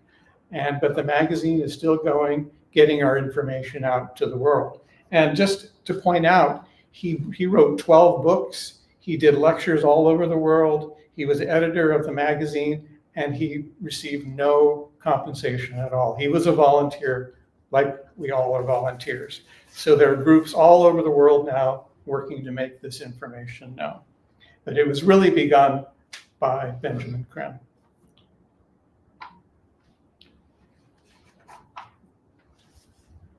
So the Masters of Wisdom they're human beings like we are. The only difference between the Masters of Wisdom and ourselves is they have gone ahead of us in evolution. So how do we evolve? How do we progress in spiritual development? It happens over lifetime after lifetime of experience. In other words, reincarnation. We all have lived thousands of lives, and it's like a school. Each life, hopefully, we get a little closer to graduation, and eventually we graduate. The difference between us and the Masters is they started school a long time before we did. So they have progressed way ahead of us and have perfected themselves. But all of us will get there eventually someday. We will all become Masters of Wisdom someday. So after the Masters graduate, so to speak, after they've learned all of their lessons that they can in the world, some of them stay behind in school to teach the rest of us to raise our own consciousness, to raise our, basically our level of consciousness. And that's how humanity evolves, through the stimulus of the Masters. The Masters work through their disciples in the world. So if you think of anybody throughout history who has made any impact at all, whatever field, they've been a disciple of one of the Masters. Aristotle, Plato, Einstein, Mozart, Beethoven, Da Vinci, more recently, Martin Luther King, Eleanor Roosevelt, and I think very much so recently passed Jimmy Carter, President Carter, who I think was a great man, great humanitarian. So whatever field, the Masters work through their disciples to uplift the consciousness of humanity. They've done so for many, many thousands of years. And our consciousness has been raised. It may not seem like it these days sometimes, but if you compare it to how we were thousands of years ago, we've made a lot of progress. And at this point in history now is a very, very special point in history, because we're at the turning point between one great cosmic age and another. We're at the turning point between the Piscean age and the Aquarian age. So it's not just a kind of a song from the 1960s about the dawning of the age of Aquarius. We really are in the age of Aquarius. So new energies are pouring into the earth from the constellation Aquarius. The problem is, one of the problems at this critical turning point is people are still trying to hold on to the old ways of the previous age, the Piscean age, which are very, very divisive and I would say very much leading to conflict. But people are attached to how things have been done. They want to hold on to these old ways, even if they're not working. And so that's some of the people. But we also have a lot of people, especially young people now, who are responding to the new energies of the constellation Aquarius, which are pouring in to the world, which result in unity and people looking for peace, searching for peace and justice and unity in the world. So we have these two opposing forces happening in the world, people who want to hold on to the old and people who are embracing the new. That's why we see some of this conflict at this time. So at this critical point in time, and throughout history actually, at the beginning of new ages and other critical points in time, the Masters send one of their own, one of their great teachers into the world to show humanity the next step forward for us. We know some of these teachers as Zoroaster, Krishna, the Buddha, the Christ, Muhammad.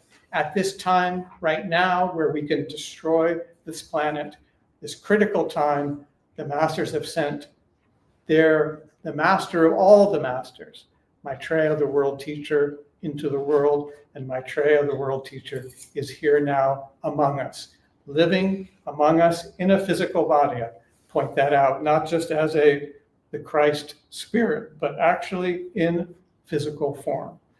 He's here among us, still working from behind the scenes, but I'll explain that a little bit later. So Maitreya is probably a name you haven't heard about. So who is Maitreya? Well, from a religious standpoint, all of the major religions expect the return of their teacher. So if you're a Christian, you expect the return of the Christ. If you're a Muslim, you expect the Imam Mahdi. The Hindus expect Krishna. Buddhists expect Maitreya Buddha. They have his name right, Maitreya Buddha, the fifth Buddha. And the Jews await the Messiah. So those of us who are part of the ageless wisdom tradition, they know that all these different names refer to one person, the world teacher, and they expect his return now. So Maitreya is here not as a religious leader, not even as a religious teacher, but as an educator in the broadest sense of the word, to educate humanity, really. Religious people, non-religious people, it doesn't matter. He is literally a world teacher for all, how many ever billion people we are, 8 billion people, for everyone. So, as I said, that Maitreya and the masters work through their disciples in the world to help change the world. But one of the other ways they change the world is they send great spiritual energies into the world that they have access to, out to humanity, to uplift humanity, to move us forward. And these great energies form the basis of transmission meditation, which we're going to experience in just a few minutes. So that's two ways that they work to uplift humanity. And the third way that they work to uplift humanity is actually literally physically in the world, working behind the scenes to work to help to inspire us to work toward peace and reconciliation in the nations. It may not seem like we have a lot of peace and reconciliation in the nations, but as I said before, it's up to us to respond to them, their energies and their efforts. They can only do so much. We have to take the actions to make the decisions to work for peace and make peace in the world. It's up to us. So you might ask, why haven't we seen Maitreya yet? Well, his coming into the world is a cosmic event. It affects not only our planet, but all the planets of the solar system. So there are many factors involved in the timing of his emergence. One of the factors, as I understand it, is that he needs to find the most opportune moment where he can see humanity is ready to accept him, accept his teachings of sharing and justice and peace. So when we demonstrate that we're ready to accept positive changes in the world, he can come forward publicly. So how do we demonstrate that we're ready for positive change? Well, in my opinion, one way is, who do we vote for in the elections? That's one way. Another way we demonstrate we're ready for positive change or not ready is demonstrations, protests, the voice of the people. As so many people are out there now today, especially young people, calling for change, justice, peace, saving our planet. That to me is one of the most hopeful things going on in the world today, is young people out there calling for peace and justice. And those are Maitreya's priorities. Those are along the lines of what Maitreya is calling for. And he said, anybody who works for peace, justice, sharing, his energy of love pours through them all the time. So anything we do along those lines he sends his energy of love to help us. So when Maitreya determines that it's the most opportune time to come forward publicly, he will make himself known gradually and become more and more known. But he will not come forward and call himself Maitreya Buddha or the Christ or any of these other names. He wants us to recognize him for what he is saying rather than who we think he might be. So he's going to come forward as one of us.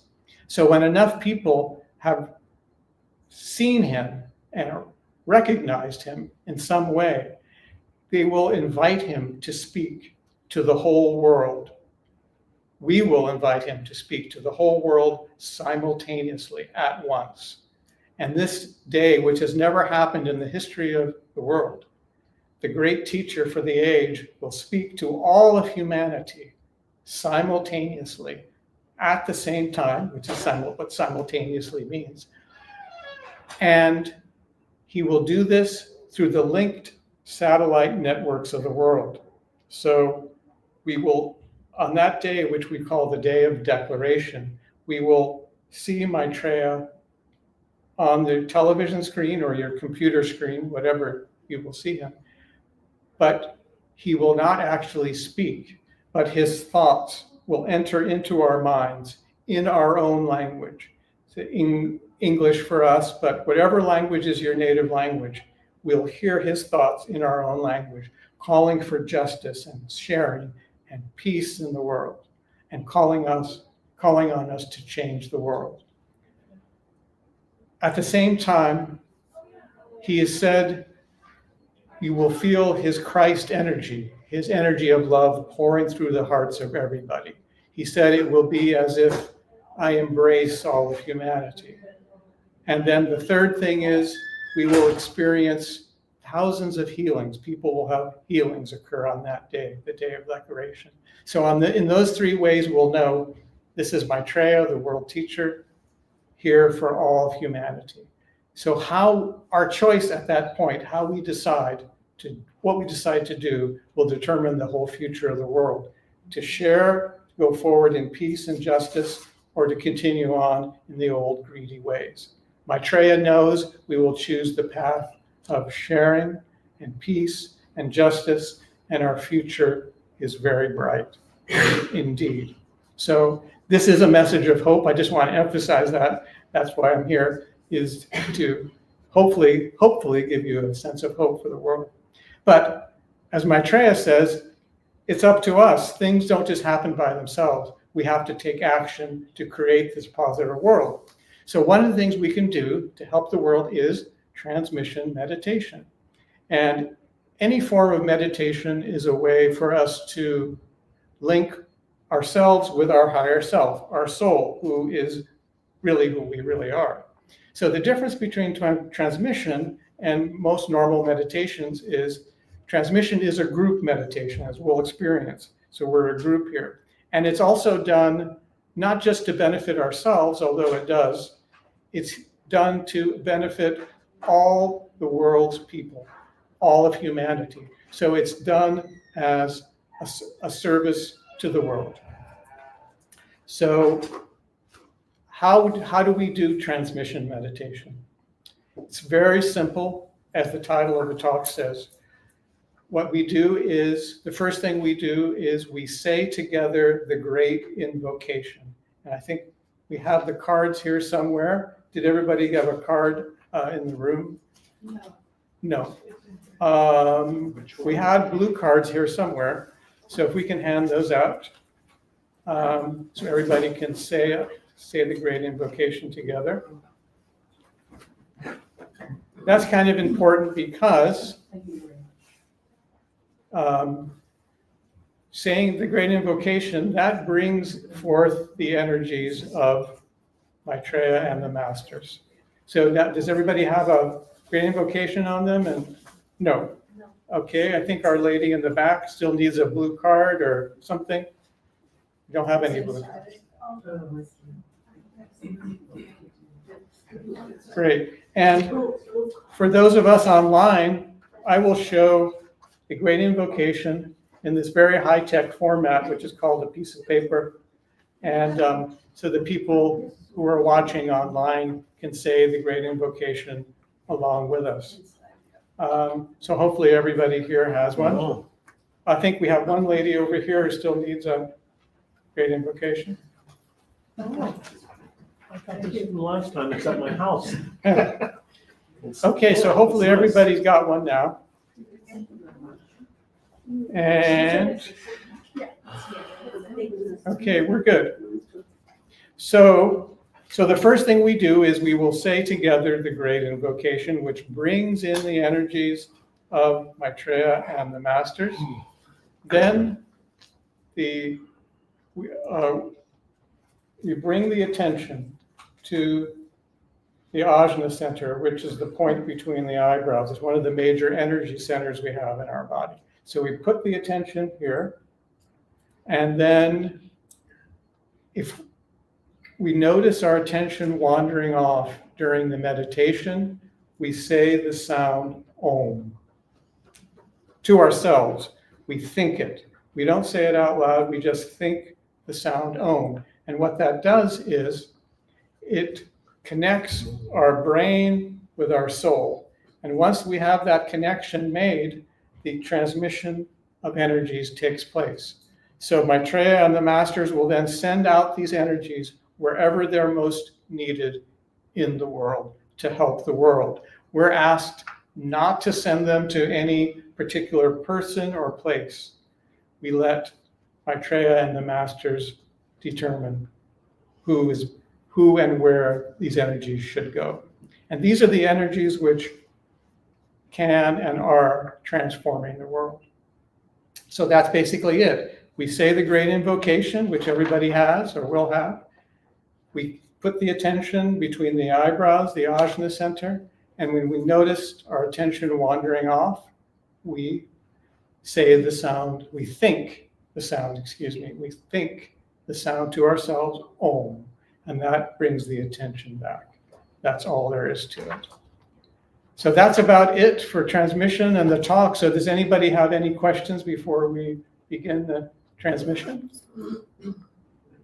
Seeing no questions, and I can't see any questions online, so we can start. So what I'm going to do is to help our attendees online, I'm going to stand in front of the Zoom camera and hold the great invocation up so people can read it. And how we say it usually is we pause a little bit in between the stanzas. So that's how we normally do it.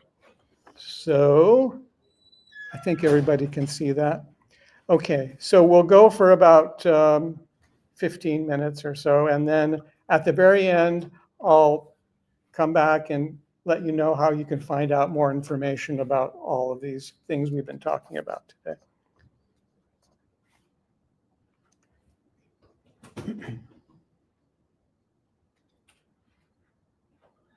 From the point of light within the mind of God, let light stream forth into the minds of men.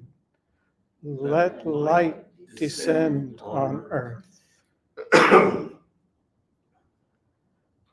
From the point of love within the heart of God, let love stream forth into the hearts of men. May Christ return to earth. From the center, where the will of God is known, let purpose guide the little wills of men, the purpose which the masters know and serve. From the center, which we call the race of men, let the plan of love and light work out, and may it seal the door where evil dwells. Let light and love and power restore the plan on earth.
It's about 15 minutes.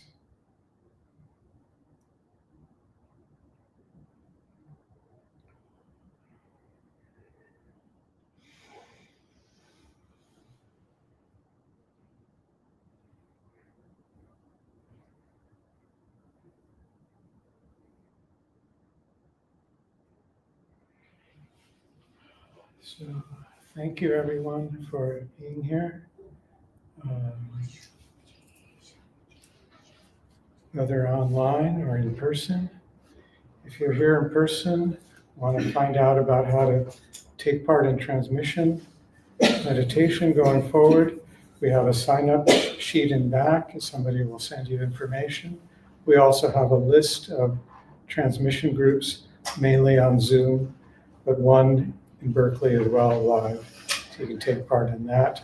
And we'll also be at our information table to answer any questions you have. If you're online and you want to find out more information, the best way is to go to our website, which is www.share, that's S-H-A-R-E hyphen international.us. That's share, S-H-A-R-E hyphen international.us. And one final thing I'll mention to everybody, which is there's a great new online TV series that's available on SoulSearch TV, where Tangela Islam, who's founded SoulSearch, which this is the SoulSearch Expo, talks to one of our co-workers, Michiko Ishikawa, in conversation, 5 episodes. It's a great series, and I recommend you check it out. So for that, you go to soulsearch.tv/on-demand. And the name of the series is called The Promise, Humanity's Coming of Age. It's a great series. I think you'll enjoy it. And again, thank you so much for being here. So.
Are you seeking guidance and healing? Are you ready for personal transformation? Join us at the SoulSearch Enlightenment Expo and Psychic and Healing Fair in Santa Monica on Saturday, Sunday, March 29th and 30th at the International Meditation Foundation Center. It's free to attend with advanced registration.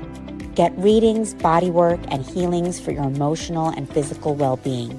Meet psychics, channels, energy healers, and more. Shop for crystals, holistic self-care, and high-vibe products. Don't miss out on the free transformational talks and experiences. To register, visit soulsearch.io/Santa Monica Expo. See you there.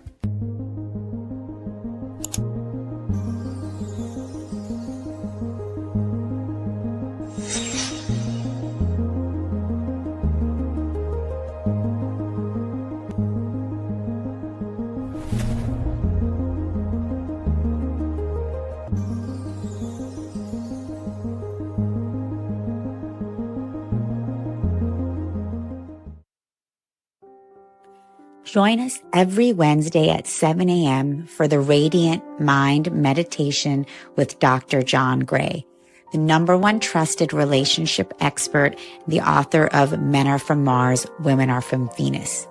What many people don't know is that John Gray spent 9 years as a celibate monk and the personal assistant to the founder of Transcendental Meditation. During this time, he learned powerful meditation practices and techniques, which he has developed and refined for the last 50 years. He now brings us his resonance, wisdom, and energy every week on Wednesdays at 7 a.m. on the SoulSearch Instagram Live, Facebook Live, and YouTube. Join us every Wednesday.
Are you seeking guidance and healing?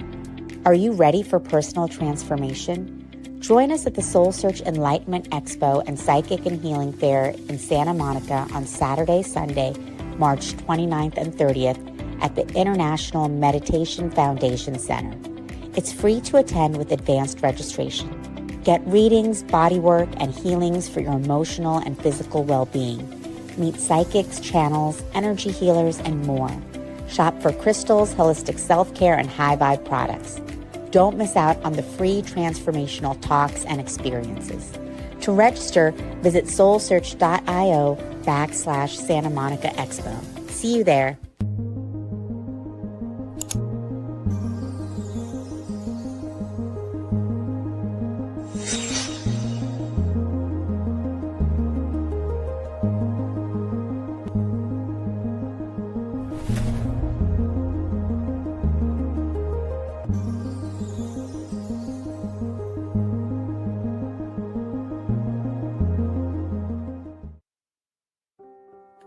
Join us every Wednesday at 7 a.m. for the Radiant Mind Meditation with Dr. John Gray, the #1 trusted relationship expert, the author of Men Are From Mars, Women Are From Venus.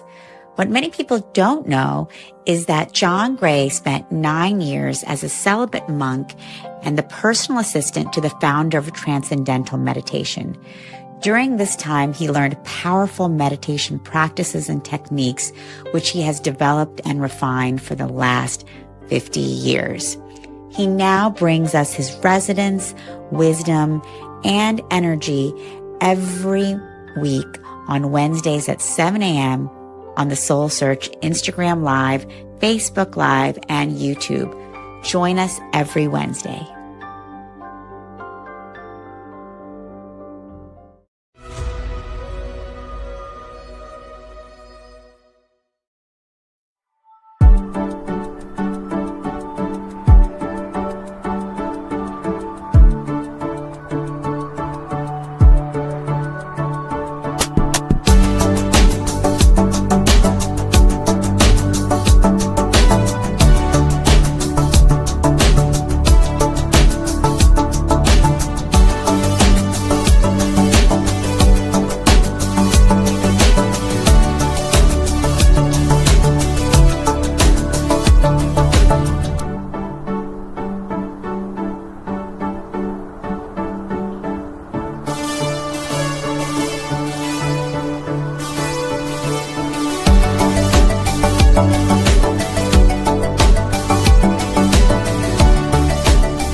Are you seeking guidance and healing? Are you ready for personal transformation? Join us at the SoulSearch Enlightenment Expo and Psychic and Healing Fair in Santa Monica on Saturday, Sunday, March 29th and 30th at the International Meditation Foundation Center.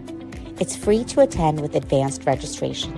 Get readings, bodywork, and healings for your emotional and physical well-being.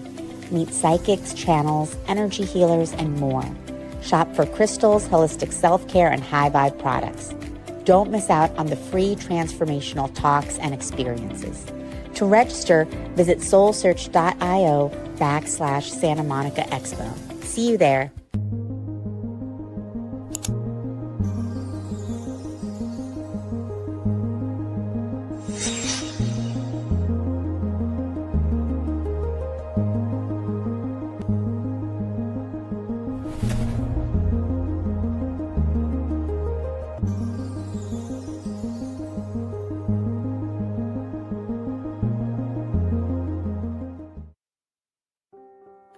Join us every Wednesday at 7 a.m. for the Radiant Mind Meditation with Dr. John Gray, the #1 trusted relationship expert, the author of Men Are From Mars, Women Are From Venus.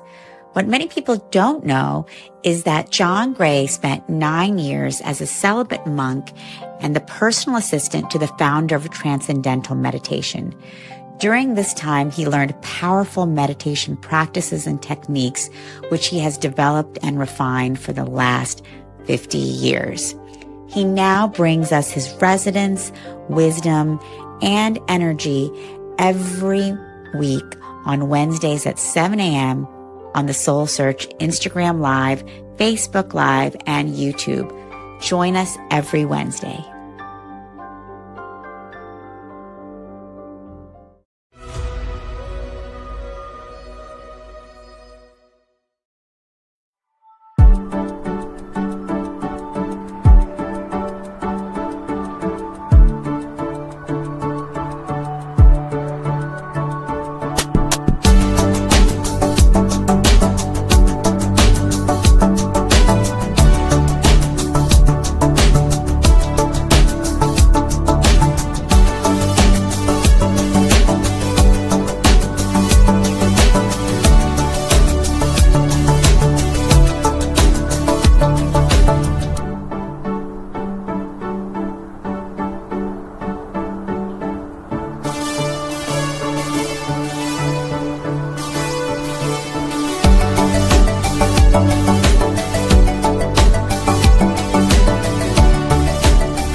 Are you seeking guidance and healing? Are you ready for personal transformation? Join us at the SoulSearch Enlightenment Expo and Psychic and Healing Fair in Santa Monica on Saturday, Sunday, March 29th and 30th at the International Meditation Foundation Center. It's free to attend with advanced registration. Get readings, bodywork, and healings for your emotional and physical well-being. Meet psychics, channels, energy healers, and more. Shop for crystals, holistic self-care, and high vibe products. Don't miss out on the free transformational talks and experiences. To register, visit soulsearch.io/Santa Monica Expo. See you there.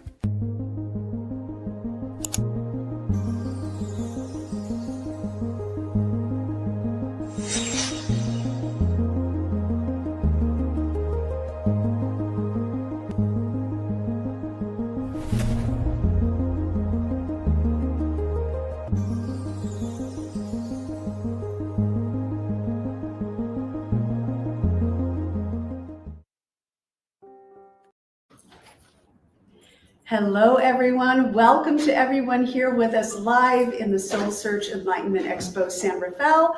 And welcome to everyone live streaming. We're so happy to have you all here, all together in this space that knows no space or time, all here on this sacred divine frequency with our amazing speakers. And we're so grateful that you are spending time with us. I am so honored to introduce to you an amazing member of our SoulSearch family. We feel so blessed to have her beautiful energy, her knowledge, her connection to the divine with us and with all of you. Without further ado, I will tell you about her. And in a very small snippet, there's so much to tell. Nivedita Ganapati is a personal coach. She is a spiritual seeker, and she is an amazing teacher. She is heavily qualified to talk about what she talks about, with a master's degree in law from Harvard University and a master's in high-tech law from Santa Clara University, after which she was licensed to practice law in New York, California, and India. She gave up a lucrative law practice to follow her calling. And that is really a reminder for us all that when you get that nudge, you just leap and say yes. And she became an amazing motivational speaker and personal coach. Nivedita draws upon her experience in a wide range of healing modalities, sacred mysteries, spiritual truths, to empower people by expanding their awareness. She is passionate about learning the symbolism behind ancient Hindu mythology and Vedic rituals and teaching its relevance in the modern context. Today with Nivedita, we will unlock the power of a perfected mind to discover the secrets to transform our destiny with the timeless wisdom of the Hanumanji. And without further ado, I welcome you to our family. Thank you, Barbara. Thank you so much for this generous introduction. And we are privileged and honored to be part of the SoulSearch tribe and family. And my partner, Ragini Mishra, and I have co-created this My Positivity Matters platform so that we can understand spiritual wisdom from the East and also try to understand where the science and spirituality meets, as well as where Western and Eastern philosophy meets. So today we will be talking about Hanumanji, who is a revered deity from the Hindu tradition. But I don't want to, talk about him as a deity, as a god. I'm going to use him as an archetype to deconstruct what he stands for, because he has a lot to teach us. And he's a central figure in the epic Ramayana, if you've heard about him. And he's known for his devotion to Lord Ram. If you are not familiar with these words, I will explain them in a little bit. Just want to give you a small introduction. And once we understand how powerful this archetype is, because contained in this archetype are cryptic codes on how to understand our mind, which can be our best friend or our worst enemy. And once you understand this archetype, that how he has harnessed the power, the energy, the service, and strength, we can inculcate these qualities within us. So you will look at personal power in a very different way. Now, who is Lord Hanuman? Like I just said, he's a central character in Ramayana. And he is, if you Google him, he has a face of a monkey and the body of a human being. Every time the Vedic philosophers use this, it's called Kim Purusha. Are they human? Because they have an animal face or head and a human body. You have to understand they're trying to give us a bigger information, which is the human mind is like a monkey mind. It's constantly, agitated, moving. Two things. Human mind is untrained mind. One is it copies other people, cannot stick with whatever is true to them, and it's constantly moving. So how to harness these two qualities? How to control these two qualities? Now, this perfected. Once we understand this archetype, we actually can go from being human to Hanuman. Now, what does Hanuman mean? Names in Sanskrit are not just what they seem like. It's two words. One is Han, the other is Man. Han is dissolved and Man is the ego. So the one's ego being that part of us that feels separated from the universal unity consciousness. Once we feel separate, we are limited and we experience lack. So how to overcome that? Now, why is Lord Hanuman, or this Hanuman archetype, the perfect archetype to understand how to master our mind?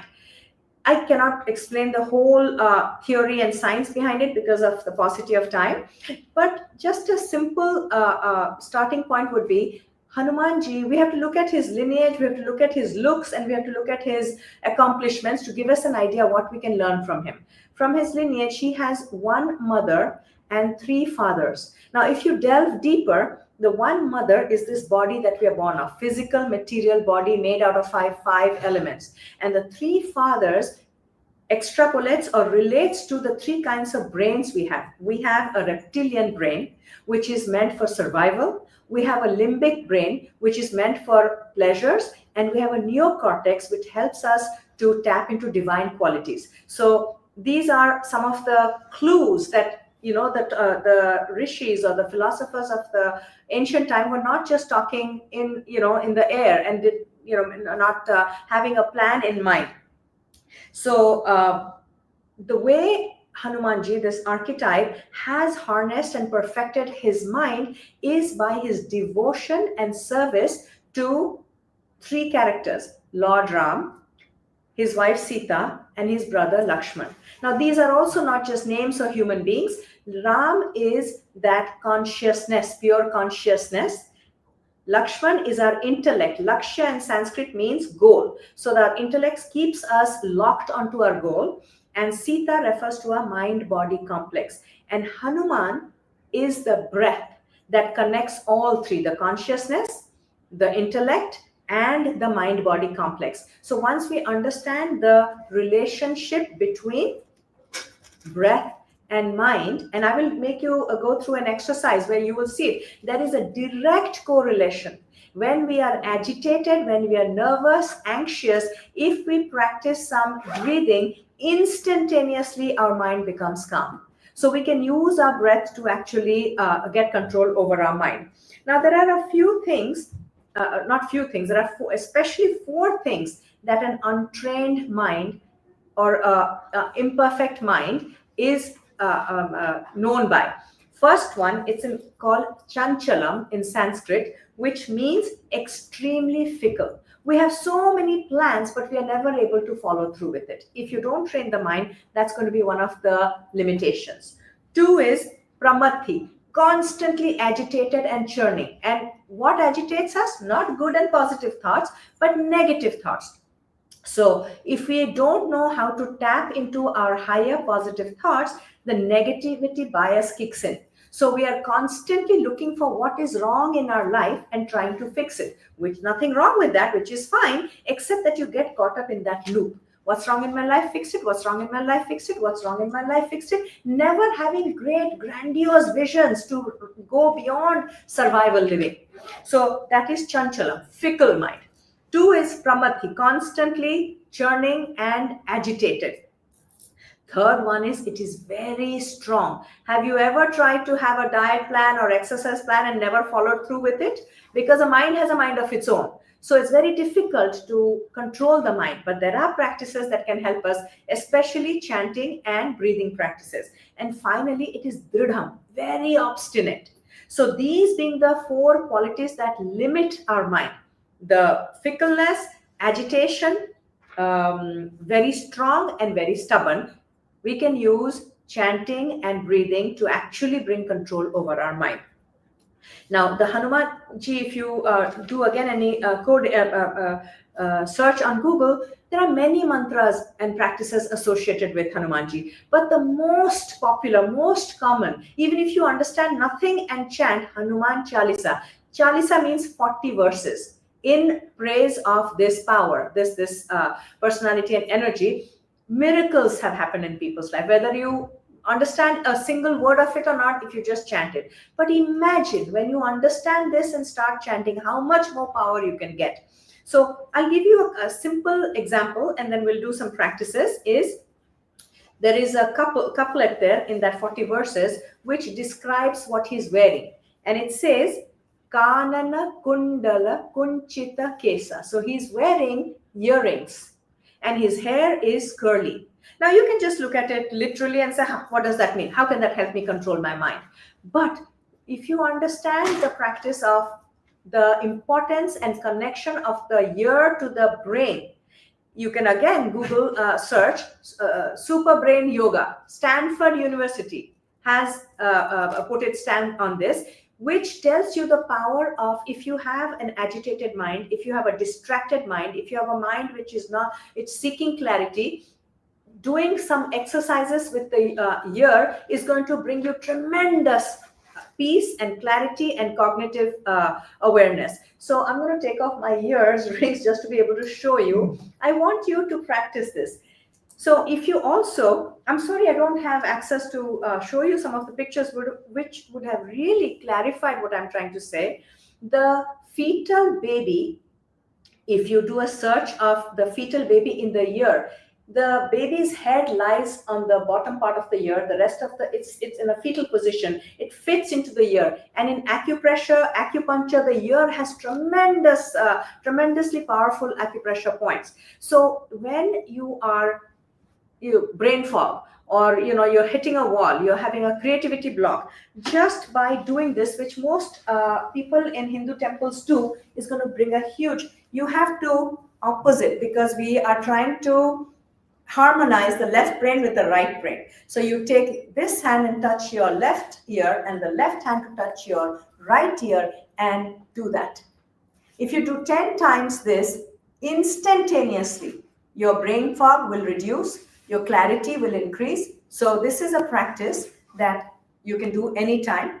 Another thing, when you feel you're anxious, anxiety is rising, just pull on your top of your ears 9 times, because we're working with the energy of number 9 in 2025. You can do any number of times, 1 minute, 2 minutes, 5 minutes, pull on it, and then on the side, pull the sides of the ears, okay, 9 times. Don't do it to hurt yourself, but enough to feel. And then the bottom, earlobes, pull on it 9 times. Then you can put your finger, right there in the bottom space, and rub it. Just go in circles, or better still, take your palms, put it, just first hear me out and then do it. Put it over your ears and gently rub it. You will hear what the fetus hears. It's an extremely calming, extremely stable noise. So do this way.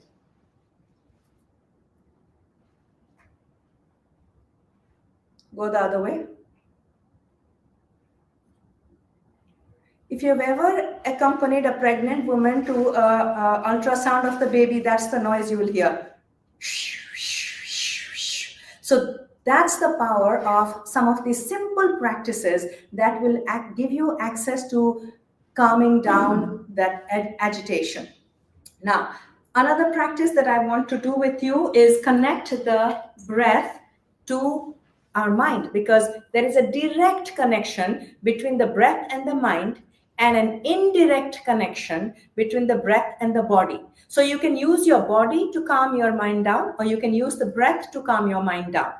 You don't have access or opportunity to use your body all the time. So going for a run or exercise definitely brings down anxiety, because whenever the body is exerted and active, the mind is calm. That's the inverse relationship. But with breath, when the breathing goes down, the mind also calms down. There's a direct relationship. So according to the Vedic philosophy, we are all born with a limited, finite amount of breath, whatever that may be. That may take 40 years, 80 years, 100 years.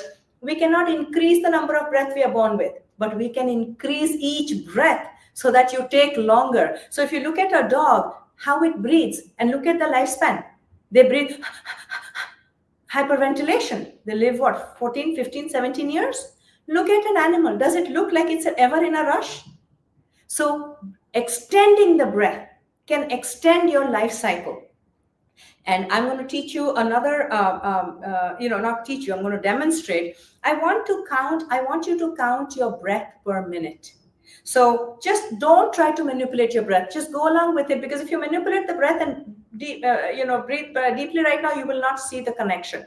So I'm going to time it, and I would like you to close your eyes and count each time you go inhale and exhale counts 1. Okay, I'll tell you when to start, so that 3, 20, we will start. I'll give you 1 minute to count how many breaths you get in a minute. So please start.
Stop.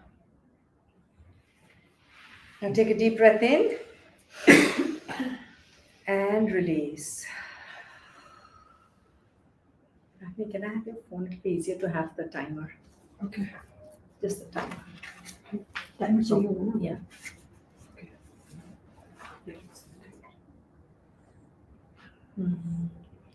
Okay. Now I would like you to take deep breath in. Take a, count to at least 5, 4 or 6 or 8, as long as you can go and as long as you can exhale, and count. Each inhale and exhalation counts for 1. So please start.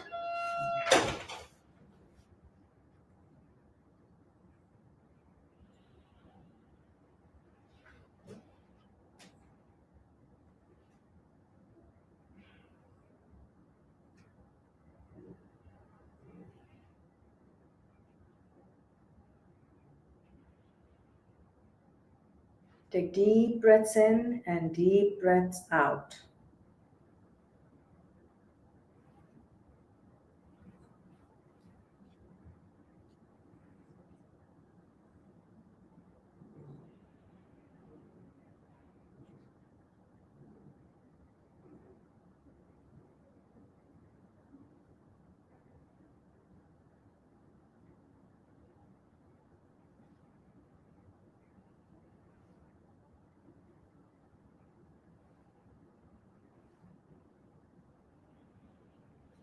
Please finish the round and stop. Take a deep breath in, exhale. I'd like to hear from you, when you just did normal breathing, in 1 minute, how many times did you breathe? 13. 13? 15. 15? 11. 11 times? 6. In a normal breath. So you practice very long, deep breathing. So you must be a very seasoned pranayama practitioner. And when you did the deep breathing, how many breaths did you get in? 4. 3. Of course, we are in SoulSearch tribe. What did I expect? So normally, when we are not practicing pranayama, prana is the life force, ayana is moving towards that. Normally, people would take anywhere between 15 to 17 breaths. If you're agitated, it's going to be a lot more. You will be hyperventilating. But when you deep breathe, the goal is 3 to 5 breaths. So what have you done? The number of breaths is fixed, finite, but you've extended that breath. So that's what Hanumanji teaches us, how to control your breath, how to control your mind through this devotion to the consciousness, Ram, intellect, Lakshman, body-mind complex, Sita. So these are not characters or people sitting anywhere going to bless you anything, because all the work has to be done by us within. So that's the power of Hanumanji. That's all I can talk about in such a short time, because I would really like to do some chanting and create a group energy vortex. So if you are up to it, I would like everybody to create a circle holding hands. And then I can keep your eyes, I can just put it here, turn it around, or do it, okay. So everybody can make a circle holding hands. And we'll close the circle. You can go from the inside, yeah.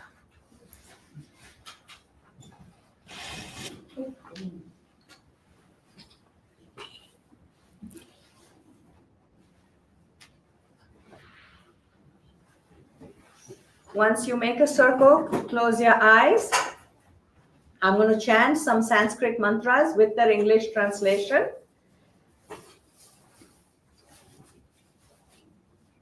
So close your eyes and put yourself, this is an energy vortex we are creating through our positive energy. First of all, visualize yourself in this circle. Now put your immediate family members and loved one in this circle. Put your extended family members and friends in this circle. Put your community members in this circle energy vortex.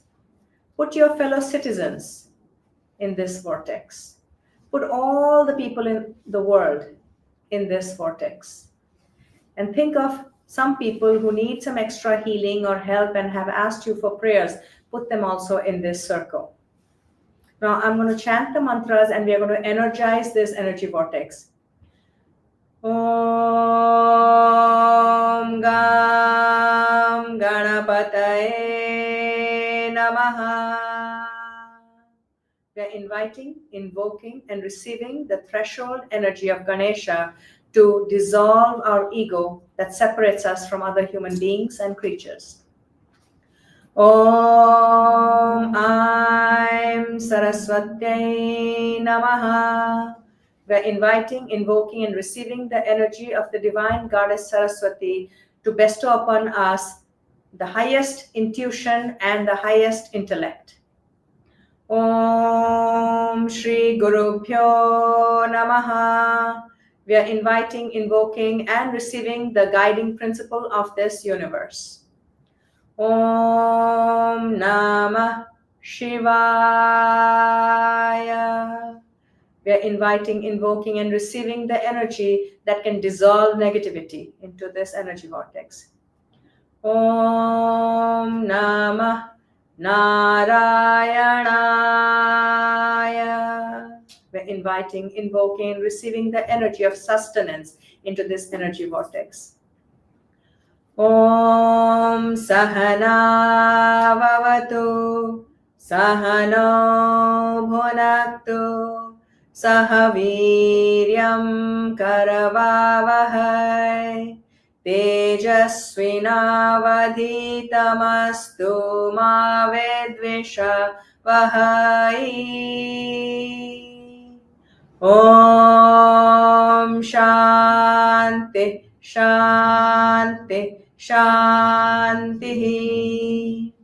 May the Supreme Consciousness protect us all, nourish us all, vitalize us all, and enlighten us all. May there be no misunderstandings between us. May we bring forth our best and positive energy into this session today.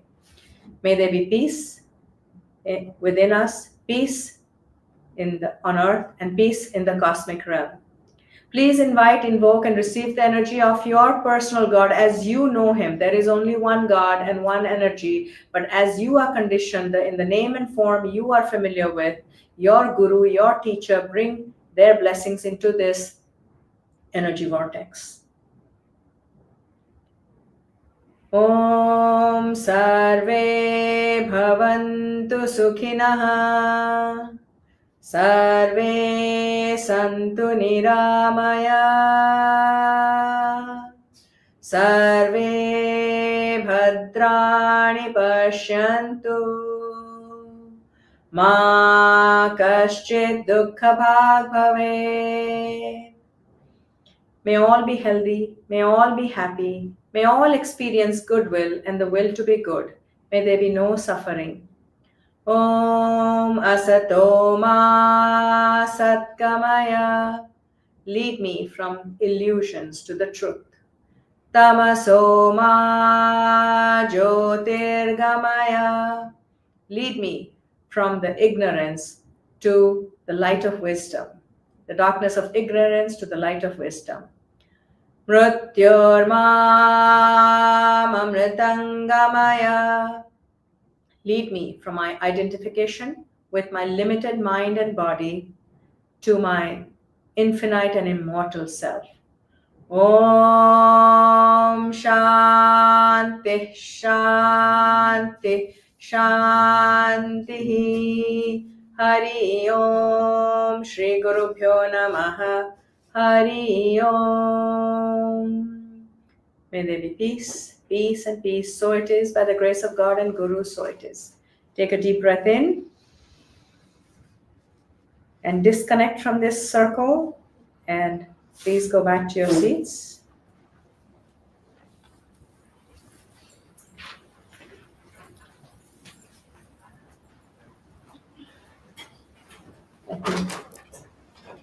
Are we going to do some chanting also? Yes, I'm going to lead you through three chantings. One is Mula mantra. It is a very basic but a very powerful mantra from praising Lord Ram, which is the pure consciousness, pure energy. So I can say it first. I will explain it, and then you can follow through with me. So let me just explain it. Shri Mula Rama Vijayate. Shri is the energy of abundance, Lakshmi. Mula is primordial. Rama is that pure consciousness. Vijayate, it always will win. Victory to that power. Dig Vijaya, the power to defeat all negativity and always be is invincible. Dig Vijaya is invincible. Rama, that pure consciousness. Vijayate, we are activating that power in us. Again, Shri is abundance principle. Jaya, Jaya is victory. Rama, to that supreme consciousness. Vijayate, may it always succeed and may it always get victory and bring us victory, because we are going to invoke it and activate it inside us. Shiva, Shiva is that principle that dissolves negativity. Rama is the principle pure bliss. Pure consciousness equals pure bliss. Sat Chit Ananda. Existence, consciousness, bliss. Shiva Rama, Vijayate. So I'm going to chant it once, and then we can go. You can follow me. Let me just introduce the mantra first. Shri Mula Rama Vijayate. Digvijaya Rama Vijayate. Shri Jaya Rama Vijayate. Shiva Rama, Shiva Rama, Shiva Rama Vijayate. Follow with me. Shri Mula Rama Vijayate. Again. Shri Mula Rama Vijayate. Again. Shri Mula Rama Vijayate. Digvijaya Rama Vijayate. Digvijaya Rama Vijayate. Again. Digvijaya Rama Vijayate. One more time. Digvijaya Rama Vijayate. Shri Jaya Rama Vijayate. Again, Shri Jaya Rama Vijayate.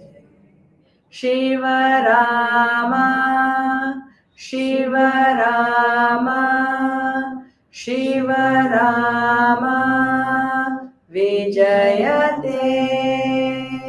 Please follow.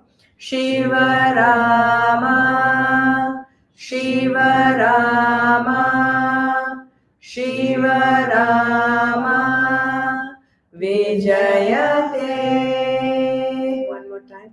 Shiva Rama, Shiva Rama, Shiva Rama, Vijayate.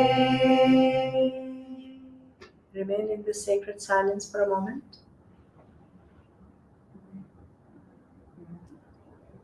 Take deep inhalation and expand, and exhale and relax. And let the vibration of this powerful mantra sink into every cell in your body. We are activating that primordial energy that is consciousness, existence, and bliss. May that energy always be victorious in the world and within us. May this ability to be joyful and yet also have the ability to dissolve negativity be within us. We activate it, invoke it, receive it inside us. One last time. Shri Mula Rama Vijayate Digvijaya Rama Vijayate Shri Jaya Rama Vijayate Shiva Rama Shiva Rama Shiva Rama Vijayate. Take a deep breath in and release.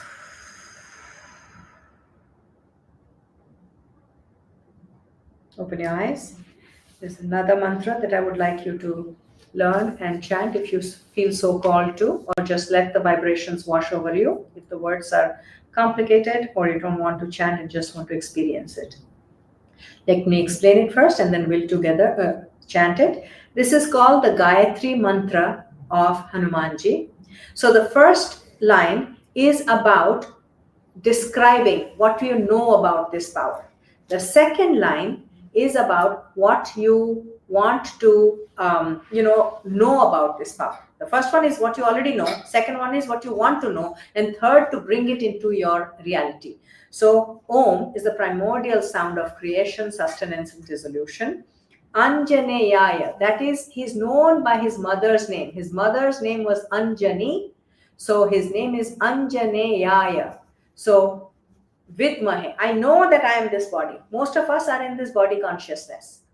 Second one is Vayu Putraya Dhimahi. Vayu is air, wind. Putraya is the son of the wind god. So our mind is as powerful as the wind.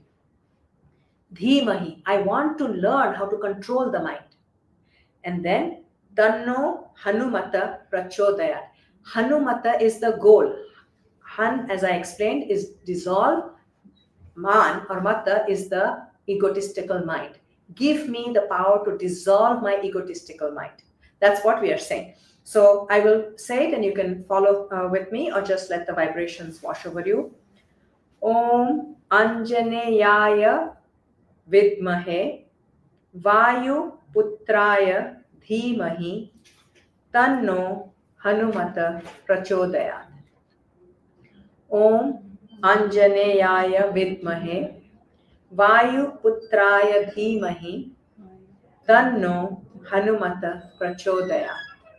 Om Anjaneyaya Vidmahe Vayu Putraya Dhimahi Tanno Hanumata Prachodayat.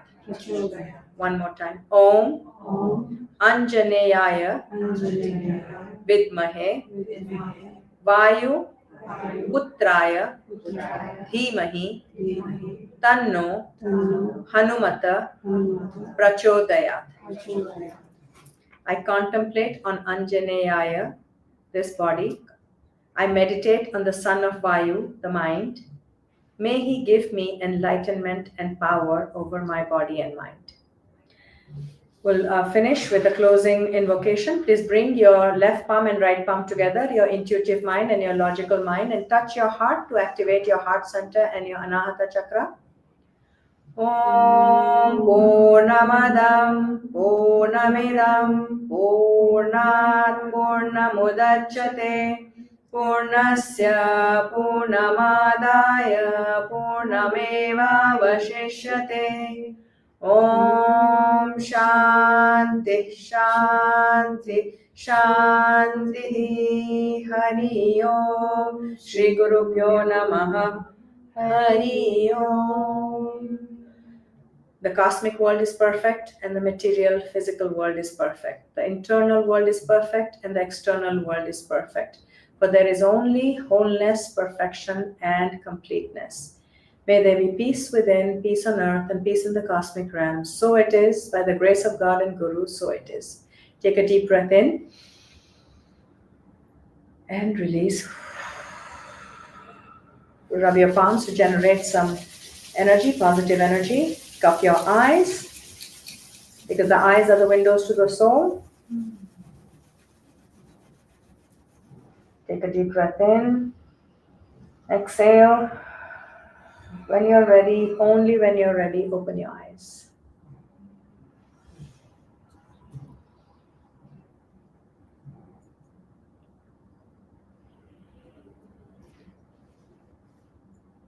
Thank you. Thank you.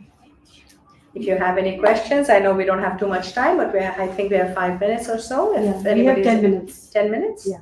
If we have any questions, I'll be happy. I know I rushed through it because we have such a little, short time, and I wanted you to chant with me, and I wanted you to, experience do some exercises as well, activities.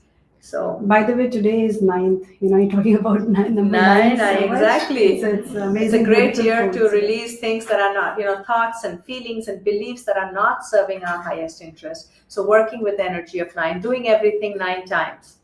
Is one way to connect with that energy. Yeah, amplifying. Yes, and 9 is a number of Mars, and Mars is that aspect of us which is always seeking power. And it's good to have power, but sometimes we cross the line, and then it turns into violence, into aggression, into egoism. And that's when the Saturn gets activated, which is the planet of lessons and karmic debts. So Hanumanji is the energy, because once you control your mind, Mars will never get out of control. You will tap into your energy, but you will not be in excess. So in that case, you will never trigger. Anybody who's into astrology will understand people dread the Saturn cycles in their life. So you will never activate that hard taskmaster. So yeah, if you're working with the energy of number 9, Hanumanji is a wonderful, powerful energy to work with. Also, I've shared the flyer that has the workshop on March 22nd. There'll be 80 people together. Imagine, what we did here, a glimpse of it. And it's going to be so many people chanting together. So incredibly powerful, happening in the Fremont area. And then we'll have a retreat, a 2-day retreat. Option is there, and also 1 day at Mount Madonna. So these are very transformational, events and workshops that, that Nivedita actually offers. And I have seen people getting immediate, transformations in these kind of sessions, because something will awaken within us.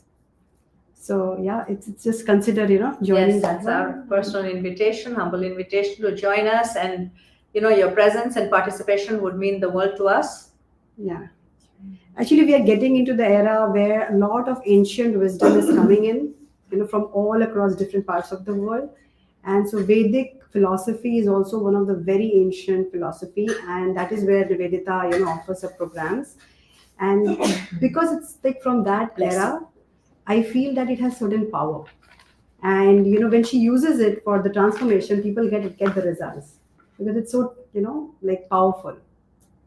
So yeah, I just wanted to add to what you shared. Yes, so we can stop maybe. And I went to one of their workshops at the event, and you can feel the energy of the room shift, especially with the breath Yeah. Her breath was really for sharing that. Yeah. But there's enough time there. Here it was very less time. So whatever But we the could. room is nice too because everyone's kind of sitting in a little bit of a circle. Yeah. So even just the way the room's laid out, it changes the way. And these little things are written in the rituals, in the rituals, understanding how to manipulate energy, manipulate not in a negative way, but in how to serve us. Because when you have a rectangle, it's a masculine energy, which is good for power and for pushing through hustle energy.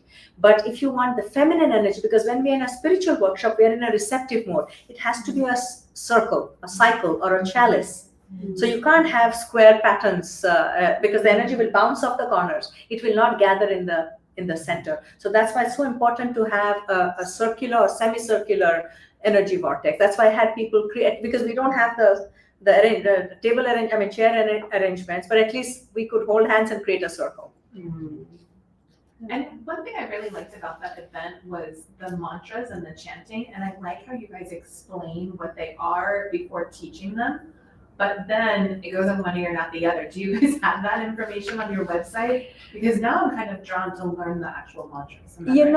We don't have it because it's, just a lot of information. And then people, even when they read it, it's never the same because, when you have an interaction, it's different.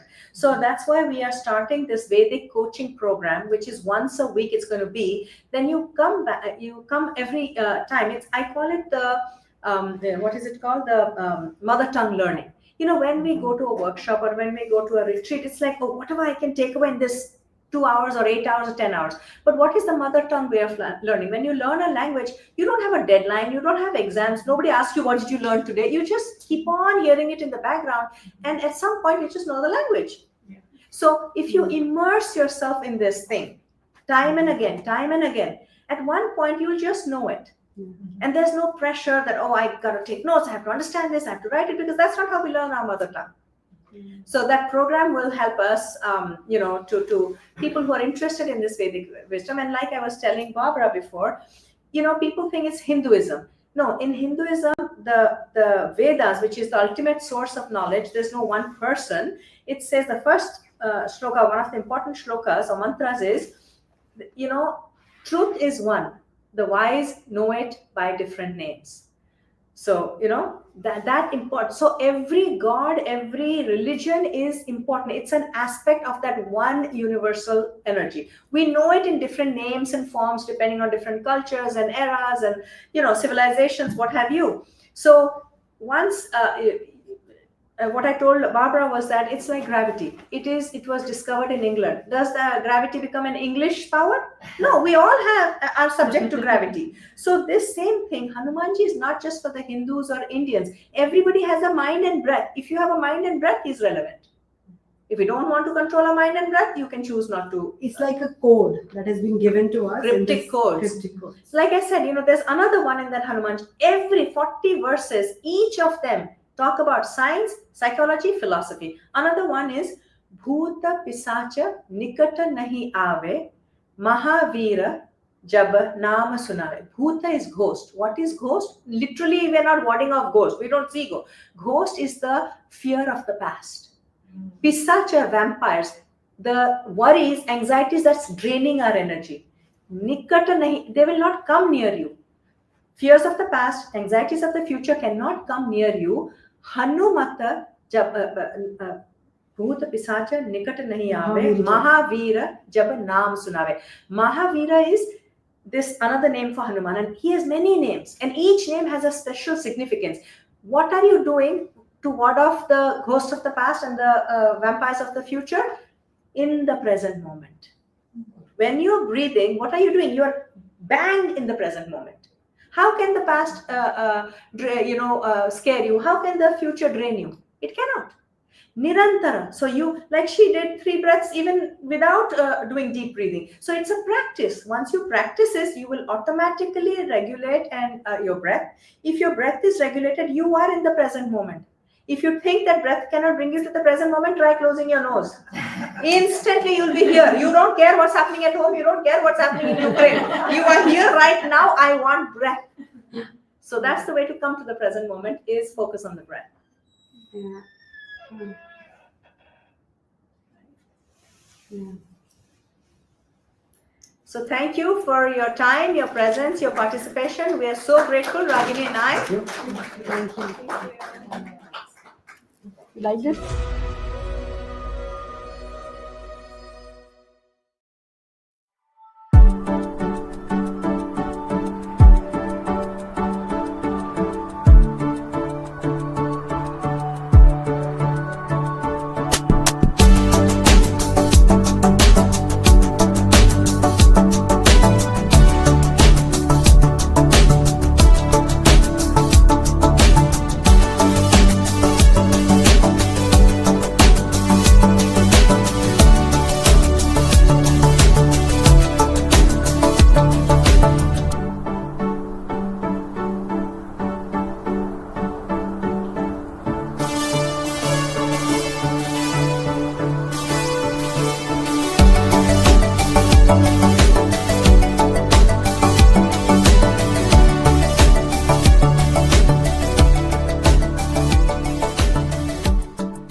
Are you seeking guidance and healing?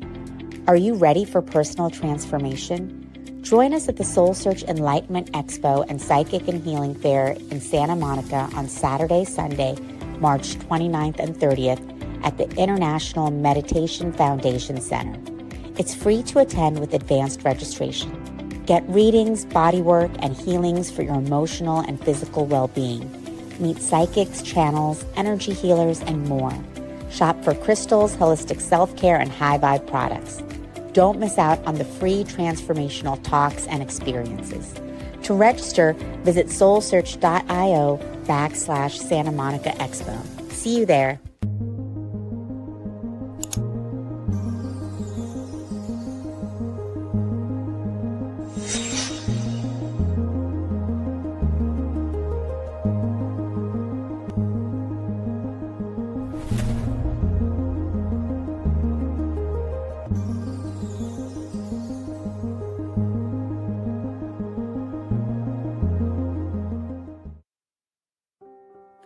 Join us every Wednesday at 7 a.m. for the Radiant Mind Meditation with Dr. John Gray, the #1 trusted relationship expert, the author of Men Are From Mars, Women Are From Venus. What many people don't know is that John Gray spent 9 years as a celibate monk and the personal assistant to the founder of Transcendental Meditation. During this time, he learned powerful meditation practices and techniques, which he has developed and refined for the last 50 years. He now brings us his resonance, wisdom, and energy every week on Wednesdays at 7 a.m. on the SoulSearch Instagram Live, Facebook Live, and YouTube. Join us every Wednesday.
Are you seeking guidance and healing?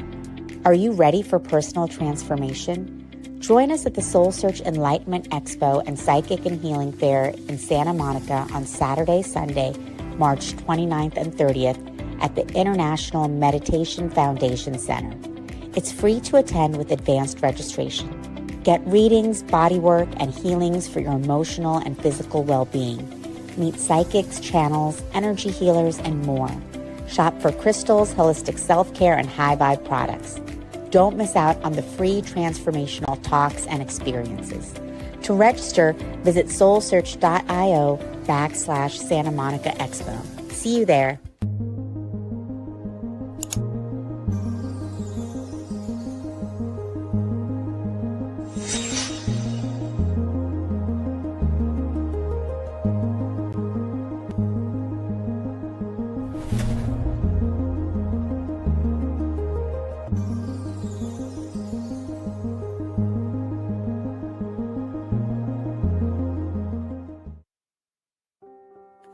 Join us every Wednesday at 7 a.m. for the Radiant Mind Meditation with Dr. John Gray, the #1 trusted relationship expert, the author of Men Are From Mars, Women Are From Venus.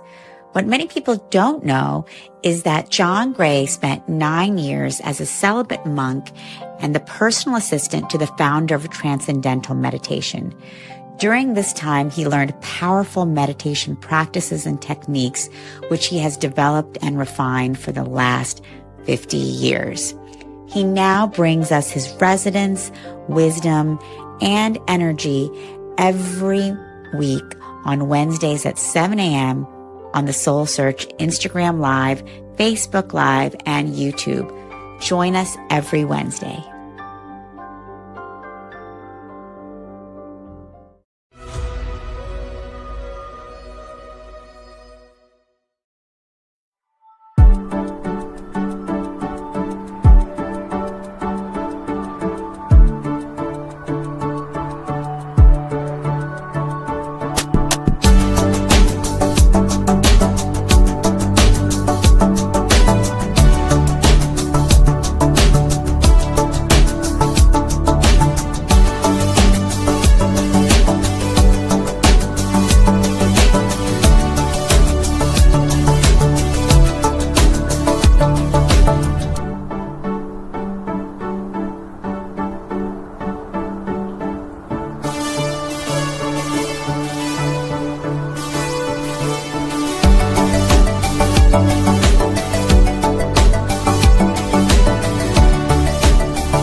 Are you seeking guidance and healing?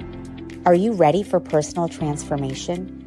Join us at the SoulSearch Enlightenment Expo and Psychic and Healing Fair in Santa Monica on Saturday, Sunday, March 29th and 30th at the International Meditation Foundation Center.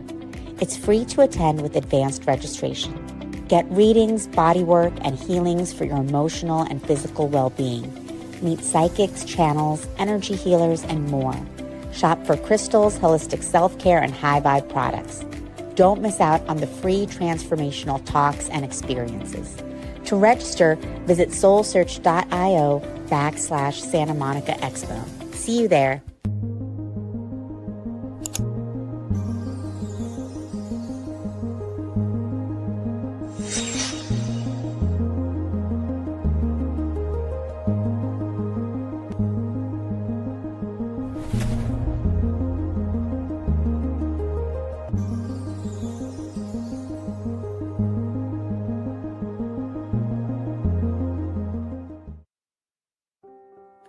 Join us every Wednesday at 7 a.m. for the Radiant Mind Meditation with Dr. John Gray, the #1 trusted relationship expert, the author of Men Are From Mars, Women Are From Venus.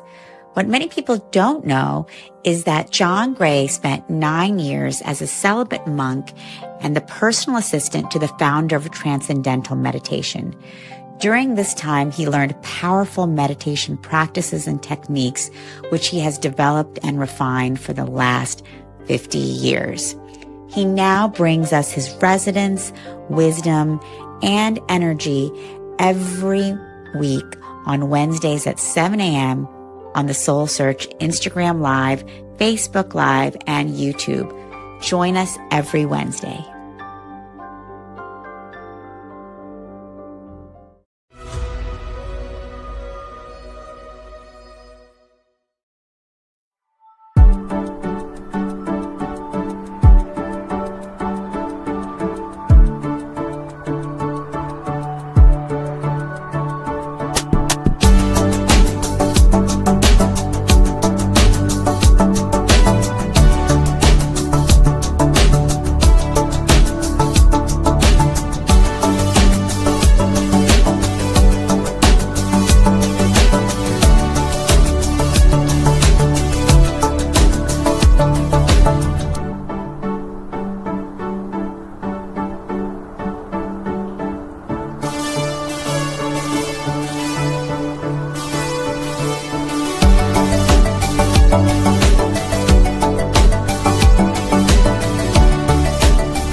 Are you seeking guidance and healing?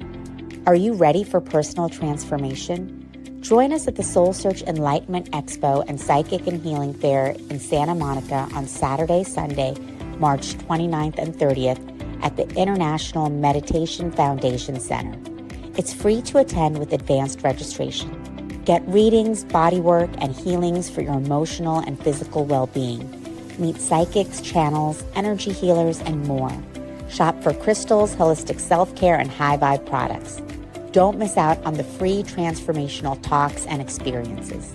To register, visit soulsearch.io/Santa Monica Expo. See you there.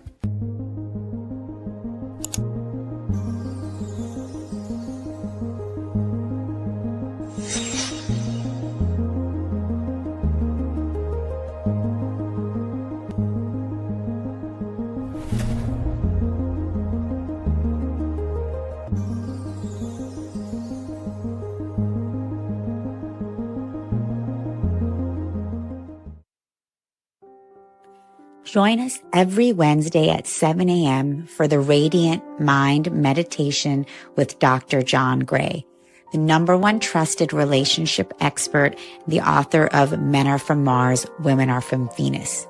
What many people don't know is that John Gray spent 9 years as a celibate monk and the personal assistant to the founder of Transcendental Meditation.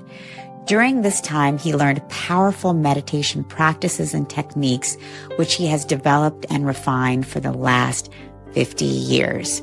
He now brings us his resonance, wisdom, and energy every week on Wednesdays at 7 a.m. on the SoulSearch Instagram Live, Facebook Live, and YouTube. Join us every Wednesday.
Are you seeking guidance and healing?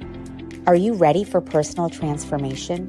Join us at the SoulSearch Enlightenment Expo and Psychic and Healing Fair in Santa Monica on Saturday, Sunday, March 29th and 30th at the International Meditation Foundation Center. It's free to attend with advanced registration. Get readings, bodywork, and healings for your emotional and physical well-being. Meet psychics, channels, energy healers, and more. Shop for crystals, holistic self-care, and high-vibe products. Don't miss out on the free transformational talks and experiences. To register, visit soulsearch.io/Santa Monica Expo. See you there.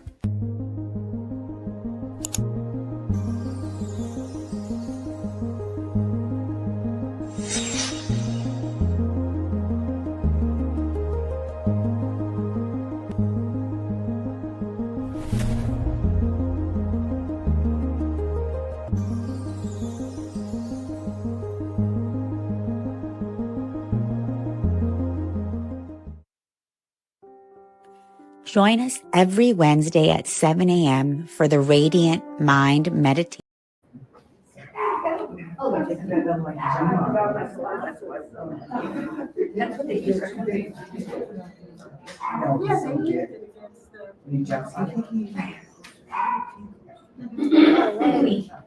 Ready when you are. All right. Just waiting for the live stream to start.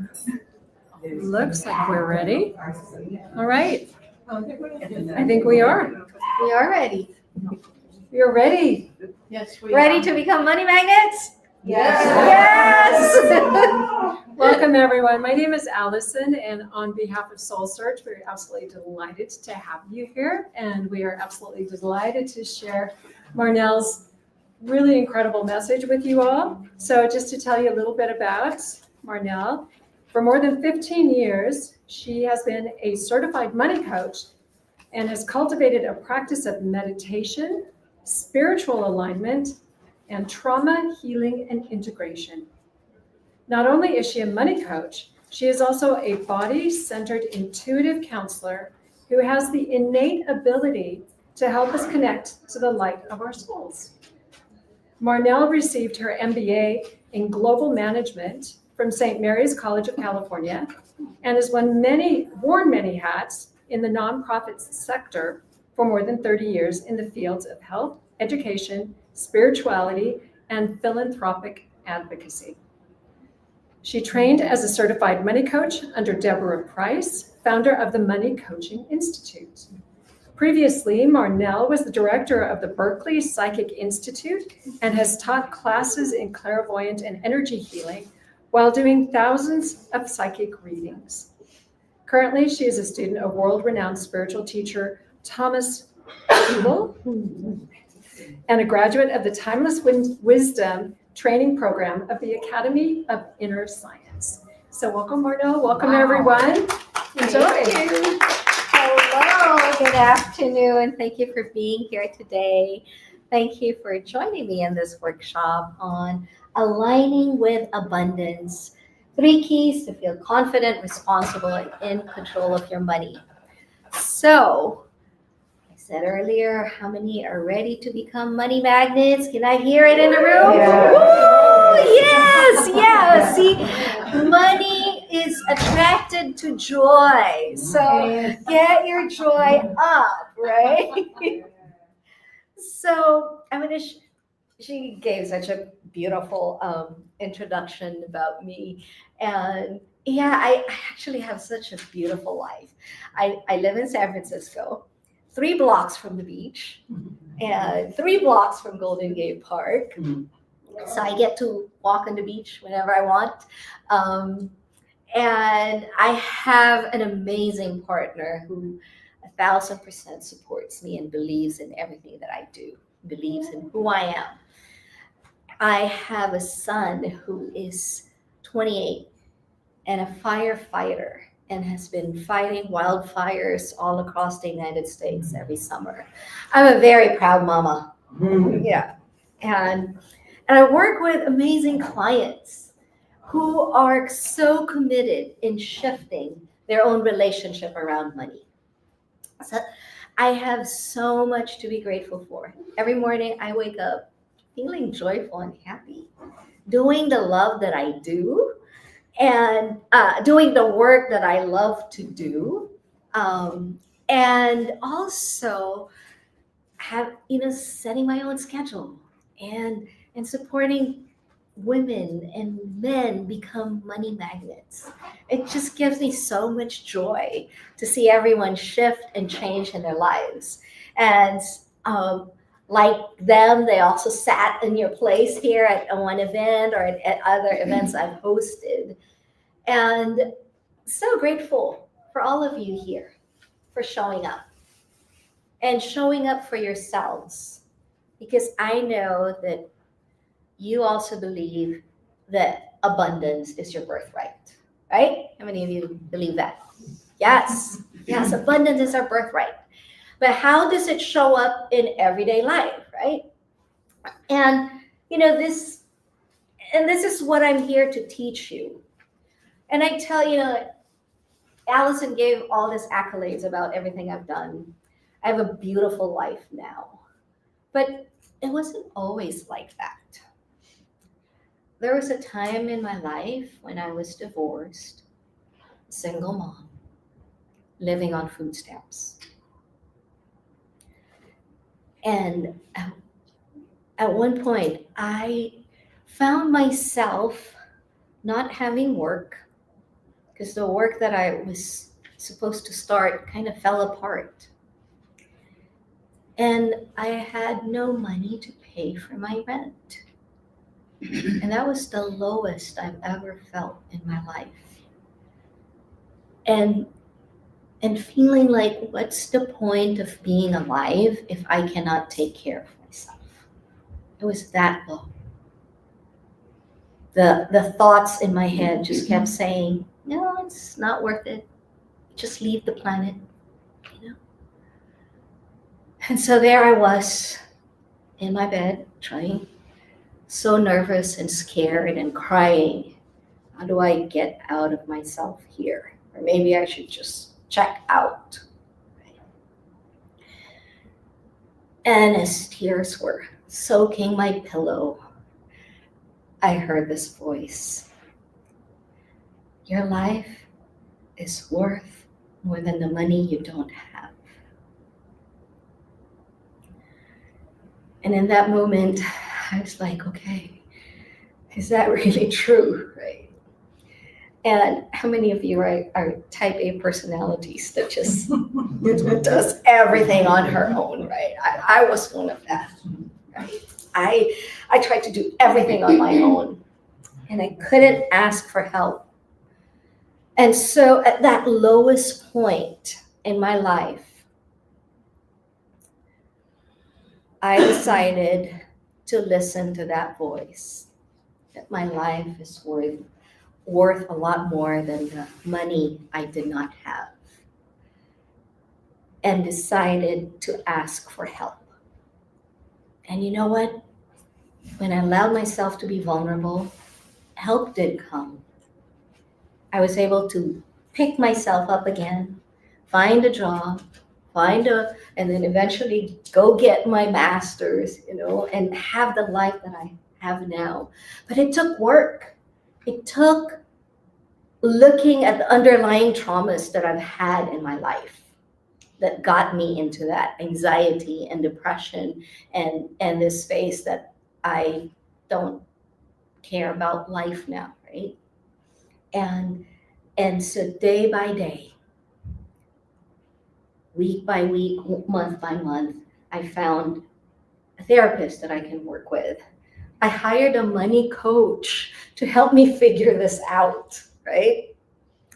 I went to group settings and group therapy and really looked at the underlying issues of why I have this scarcity, why life had always been hard. And in that space, I learned a few things. And so I want to share with you some of the few things that I learned, because now I am committed to supporting everyone who's willing to listen, to have a healthier relationship with money and really align yourself with the universal abundance that's actually here. It's like a radio station, you know, turn the dial to that station so that's what you hear, right? So I'm going to teach you how to turn that dial. Is that okay? Yeah, all right. So thank you so much for letting me share my story with you. And I say this not because I want a pity, you know, like I would want you to just about me. No, this is actually about all of us, because all of us have had issues around money. And I am gonna invite each one of you to think about what was your earliest memory that you have around money? What's the first thing that you remember around money? And I'm gonna have you pair up. And so find a partner. Yeah, find a partner next to you. Does everybody have a partner? Those two. I can partner with you. Yeah. So just think about what was the earliest memory I have around money? I'll share you something about my memory around money. Oh, there, now you have a partner. Okay. Is memory I have around money as a child was my grandma would take me to the ice cream shop. I actually used to live with her, not with my sisters. And she would take me to the ice cream shop. And then she would say, don't tell your sisters where we went, okay? And guess what was my first words when I see my sisters? We had to have ice cream. And then I get reprimanded. You were supposed to say that. And then my sisters would get jealous about it. So what was, like, I got this message growing up that if I have something, I cannot talk about it. Or if I have something, others would get jealous. Right? And so I had this thing where I start repelling money off of me, because I don't want others to get upset at me. Right? So we have certain memories around money, and I'm just curious, what's yours? So go ahead and partner up. Can I have a pen? Pick, yes, who needs a pen? And pick who's going to be A and who's going to be B. Is anybody else need a pen? A and B. Okay, so we'll start with amazing folks. We'll share first. Okay? Amazing people will share first. And I'll give you a minute. What was your earliest memory and around money?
All right. Now let's wrap it up, and now I want the beautiful people to share. We have not be beautiful people's turn. Money in the past, I had because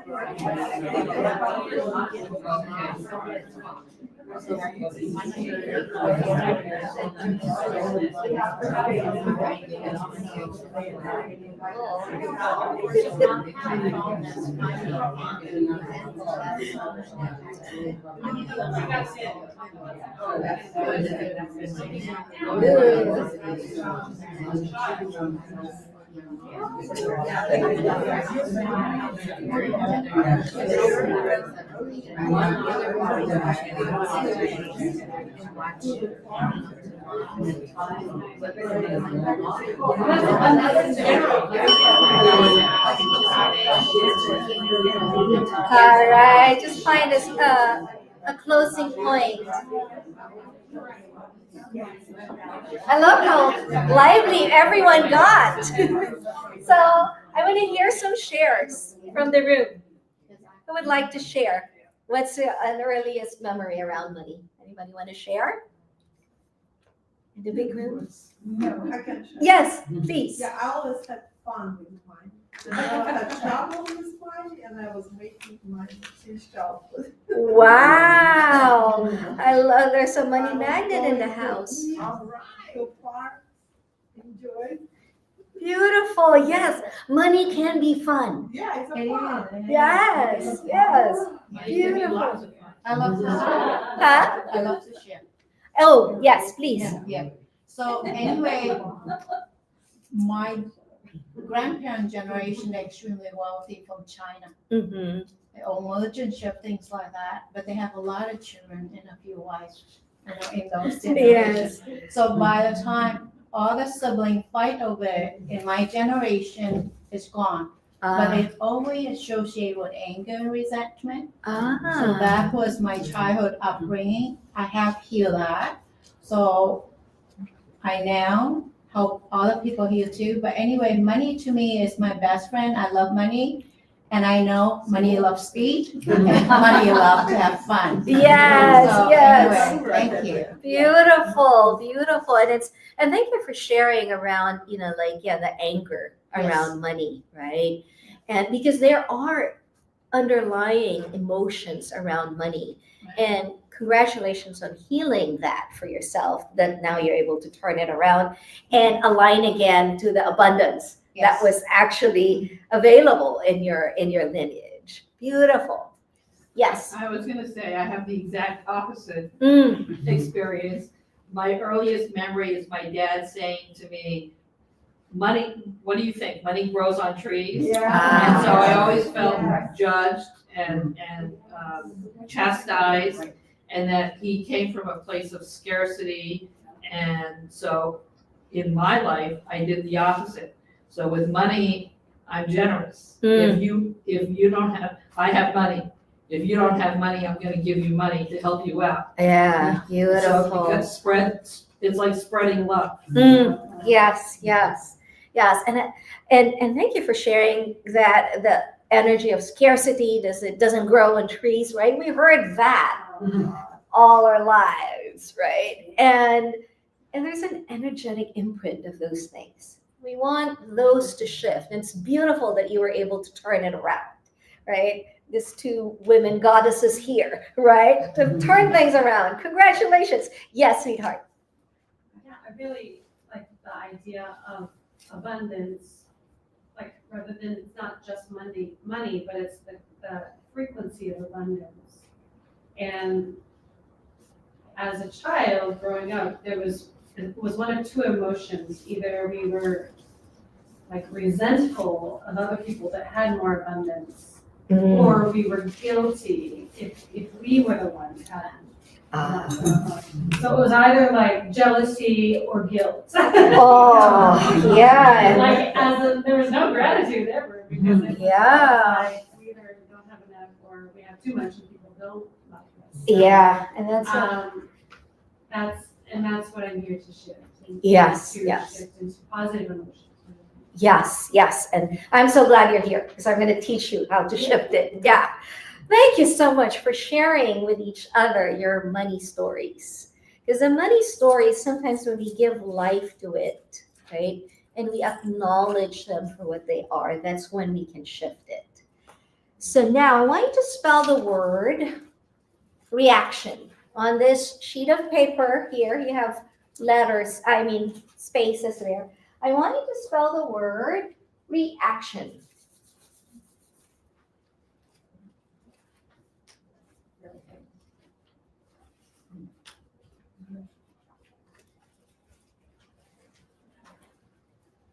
And now what is the middle letter of that word? Action. C. Yeah, action. C. That's right. The middle letter is C. It's C and T, but we'll go with C. Right? Because they're both right there. And what does C stand for? Cash. Cash, yes. C stands for cash, yes. And it also stands for consciousness. Right? What kind of consciousness do you want around your money? Abundance and joy. Yeah. So what happens if you bring consciousness, if you bring the letter C to the beginning of the word? What do you get? Creation. So when we stay conscious and aware, I get to create and have more choices. So consciousness and awareness around my money. Super important. That is key number 1. Stay conscious and aware of your money. If you want it to grow, pay attention to it. If there's hurt around it, tend to that hurt. Bring attention. Because wherever there's tension, it needs attention. Okay? So that's key number 1. Key number 2 is you need to identify your limiting beliefs and patterns.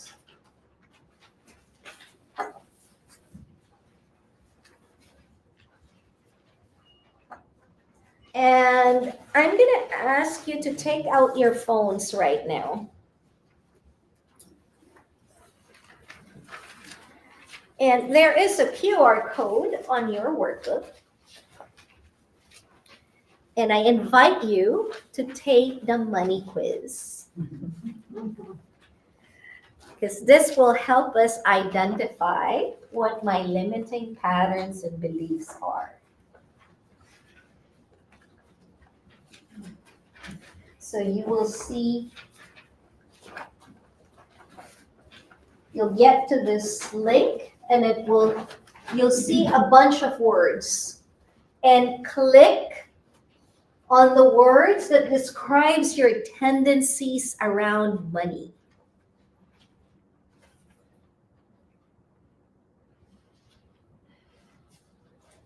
So the first word there is anxious. If you've ever felt anxious around money, then click on it. I'm not getting that. We get your schedule appointment, but not the. Oh, no, it's this one. It's on page right here.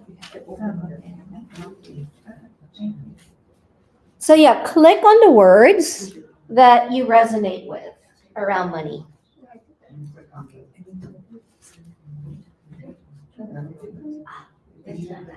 Yeah. Hold on to that. It's no, that's fine. That makes sense. Feel betrayed now. So yeah, just notice these words, and unless it's a clear no, if you're like, oh, maybe, then go ahead and click on it. Can you say that again? The words, right? Just click on the words that you resonate with around money. And unless it's a clear no, and you have a sense maybe, then click yes.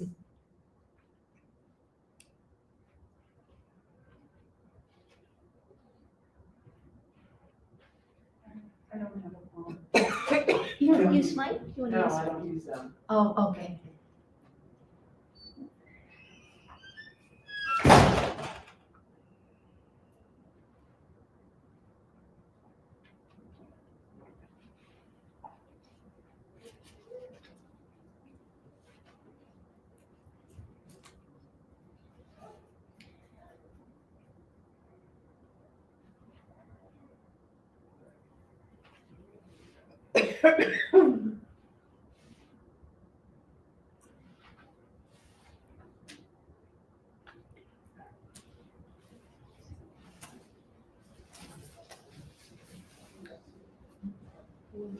There's no right or wrong way to do this. This is just for you.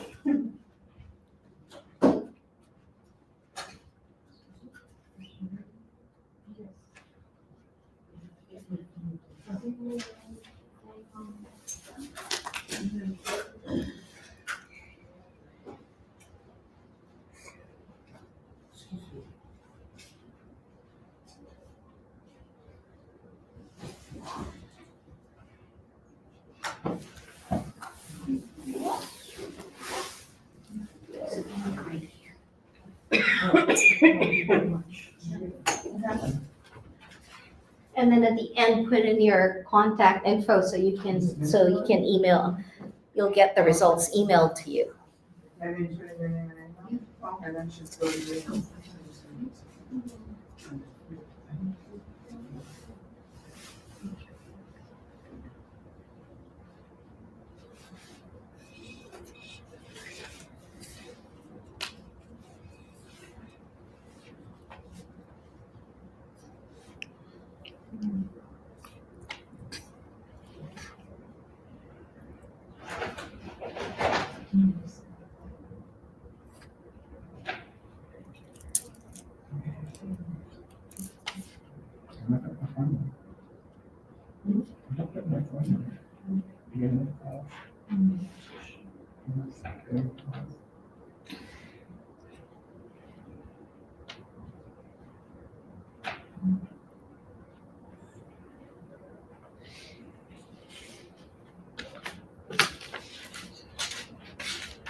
I don't want to put my phone number. Then just put 11111 or something.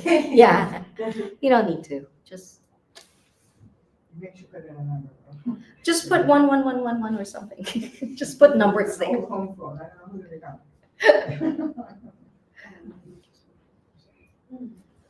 Wait, I have somebody that's stalking me. I'll give them their number. That's pretty funny.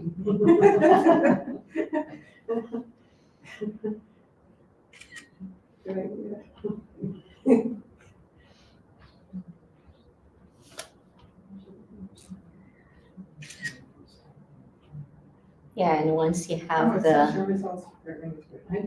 yeah, you can take a screenshot of your results also. What if you never ever despite even working at job? And then go to okay, see results. Well, I feel like this is I'm working harder. Well, we'll talk about it. I'll share with you with those. These are archetypes, so and it doesn't mean that's who you are as a person. These are just archetypal energy around money. Okay, ready to learn more what these archetypes are? So we have 5 core limiting beliefs and patterns that we function from. And they're based on 2 wounds. The first wound is the wound of the innocent. The innocent is the one that did not receive any guidance around money. So if you scored in the innocent, it just means that when you were growing up, no one sat down and said, okay, this is how the world of money works. This is what you do with it. This is how you make it grow. This is how you manage it, right? And so this part of us get overwhelmed around money. And like, can somebody else do this for me? This is too overwhelming, right? It is like having a kindergartner budget something. What does a kindergarten know about budgeting when it doesn't even know how to add, right? So this part of us, feels it's very dependent on somebody else, and it gets scared around money or worried around money, right? And it wants to feel safe at all times when it comes to money. The next wound is the wound of the victim. So the victim either had lost a tremendous amount of money, had some abuse or betrayed or neglect around money. And so the victim is, in the space of, I have no agency. The victim did not have protection around money, right? So these are the 2 money wounds. Either I did not receive guidance or I was not protected. So if you scored in this, it's not the end of the world. It just means that you needed the support and the love and the guidance and the protection around money. Now, because of these 2 wounds, we started having compensations. The first compensation is the martyr. And if you scored in the martyr, it just means you have such a generous heart. Not so much, a little bit. I have a very beautiful, generous heart. The only thing with the martyrs are the ones taking care of others all the time. And if you find yourself being one of these, it's because you had someone in your life as a martyr, so it was modeled to you. These compensations were all modeled to us. Right? And so that's what we grew up with, so that's what we learned how to do. So give yourselves a lot of grace around this. The hard part with the martyr is everything goes out and very little comes back. Right? And the martyr needs healthier boundaries. The next compensation is the tyrant. The tyrant can be controlling and judgmental around money. And it gets very hypercritical. Again, you had someone in your life who, if you scored in the tyrant, it's because you had someone be a tyrant to you around money. It was a learned behavior. And it's really scared of losing control because the victim and the innocent had no control. So it went to the opposite end. I have to be in control. And so there's a part where we get self-critical and self-judgmental towards ourselves, or sometimes with others. The next compensation is the fool. I love the fool. The fool is super fun. Yes. This part does not worry about tomorrow. Just live in the moment. Don't worry. This fool is always going for the next shiny object. Ooh, I want this, right? I'm gonna have this. Super adventurous, and it only knows what it wants, and it wants it now. Doesn't know how to self-regulate. And so sometimes what happens here is like, you get a victim or the innocent, and then you start spending money, right? Or as a martyr, the fool and the martyr kind of go, they like to be friends, right? Because like, oh, I want to buy this for this person, I want to buy this for another person, right? But it doesn't come back to you. And then the credit card bill comes in, and then the tyrant says, you shouldn't have done that, right? The tyrant's favorite words are should or shouldn't, right? So when you find yourself saying that, just means, okay, there's a part of me that just wants to feel in control. How do I take care of this, right? So these are compensations around money, and again, we learned how to do this, so we can unlearn it. Questions so far?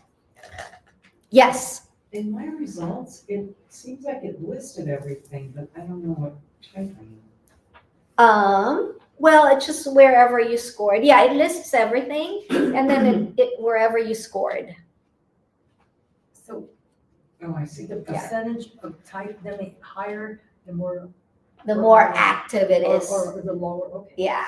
So you want it to be lower. Yes, we do. Is there any correlation between that and ADHD?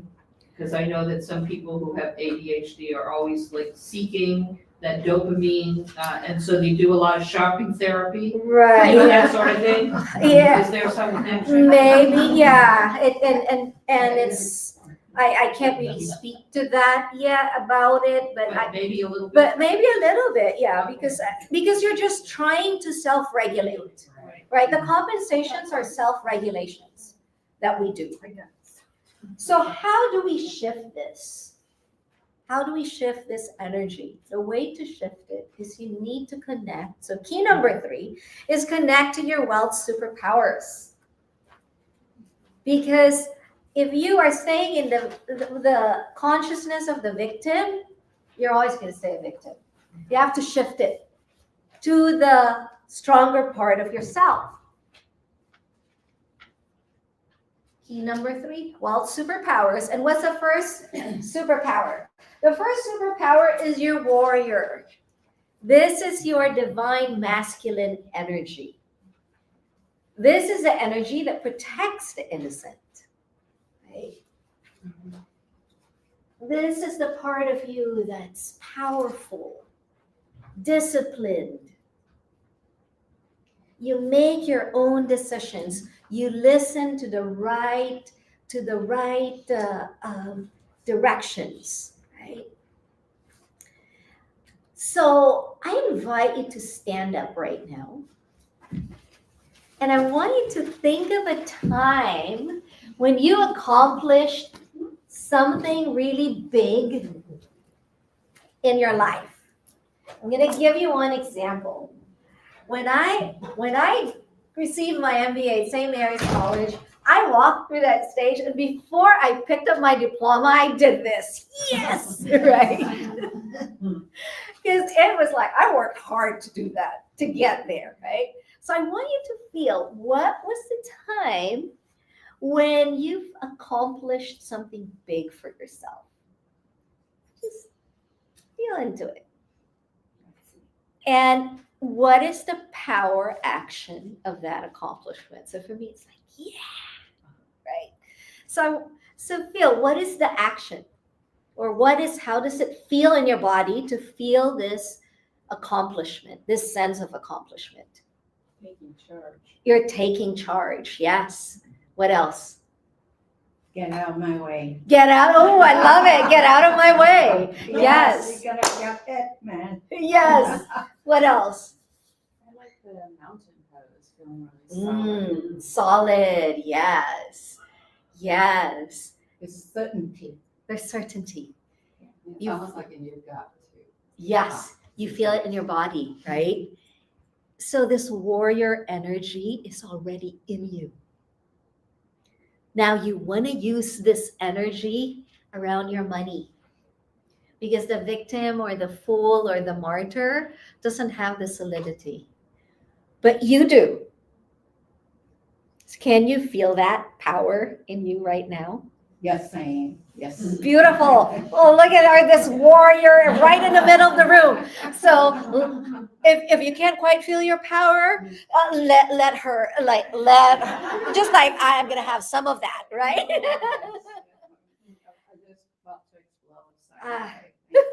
Beautiful. I love all of this warriors. So this is an energy you can always tap into. That's the warrior energy. All right, I'm going to ask you to sit down again and take your seats. And it's always available. I'm sorry. Later, I'm going to call you. Yeah. So, what's the next superpower? The next superpower is the magician. This is the divine feminine energy, right? So we have the masculine that takes action, and then the feminine energy that goes with the flow. There's a flow of abundance that we want to channel, right? And whether you have a female or a male body, we all have a feminine energy. We all have a masculine energy, right? This energy is about being. This is your spiritual side, the wise part of you. And I want you to look at if you feel into your heart right now, your most loving, the kindest, the most compassionate part of yourself. I want you to just feel that in your heart, in your body. How does it feel? Now, I want you to have your magician talk to either your wounds or your victim or your compensation. So look at your test results. Which one did you score the highest? Warrior, magician, and magician. Or of the not the superpowers, but of the wounds or the compensations.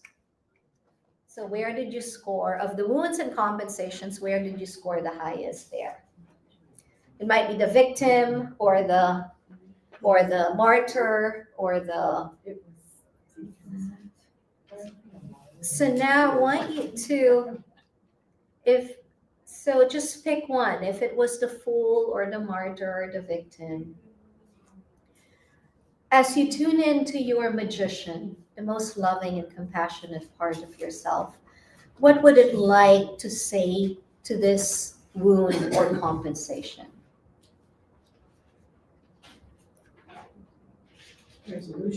Resolution, yes. So just feel the energy of what it wants to create. What is the most loving thing that it can give you, right? So we are in a space of shifting consciousness. Yes, sweetheart. Compassion heals the anxiety or the guilt. Yes, Or beautiful. the fear. Yes, yeah. It's so use the energy of your wealth superpowers. Right? It's already here, and you just need to tap into it. Right? Now, the next superpower is your creator. This is about your divine connection to source energy. What is the word inspiration? If you break it down, you know when you get the light bulb moment and you get inspired, right? It's because spirit came in. Inspiration, right? So there's a part of you of allowing yourself to channel that energy of source and creativity, the channel of God or how the universe, the cosmos, whatever feels right for you, that it's about source energy, that you can channel it and you can be open to it, right?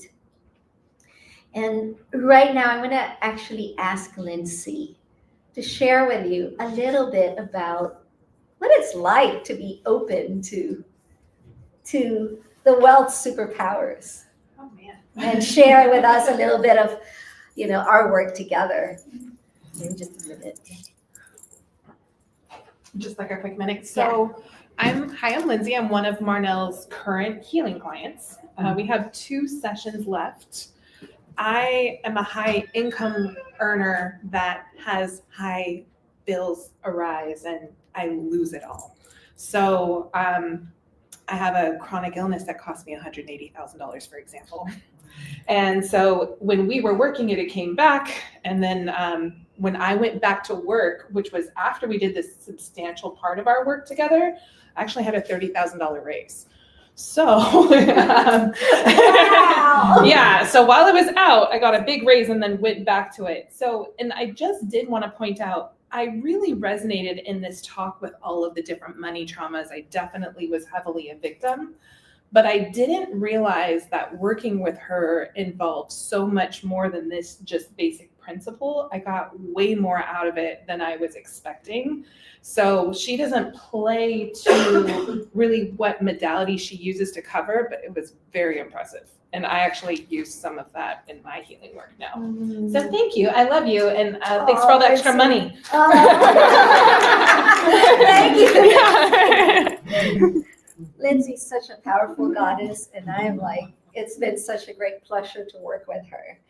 And if you would like to have similar results like Lindsay, of bringing in more abundance and healing your own hurts around money, I invite you to have a personal session with me. I have a money magnet activation session that I'm making available to all of you here in the room.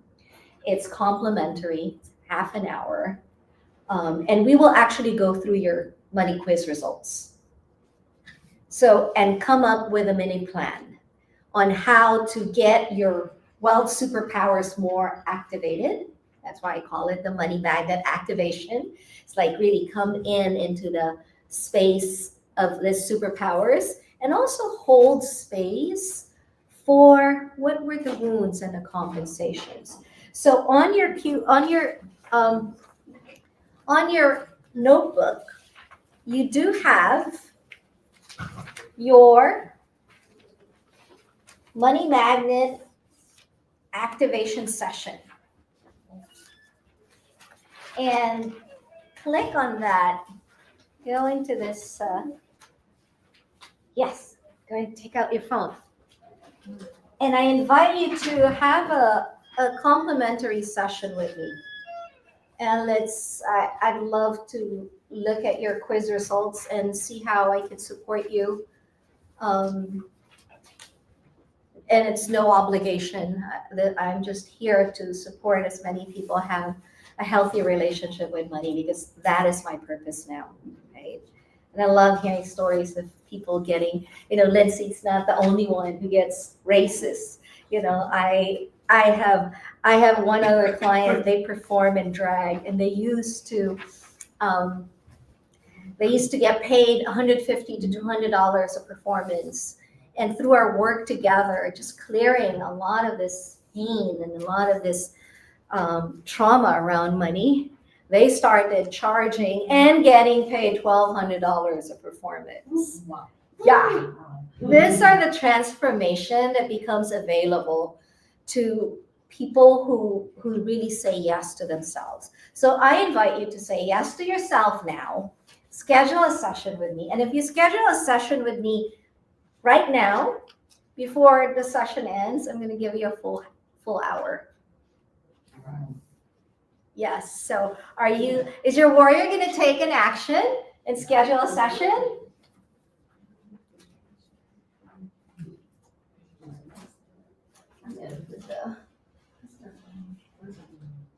Yeah, so the QR code is here, or if you want to put in the Question. Yes. It's like doing like locations like Los Angeles and stuff? No, it's going to be done over Zoom. Okay. Yeah. So it's over Zoom or phone. So it will, it works. So if we schedule it now? Yeah, schedule it now. Yeah, schedule it now. And if you schedule now before we end, you will have the full hour with me instead of just half hour. How do we know what dates? I mean, you've got certain ones highlighted. Yeah, the highlight are the dates that are available. Click on it and you'll see times.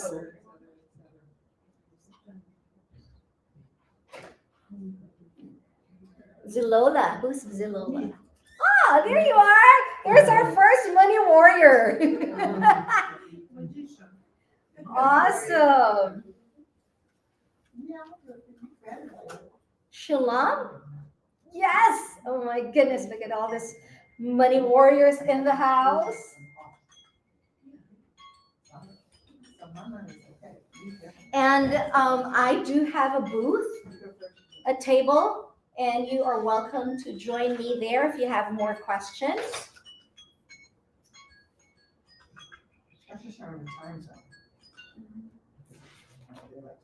So yeah, schedule your session with me.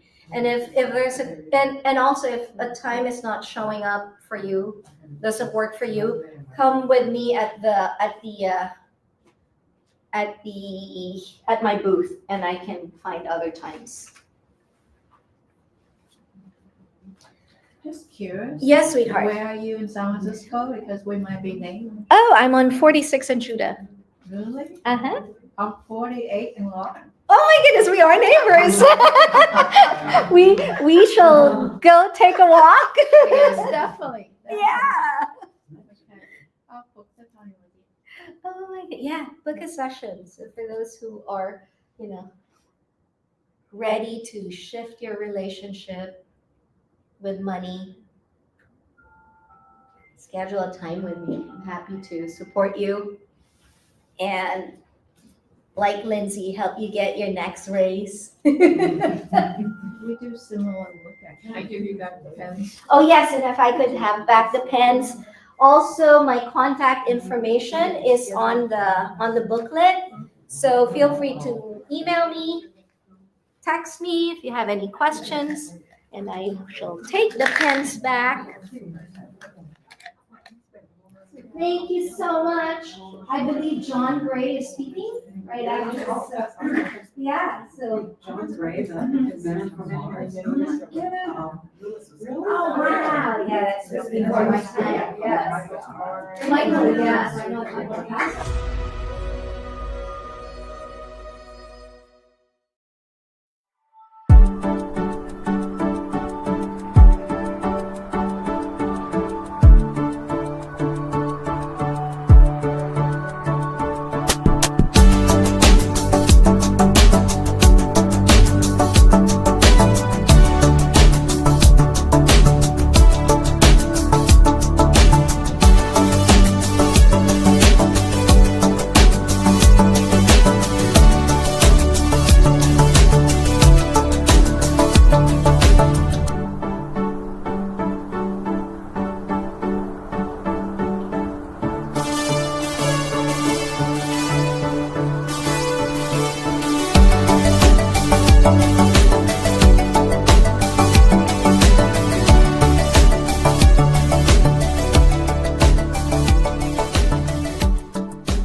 Are you seeking guidance and healing?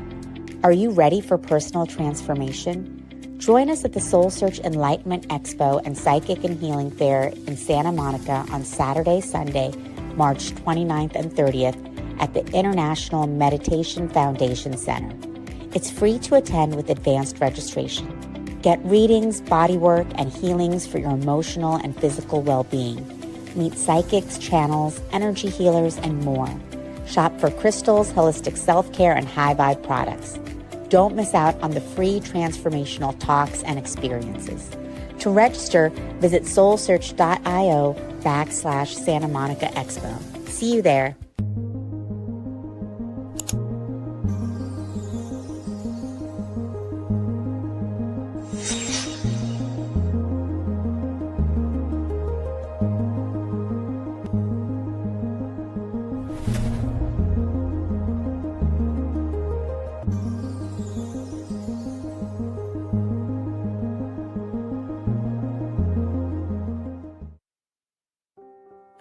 Join us every Wednesday at 7 a.m. for the Radiant Mind Meditation with Dr. John Gray, the #1 trusted relationship expert, the author of Men Are From Mars, Women Are From Venus. What many people don't know is that John Gray spent 9 years as a celibate monk and the personal assistant to the founder of Transcendental Meditation. During this time, he learned powerful meditation practices and techniques, which he has developed and refined for the last 50 years. He now brings us his resonance, wisdom, and energy every week on Wednesdays at 7 a.m. on the SoulSearch Instagram Live, Facebook Live, and YouTube. Join us every Wednesday.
Are you seeking guidance and healing?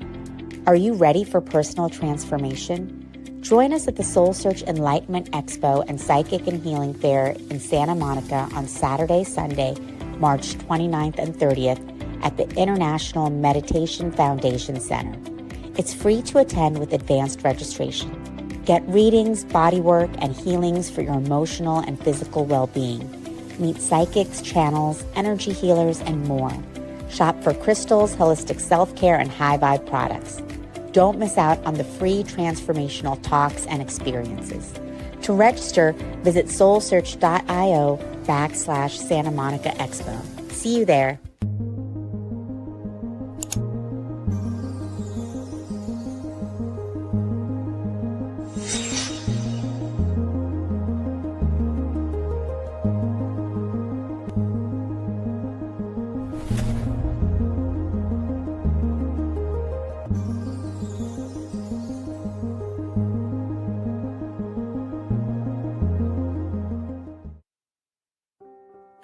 Join us every Wednesday at 7 a.m. for the Radiant Mind Meditation with Dr. John Gray, the #1 trusted relationship expert, the author of Men Are From Mars, Women Are From Venus.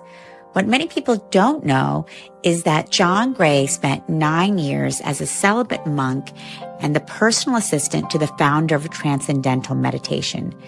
During this time, he learned powerful meditation practices and techniques, which he has developed and refined for the last 50 years. He now brings us his resonance, wisdom, and energy every week on Wednesdays at 7 a.m. on the SoulSearch Instagram Live. Live stream to start. There we go. We are live. So thank you everyone for being here. My name is Allison, and on behalf of SoulSearch, we are absolutely delighted to have you with us, and we are over the moon to have John Gray with us today. A man who needs very little introduction, 20 best-selling books. He's appeared on every major television talk show that I think any of us can think of. Author of Men Are From Mars, Women Are From Venus in all its expressions. And even though we had one talk scheduled for today, I think he's going to be talking about an exciting new book that'll be coming out. They'll be the same. They'll be the same. All right, so I will leave you to it. Thank you so much. John. Thank you. All right, thank you.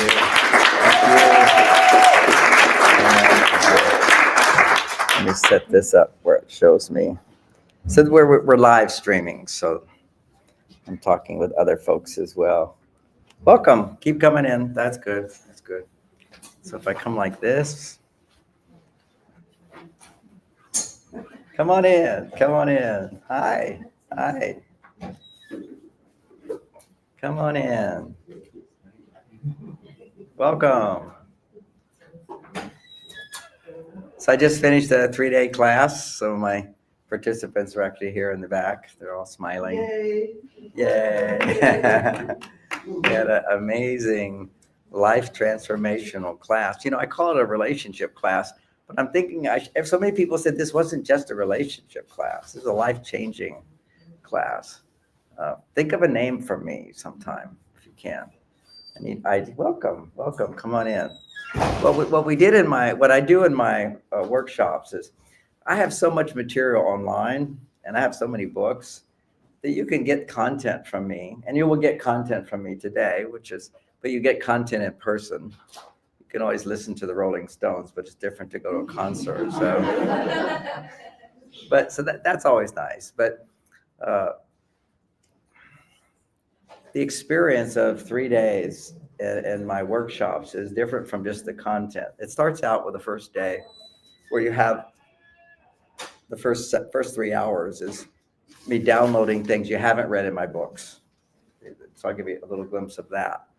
Although let me just see how many of you actually read Men Are From Mars, Women Are From Venus. Let me see. Okay, so from my point of view, I could just give those ideas, it'll change your life.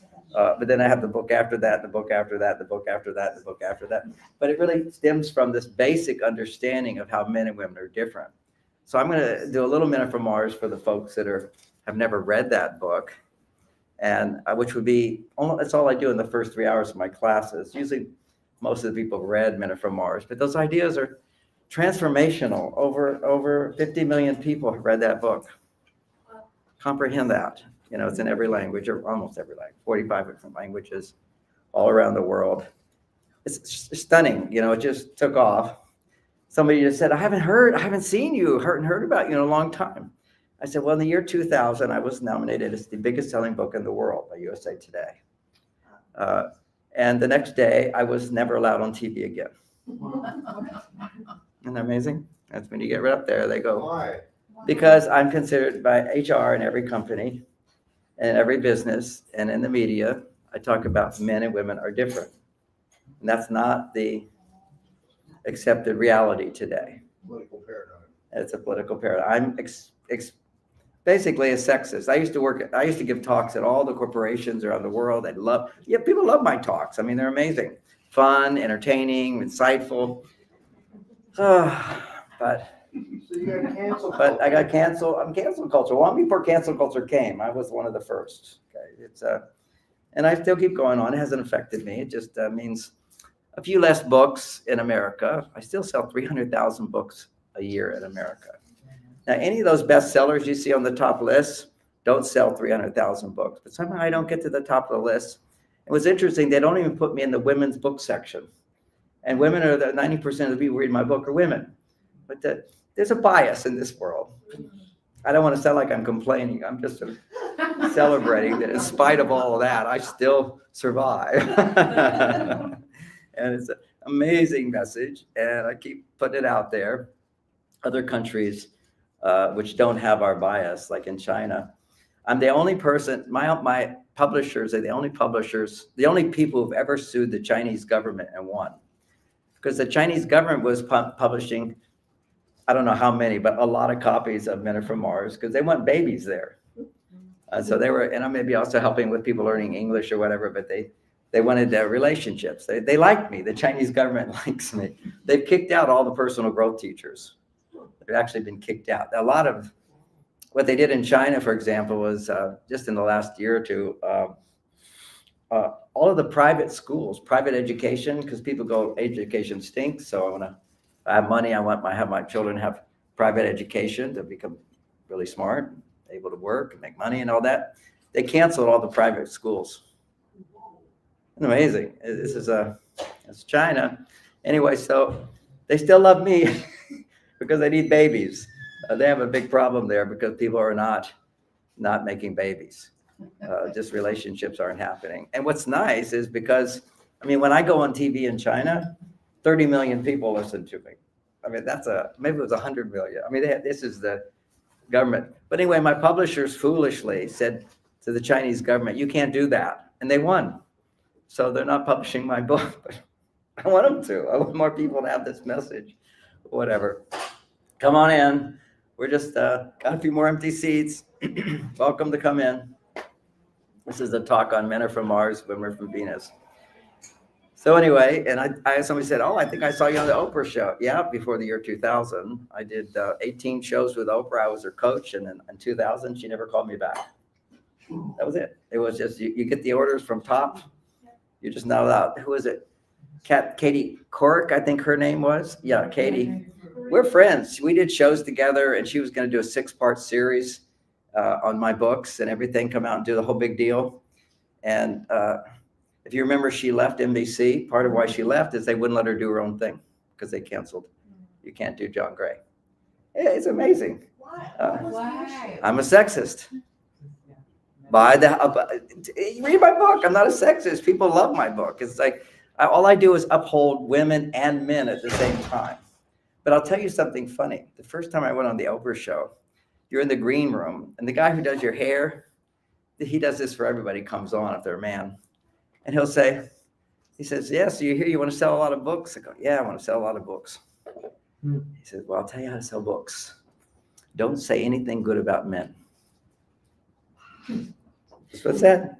That was it. I mean, it's such a bias. Okay, so, and then I'll tell you another funny story. So after about 6 shows on Oprah was, I gotta do more shows. This is so great. She was really turned on to the whole idea because she didn't understand differences between men and women. It's novel. And she said, I've got a group of women on why men dump women. Okay, so she had I felt like I was in this arena of tigers or something. And they're all around. There's not happy women with men. We're going to do a show. And Oprah was like, she was sincere. And she says, let's explain to them what they're doing wrong. And I said, Oprah, you can't explain to a woman who feels dumped and mad at men what she did wrong. All you can do is say what the men did wrong. And then after they feel validated and heard, then you could, one of the things you could do differently with men is this, okay? So you just there's not a place where somebody can hear feedback on what you did wrong if you're really angry and upset.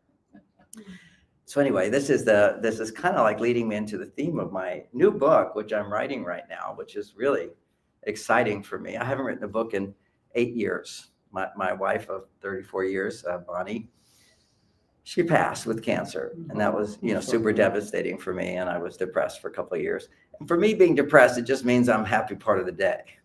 I've learned how to go down, back up, but you go down, back up, you go down, back up.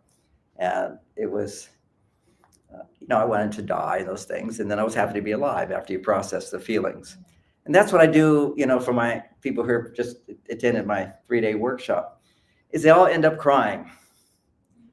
It turns out if you don't cry, your brain doesn't change. This is the latest research on brain research. If you want to rewire your brain so you reset your set point of what upsets you. See, some people walk around life and they're just, due to the traumas of their past, and not just the traumas of their past, the traumas of their parents. It doesn't even matter. They were great parents, on the surface, but they're walking around with trauma inside of them. In your first 7 years of life, you're in a dream state. It's called theta. It's the same state that allows you to, when you're in dreams. And it's also the same state of deep hypnosis.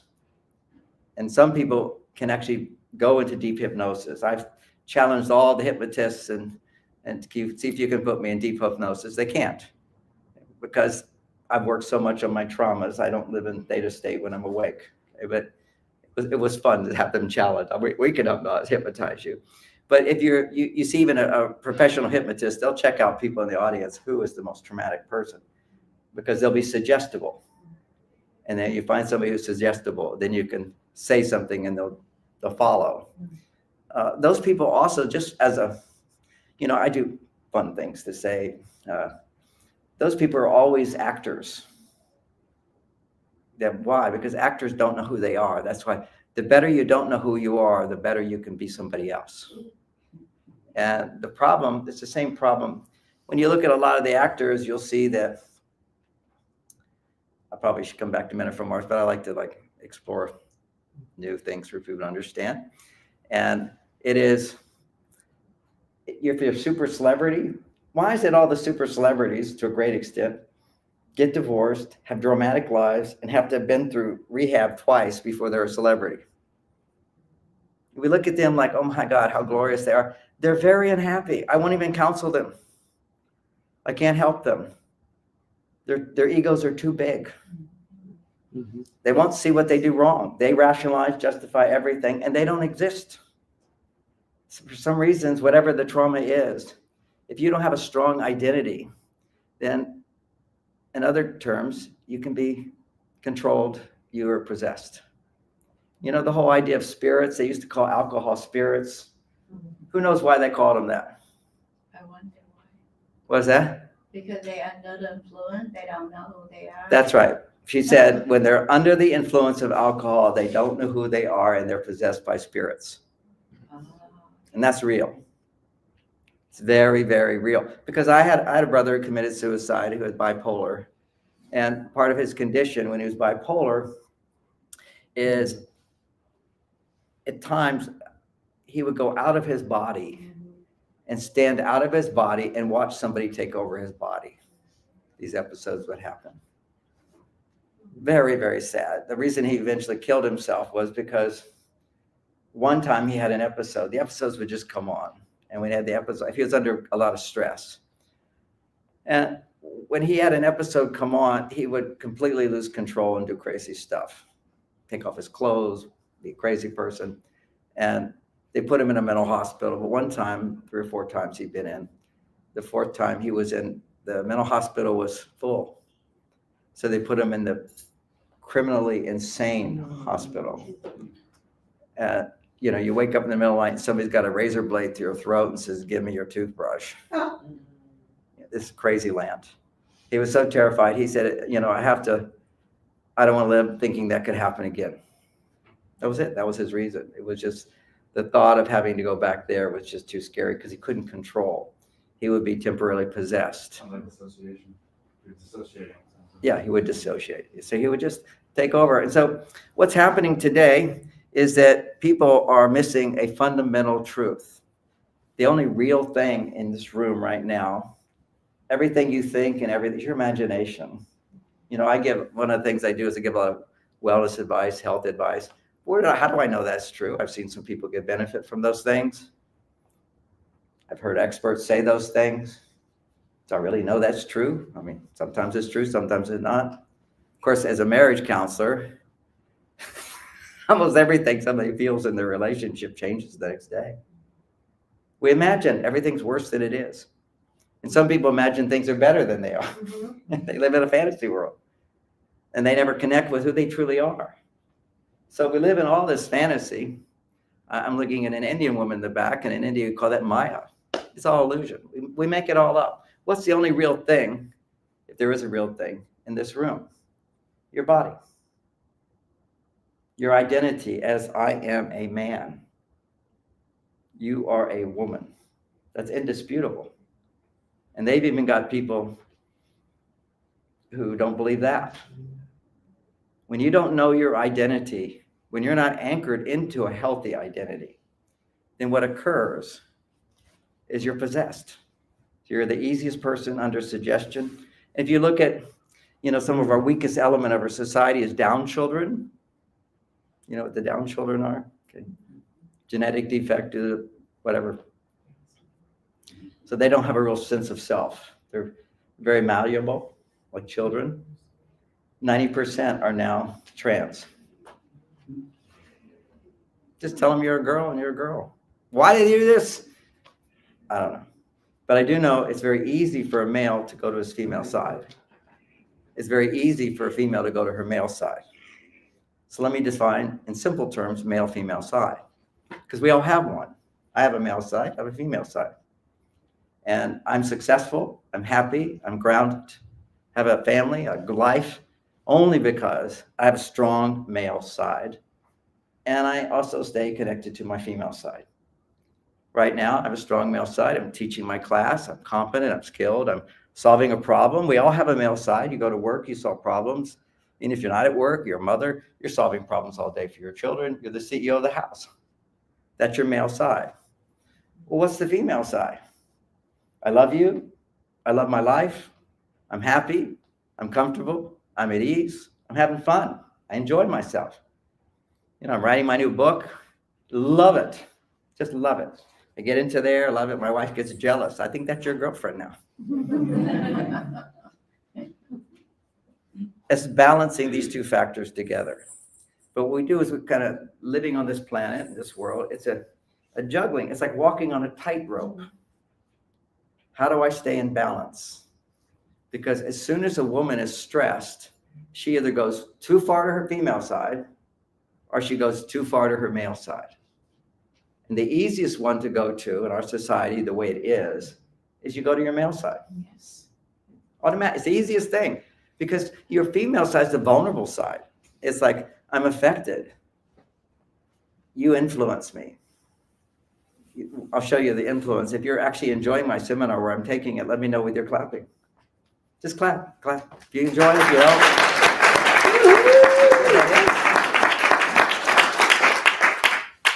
There's two people that aren't enjoying it, but that's okay.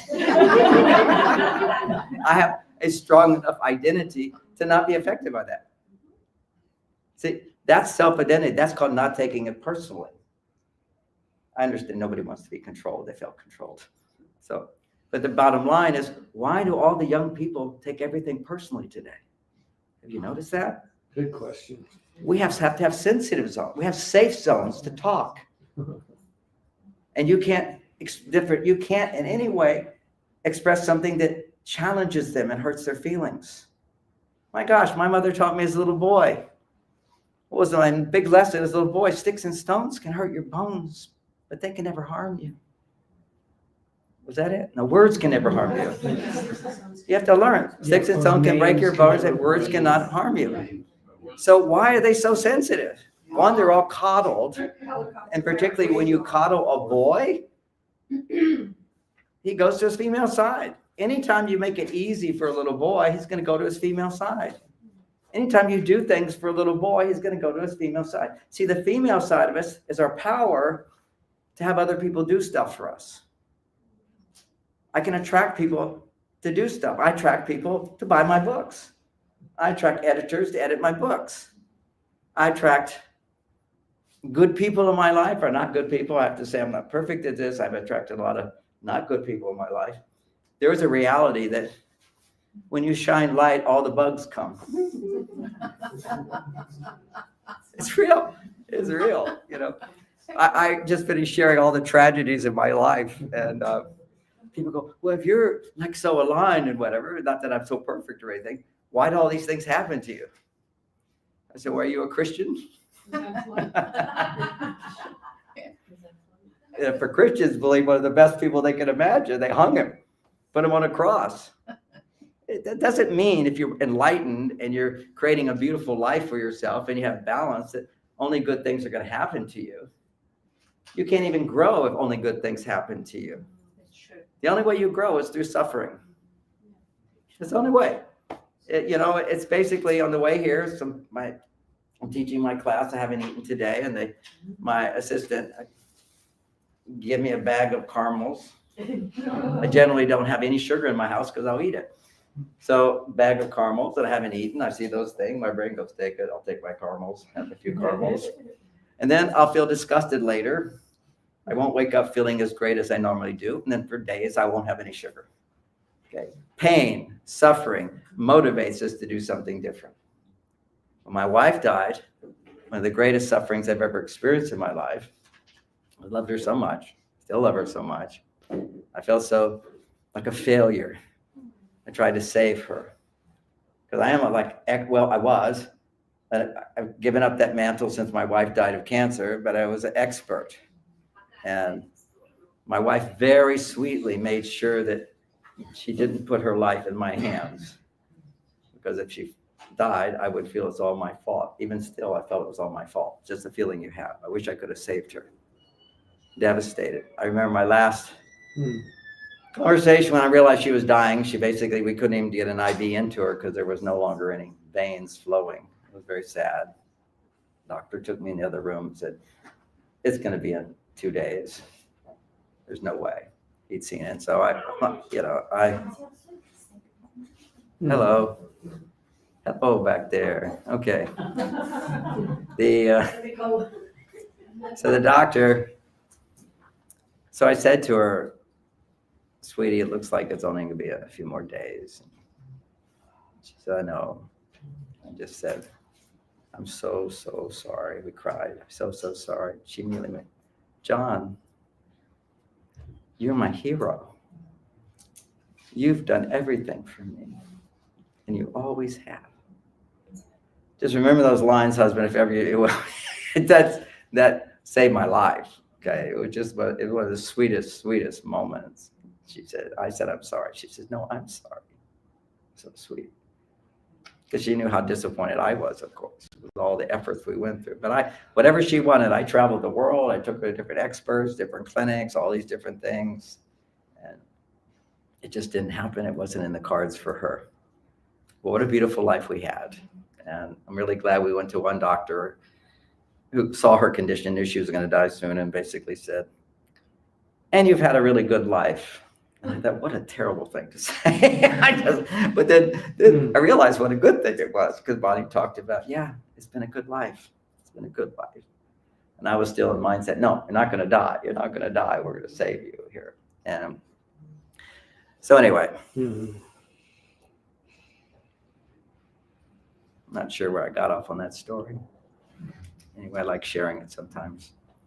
I was teaching my class, and one of my friends, the caramels and the sugar and the caramel suffering. Yeah. Oh, the suffering of my wife. Okay. Being with her, watching her 9 months go from completely healthy to a skeleton. It was amazing how fast it was, how aggressive it was. And I didn't feel the suffering during that time because I was in adrenaline mode. It's like a soldier in battle. you don't feel your feelings. You're just going ahead. But then afterwards, you come home and you have PTSD. When there's nothing you can do, you're back in safety land. All the feelings that you couldn't feel at that time come up. So I had my PTSD, and fortunately, I know how to process that. That's what we do at my seminar. We teach people, when you're upset, we all get upset. It's a blessing. And you know, you don't say, oh, I want to have things happen to me, but they're gonna. And when they do, how do you respond to it? How do you react to it? Do you just eat caramels to avoid how you feel? Do you drink alcohol to avoid how you feel? Do you do crazy things to release that blocked energy? Or do you know how to feel the emotions of what you're going through? And so what we do at my class is, once we understand how men and women need to understand each other, we'll cover a bit of it today, is the most important thing is stuff's going to happen. Whether you're in a relationship or not, how do you come back to love? How do you come back to feeling good again? How do you actually rise from the ashes a better person? And with the loss of my wife, which is maybe one of 20 major losses in my life, there would be this moment where every night I would remember, it would just come up back in the first time we argued, this time happened, this problem happened, how we dealt with it. We didn't know how to deal with these things so well. And I just felt my guilt. I wish I could have done that differently. Because you kind of think, how could I have saved her? Maybe if I'd been a more loving husband, and I could have done this, I could have done it. This didn't happen if we didn't go there. So you regret. You know, I talk to some people and I say, oh, does anybody have any regrets? Like, oh, I have never regrets.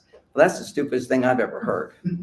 Okay, every step of growth I've ever made is because something happened that I regret. It's just feeling the pain of making a mistake or having something happen that wasn't your expectation. That you feel that pain.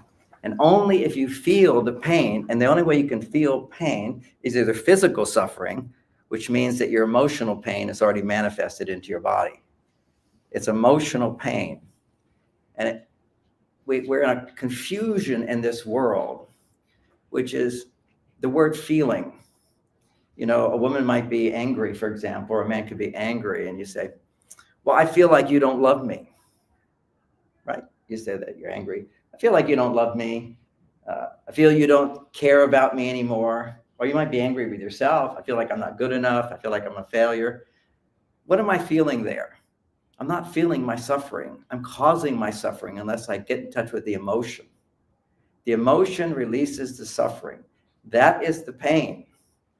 The feeling not good enough or feeling you're not good enough, that's the belief. The belief is what's causing your pain.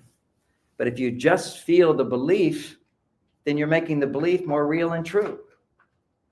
If you tell me, you know, I feel like that you're a lousy speaker, and I say, oh, I want to validate your feelings. This is what women want. They want to tell you a story because they're not emotionally intelligent, nor men. And you tell a story about what you feel, and you see it happening in adolescent girls, and somehow we haven't grown out of it. But I feel like, they could say I feel like 50 times in 3 minutes.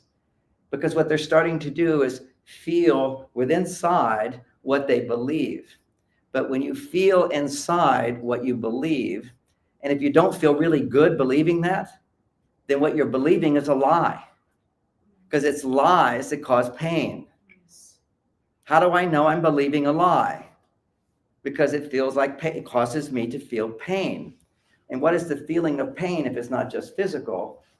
On an emotional level, the pain is anger, sadness, fear, guilt, regret, frustration, disappointment, worry, rage, mad, hurt, scared, shame, embarrassment. These are actual raw emotions. So if my wife's upset and she tells me her emotion, I can completely resonate. We all have emotions. There's no content with emotion. It's just like if you're angry, I understand anger. But if you're angry because I did something, that what I'm going to do is explain why I did it, and you don't need to be angry, right? That's all men will ever do, women.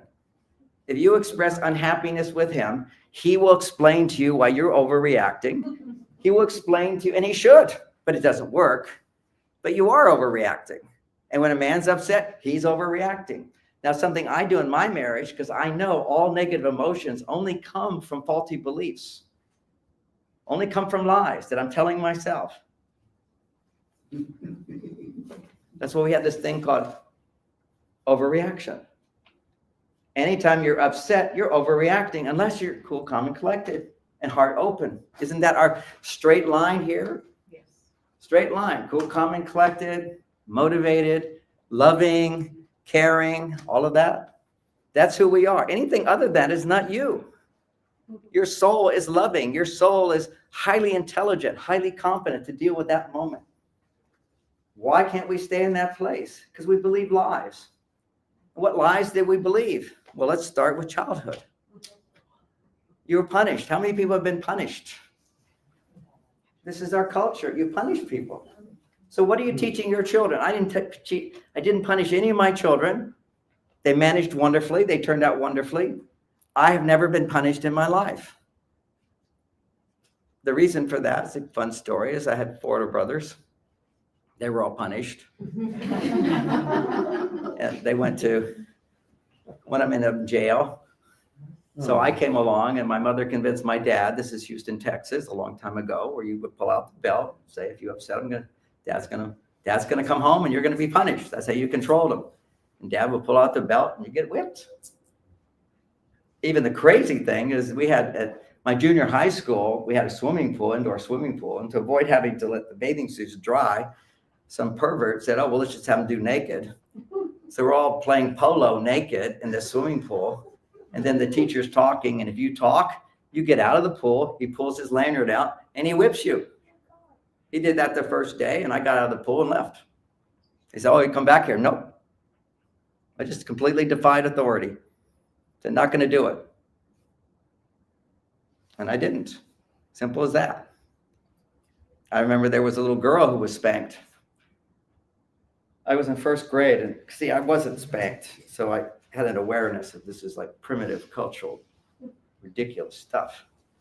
So then they got the little baby, I heard first grade. I heard, oh, so-and-so, the teacher pulled down her pants in class and spanked her. These are pedophiles, as far as I'm concerned. And then I heard this, and I'm this tiny little guy.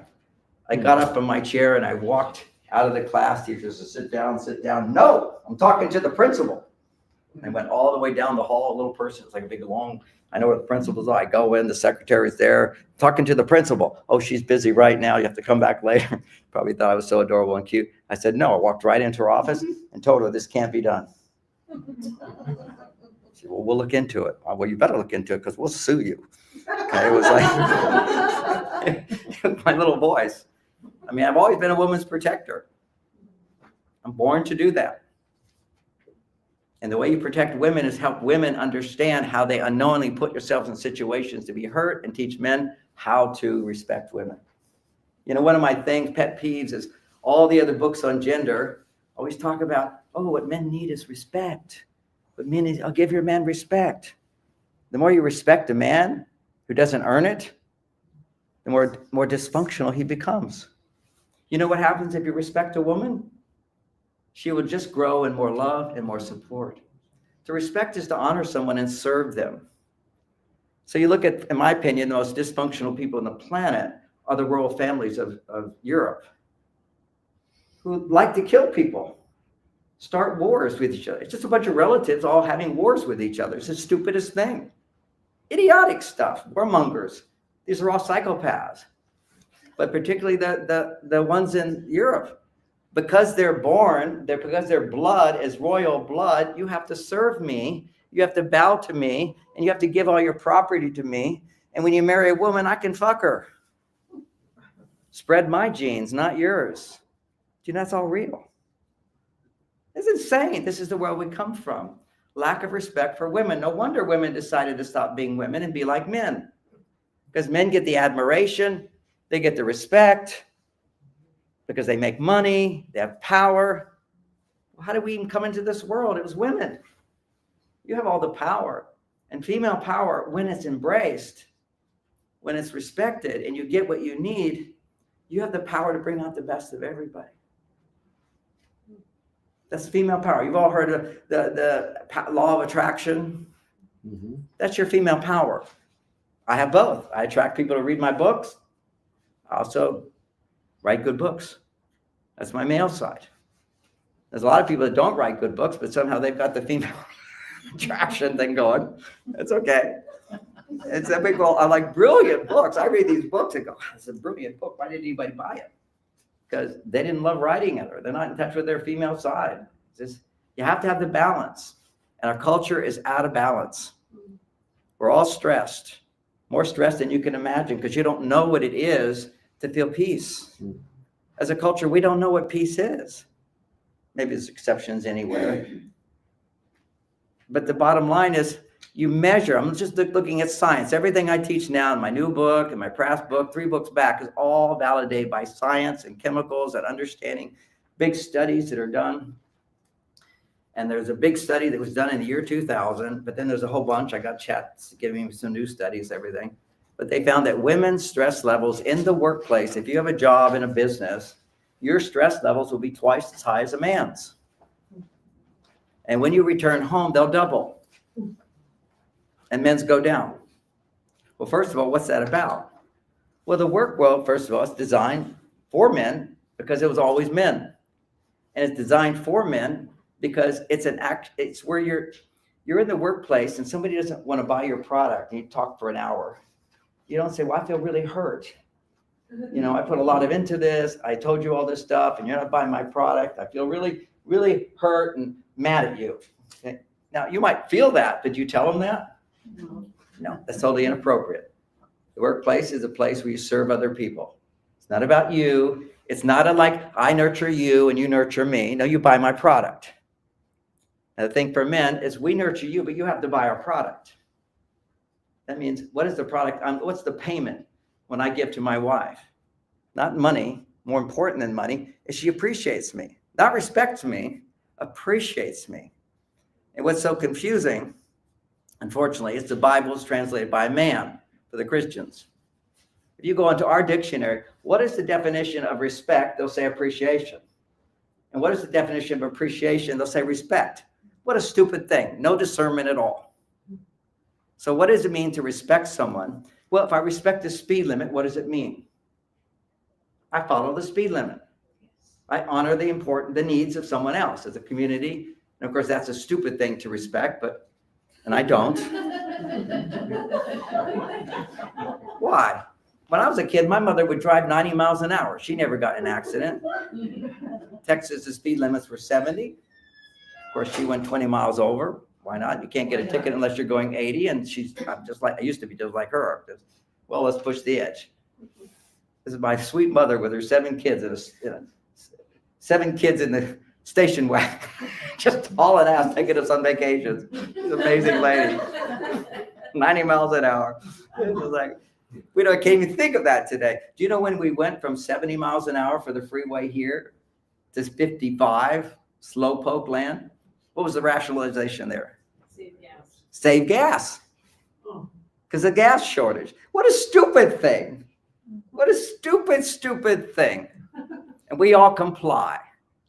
Just like we take our little food. Now I've got 4 trash cans at home. I got trash. I got cardboard. I got plastic. And I've got and compost. And now I have to walk around my house, putting these things in, bring all this stuff out. And do you know that most of that all just goes to one place?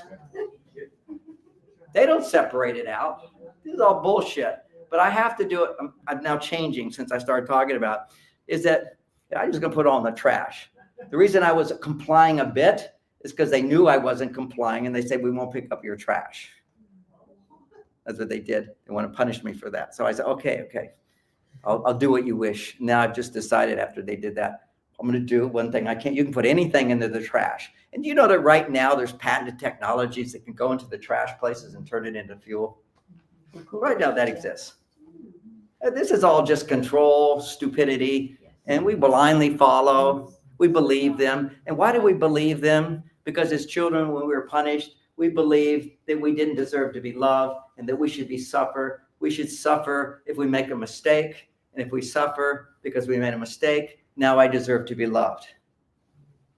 So then when we make a mistake, what do we often do? We make ourselves suffer. We punish ourselves.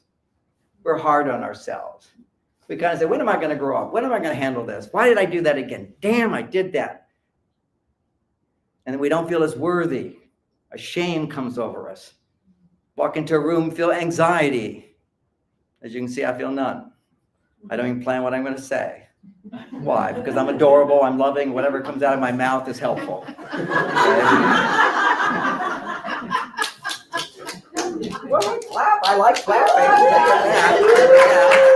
Why not? I mean, I have written 30 books on the subject. I've spent 50 years devoted to this. And I just got a glass. Here's a drink.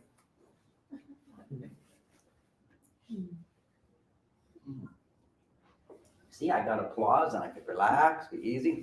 Let me teach you about men.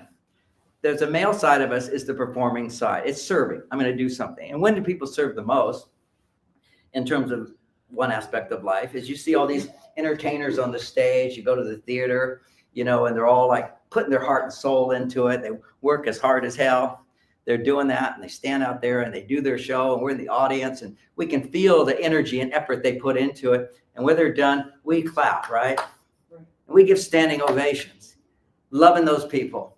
And what's their reaction when you appreciate those performers who are on their male side? What's their reaction? They bow. If you want a man to bow to you like he did when he wanted to marry you, you just give him a standing ovation.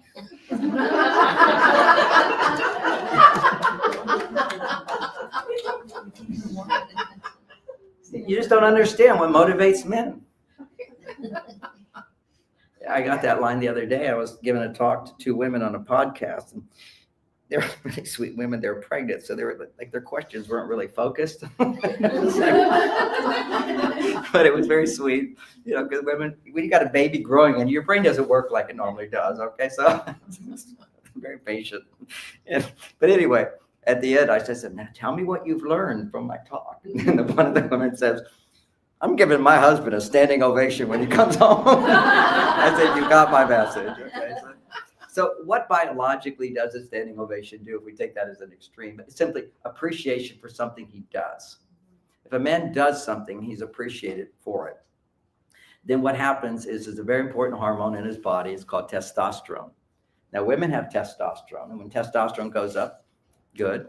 But when a man has testosterone goes up, his stress goes down.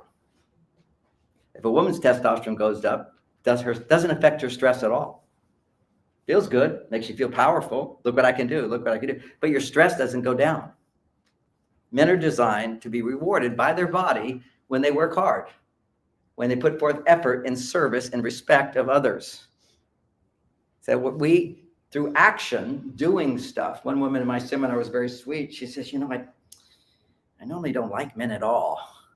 And it was very cute here. And she says, "The men, I just don't really like them. But then I realized there's these men I do like. It's the men who work for me. I pay them, but they do things for me." I said, "Yeah, that's a healthy thing. That's what women have to understand." What was her problem? Her problem is she doesn't let men do things for her unless she pays them. She's one of these codependent women, which are so common, who give all the time. They feel very uncomfortable asking for help or allowing a man to do something for them. There was one sweet woman, I'm seeing if she's here, who was so sweet. She said, does anybody remember, was it 2 months that happened? When was it, 2 years old? Her father left. No, her mother left. 5 years old. She was 5 years old. Thank you. She was 5 years old. This is what we do. We go into our past. We figure out where all this stuff came from. So 5 years old, her mother leaves. This is a 5-year-old. And she immediately went into, then I'll do everything myself. And that's been the story of her life. I'll do everything myself. And then you get to a point in your life where you're doing everything yourself. You wonder, what did I do wrong? What you did wrong? I mean, you survived. That's good. So, and you had to, but the childhood feeling is still there. I can't depend on anybody. If I can't depend on someone, what do you have to do? Do it yourself. To depend on someone, to trust someone to do something for you, produces the most important hormone in a woman's body, estrogen. When a woman depends on someone to do something for her, and they do it. Okay, I trust that you'll do that. If a woman trusts and allows someone to do something for her, her estrogen levels go up high. Now, why is that significant? Because when her estrogen levels go up high, her body has the opportunity to lower stress. It's not enough. Now, there's this idea that, again, a lie, all accepted in society, which is the idea that this hormone oxytocin, you've heard, how many of you heard oxytocin lowers stress in women? Okay. What you don't know is the research actually shows that if oxytocin goes up, you just feel the need for love. And if nobody loves you, you feel worse. Oxytocin doesn't lower your stress. It actually raises your stress if you're alone. And guess what happens for women? Is that when women ever produce adrenaline or cortisol, adrenaline's your lower stress level, cortisol is your higher stress level. If you stay in adrenaline too long, then it will turn into cortisol. Or if you're faced with danger, it will immediately go to cortisol. But you could just have little stresses of the day, the kind of stresses that, too many things to do, feeling overwhelmed is an adrenaline state. If you stay in that adrenaline state, then it's no longer an adrenaline state, it's a cortisol state, which is all kinds of health problems, shuts down your immune system, and inhibits your digestion, and creates inflammation in your body. Okay, this is chronic stress. This is not chronic. Then if you stay in the cortisol state chronically, then you have relationship disaster, health disaster, and that's what creates real serious disease and sickness, chronic stress. But it starts with just chronic adrenaline. Adrenaline stays in your body if you don't know how to release it. Now, if adrenaline stays in my body, same thing. It'll turn to cortisol, then it'll go to chronic cortisol. 3 levels of stress. How does a man release adrenaline? I just have to run around the block. I do push-ups. I just need to use my muscles. And it's very funny, on one of the Joe Rogan shows I was watching, he had one of these triathlon guys who, they're like supermen, all muscle and endurance and strong and everything. And, these 2 guys, muscle guys, are like talking. Joe says, with admiration, so what's your routine every day? So I got my routine. I get up at 4:00. I do this. It's like all this exercise kind of stuff. I'm done by 7. That's 4 and 3 hours. He's done by 7. I finish with ice cold plunge. Okay, this is this big new thing people are doing. Ice cold plunge. Manly stuff. There's tough masculine energy for sure. And Joe says, and do you love it? I hate it. I hate it. I hate it. I hate it. But when I'm done, I feel great and nothing can bother me. He earned that. He did the rough stuff, and now nothing can bother him. Now you look at these little pussies now who are nurtured by their mothers, talk about their feelings, get their feelings hurt. They're wimps. Where'd their masculinity go? They're all worried about global warming. Let's just talk about that for a minute. I have a friend, he worked hard when he was 30 years ago. He developed the software. America Online bought it for $30 million. Back in everything was like people getting paid for every huge amounts. So he's been cruising on $30 million. He doesn't have to work. He doesn't work every day. So no woman will ever satisfy him. He just has one woman after another, and then he can just hire women. What an empty life. He's my buddy. He always he's so curious about me. Why? I'm so happy, successful, fulfilled, children, family, but also, he's just like, we're buddies, I really like him a lot and so forth. But his life gets worse and worse. So this is 30 years later. I'm just realizing this is on.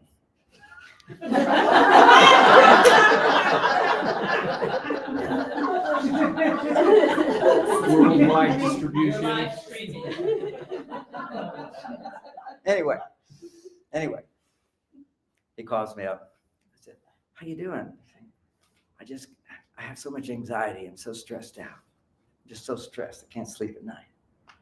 Okay, what is it? What is it? It's global warming. Are you going to have sleepless nights over global warming? That's the stupidest thing I've ever heard.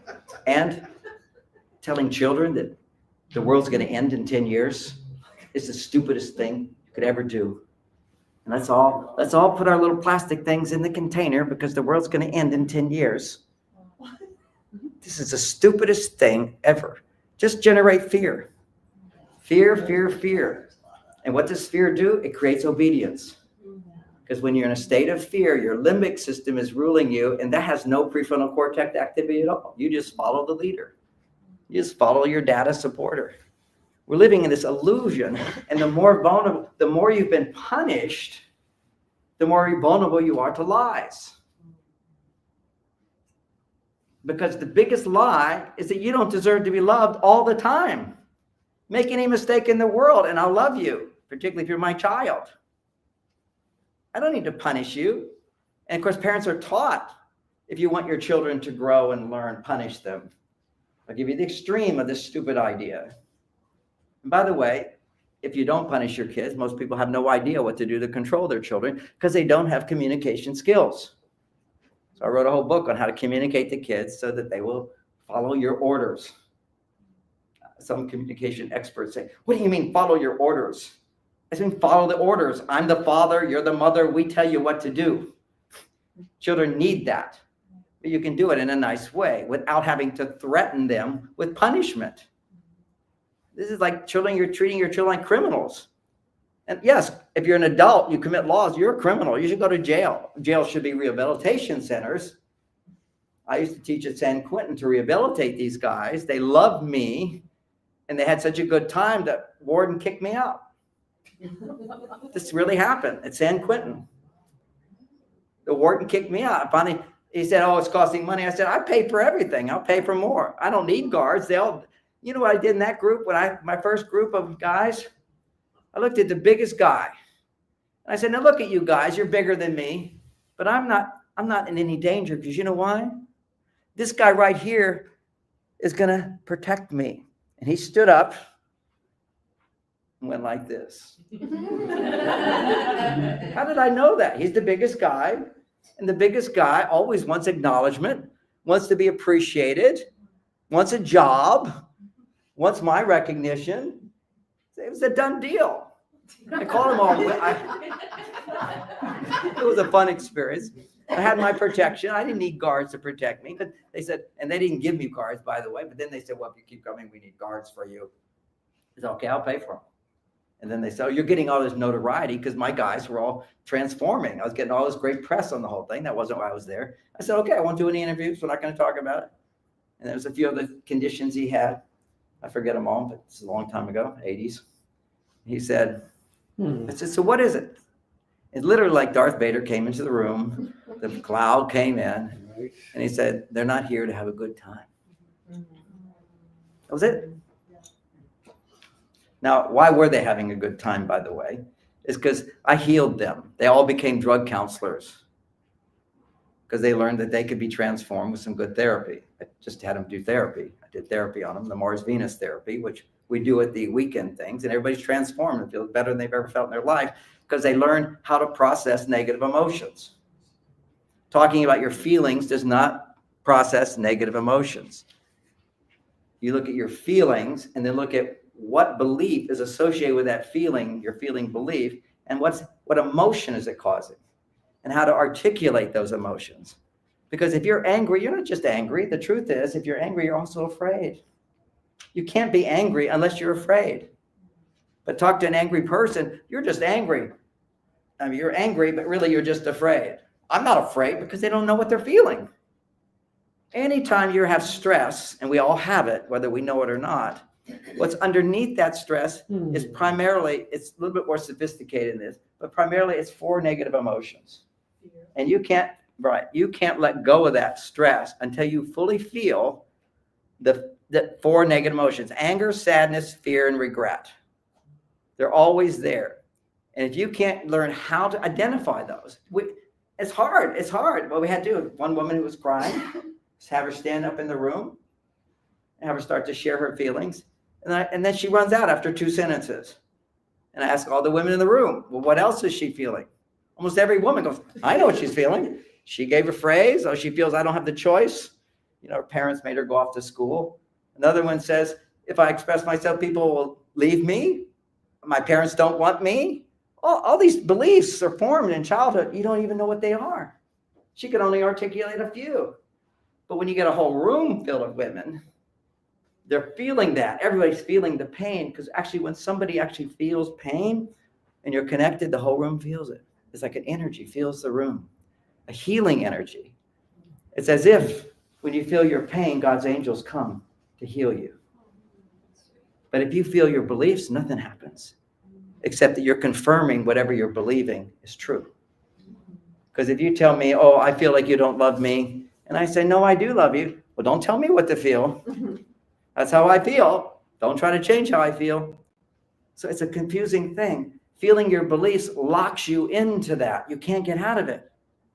But if you say, I'm feeling this belief, and what emotion am I feeling as a result? Then you feel the emotion, and this has been proven that when you feel the intense emotion of pain, you rewire your brain. You can't rewire your brain from your childhood, and they'll tell you experience the pain that you didn't know you were feeling as a child.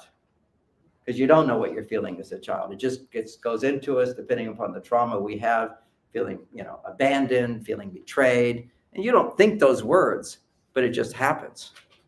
Like this little 5-year-old girl who immediately goes, then I'll do it myself. And she's been completely independent, self-reliant, never letting anybody do anything for her whole life from that one experience.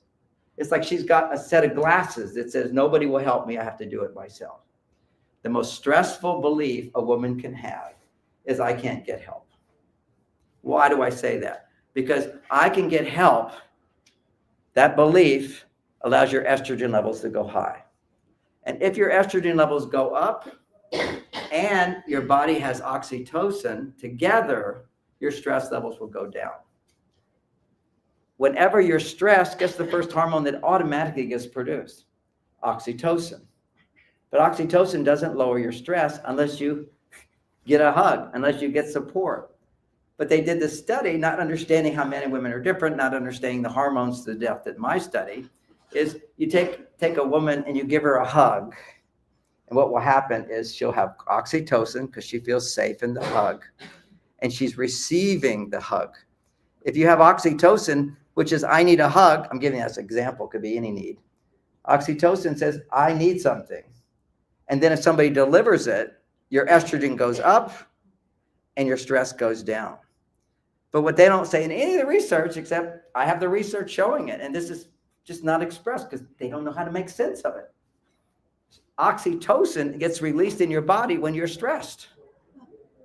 Then it says to you, I need something. So imagine you're feeling, I need more, and more doesn't come because you're not allowing more in, or you don't know how to ask for it. You know how to put yourself in a situation. You don't know what makes estrogen. But any situation where you're depending on others for support produces estrogen. Wow, nobody knew that.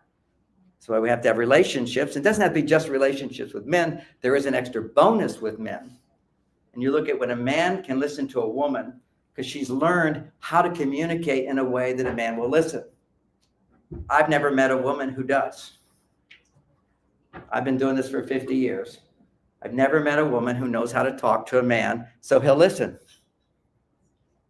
How do you do that? Well, that's the topic of my next book. Cliffhanger.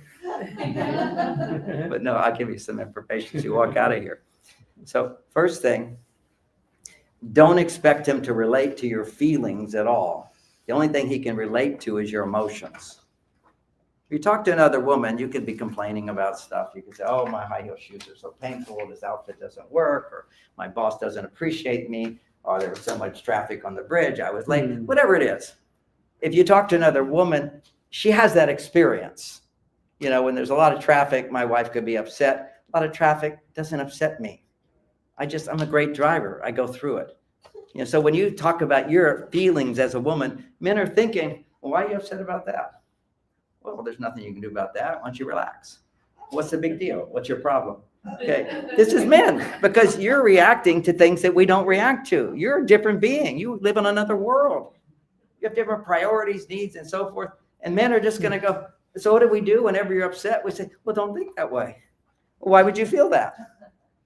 Because you're giving him feelings that he doesn't relate to. But if you learn to communicate emotion, he can always relate to emotion. Because I have emotions. If you just say there was traffic on the bridge, it was so frustrating. I can go, well, traffic on the bridge doesn't bother me, but I understand frustration. Just listening to you is frustrating. Mic drop. Okay, what was that? I don't know. That was just a playful joke, but he will relate to, we have emotion. And then women go, oh, men don't talk about their feelings. They have no depth. No, you have no depth. There was a cute woman today. It was very sweet. She said, I'm always complaining about my husband. He has no depth. I want deep conversations. Then she realized, what is a deep conversation?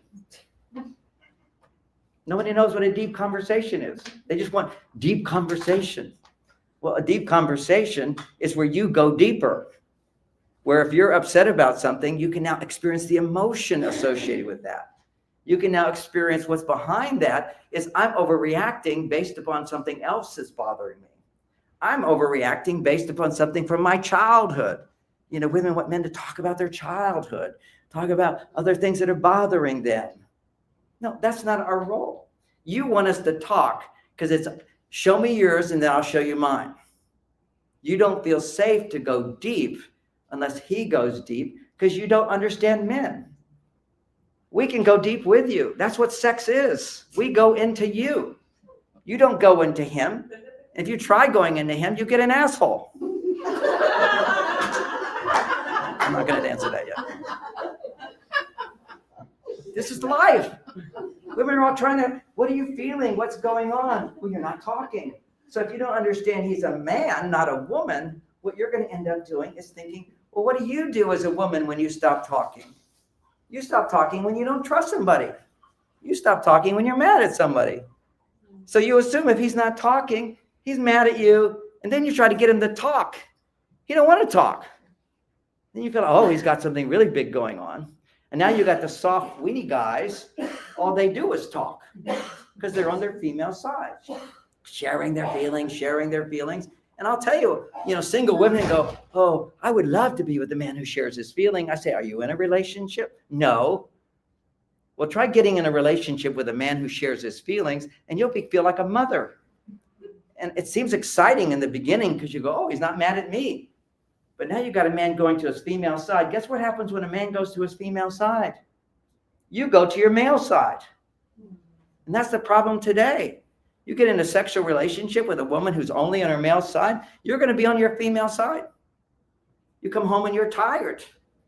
You come home and you just feel bad because your wife is overwhelmed. She's on her male side. Anytime you're overwhelmed, imagine the difference. This is what happens when women are overwhelmed if a man's connected to you. Because energetically, you start having this polarity. So my job is to move her to her female side, and by doing that, it makes me more masculine. And what is the masculine thing to do? Listen. And guess what happens? How to talk to a man will listen. If you can actually be deep and share the emotion. I was on the bridge, and I was so frustrating. There was traffic everywhere. I was late. I was so disappointed. And when I went into the meeting, everybody had already started. I was completely embarrassed. You have a guy completely rapt attention. And we love when you say you're embarrassed. A little humility for all the arrogant women in this world who are so entitled. Occasionally people call my daughter and say, sounds like your father hates women. I don't. Sometimes it comes out a little bit like that. So I apologize for that. I love women. But you got to see what your mistakes are if you're going to get what you want. This isn't an Oprah show of women who've been dumped. If you want changes, you have to look at yourself. And when you want changes, you make the mistake of saying, how do I change him? You can't change a man. Forget it. All you can do is bring out the best in him if you let him bring out the best in you. And how do you do that? You learn how to communicate in a way where you feel loved and supported. And you don't know how to talk to a man. So what you do is, this is a very basic psychological thing that happens. 10 things happen during the day that stresses you out. This is simple Freudian psychology. The first thing is 10 degrees. The next thing is a little thing. It's another 10 degrees, but it adds on. It accumulates way more in women than it does in men because women have higher estrogen levels. There's a difference there. So what happens is 10 things have happened. Each one was 10 degrees upset, late to a meeting, traffic, somebody didn't appreciate you, somebody was ignored you. You didn't make the money on this, you lost a deal over here. Oh, let's just call them all just the little stresses of the day. One is only 10 degree upset. Add another one, the second one is 20 degree upset. Add another 10 degree, it's 30 degrees. Women accumulate this stress. So as she's accumulating, and men can't, if the more they're on their female side, they can do the same thing as women. It doesn't happen at all if a man's on his male side. You just come home, everything's fine. I just need my space, time for me, and then I'll have time for you. I don't need to process my emotions like a woman. We're biologically different. If I talk about my feelings, my estrogen goes up. Do I need more estrogen? No. That's why women need to talk. That's why 90% of the people who go to talk therapy are women. Why most people who go to doctors are women, because you go to somebody you can depend on and talk about your problems. So you talk about problems, which helps a little, but it's when you can talk about a problem and talk about how it emotionally makes you feel, a man will listen. Otherwise, he's bored. You got to give me some juice, some femininity, some reality, some truth, because your feelings are lies. What are they? I told you, any negative feeling, I feel like you don't care. I feel like you're not listening. Any of that stuff, it's not real. It's partially true, maybe. It all comes from our belief in lies. Our belief when you're a child, somebody punishes you. Oh, now you've been punished. Now I love you again. And it's true. You will not love your children until you punish them. This is what happens for parents when they don't know how to parent. They will literally be upset with their child. They're frustrated to the nth degree. And then when they punish you, they yell at you, they spank you, they feel better because they got their dysfunctional energy out rather than learning how to process it. Because if I'm upset, I have the ability to love myself. Anytime you have a negative emotion, it's your limbic system. It's not your prefrontal cortex. It's not your adult self that takes 28 years to even possibly awaken. Self-realization, the ability to self-reflect. Once you have the ability to self-reflect, then you can look back at your own emotions and say, hey, I love you. I understand what you're going through. I get it. What else are you feeling inside? What else are you feeling inside? Yes, yes, yes. Then your brain does something amazing when you can love your emotions. It goes into a state of yes, but look at all this good stuff. If you're in a state of stress, your brain goes, well, yeah, this is okay, but this is bad. I'm alive today, but I might die tomorrow. Yes, you're a loving partner today, but I can't trust you tomorrow. That's the reverse. That's the stress response, which is a bias towards negativity. The bias towards positivity is when you're loving yourself from your prefrontal cortex, which means your prefrontal cortex, self-awareness, is able to articulate the emotion you're feeling. Otherwise, people have no, I've been doing this 50 years. I say to a woman, tell me what you're feeling. Rarely will they say, and I'm afraid of this, or I'm angry because of that. And if they say that, they're not able to go to another one. Always is there stress. If you want what's called catharsis, letting go, your brain can't let go until you look at all four corners. It's like if you were to, my brain wants to understand some danger happened here. I need to analyze it. That's what the prefrontal cortex has to analyze. What happened? What didn't happen? What could happen? What should have happened? What do I want? What did I wish? What did I need? And then you go, now that that's true, what's the opposite? And then you're able to look at the positive. You can let go of all pain and heal it if you have this awareness. We're not taught how to do that. It's very hard to even teach it alone. That's why I teach a whole weekend where I get all these people talking, and you see that everything other people feel, it's inside of you. On a spiritual level, we all have the same problems. You just don't know that. Everybody's going through the same kind of struggle. Some are more efficient at going through it. And we imagine with social media, which is another lie, is that, first of all, anything on a screen is a lie, because I'm not there. I'm here. That's the first step. So what you find, anytime you have social media, immediately stress levels come up. It's a biological response when you believe a lie. Now, some of you understand that the government is a lie, right? How many do? They lie all the time. They have permission to lie. It's classified. So what is classified? We have all these classified files. We're lying to you. They put on a pretty face, just like your parents lied to you unknowingly. But they think they're loving intent most of the time. I remember doing an Oprah show or watching an Oprah show. I was on her show 16 times or 18 times. So I did, but I was watching one of her shows, and it was Oprah interviews mothers of death row inmates. And you want to know what happened? Why do you have death row inmates? And this one woman, her expression was, Oprah, I did everything I could to knock sense into this kid. If you come to my house, the wall is red. Banged his head against the wall. This is life. Parents don't understand, punishing kids, hurting kids doesn't have a lasting good effect. It does create obedience. So you have obedience out of fear, as opposed, like for me, I go to speed limit sometimes if there's police around. Okay, so out of fear, that's a very low level, but I'm also a very rebellious person. I think it's stupid to go 55. It's just ridiculous because there's a gas shortage. Is there a gas shortage now? No. Go to Germany, they have a fast lane. You can go as fast as you want. We got all these cars that can go so fast, and then you go 55. What is this, in crazy world? Nobody goes 55. So then you got the fast lane. They don't have accidents. They're good drivers. There's no big, accident thing there. Oh, it's time for my talk over. What time is it? So I want to give you some practical techniques. Okay. People who hadn't read Men from Mars, the bottom line there is, oh my gosh, we're already way over time. You're so patient. Okay. I'll give you 10 minutes here. All right, here we go. One of the basic things that causes problems in relationships, this is Men from Mars, is that when men are working all day, they're making testosterone and they use it up. And in order to rebuild their testosterone, because a man needs to make 10 times more testosterone than a woman, otherwise he will be stressed. Get that? Women need to make at least 10 times more estrogen than a man, otherwise she will be stressed. Simple science. So what does that mean? Women, you need to do things to produce estrogen. The biggest estrogen producer is being able to share an emotion and have somebody hear you. And it's even a bigger estrogen promoter when a man hears you. But you don't have to have that big level. The big level is romantic. For a woman to be romantic, her estrogen levels have to double. To have an orgasm, your estrogen levels double. Now, if you're a dog, that only happens when you're ovulating.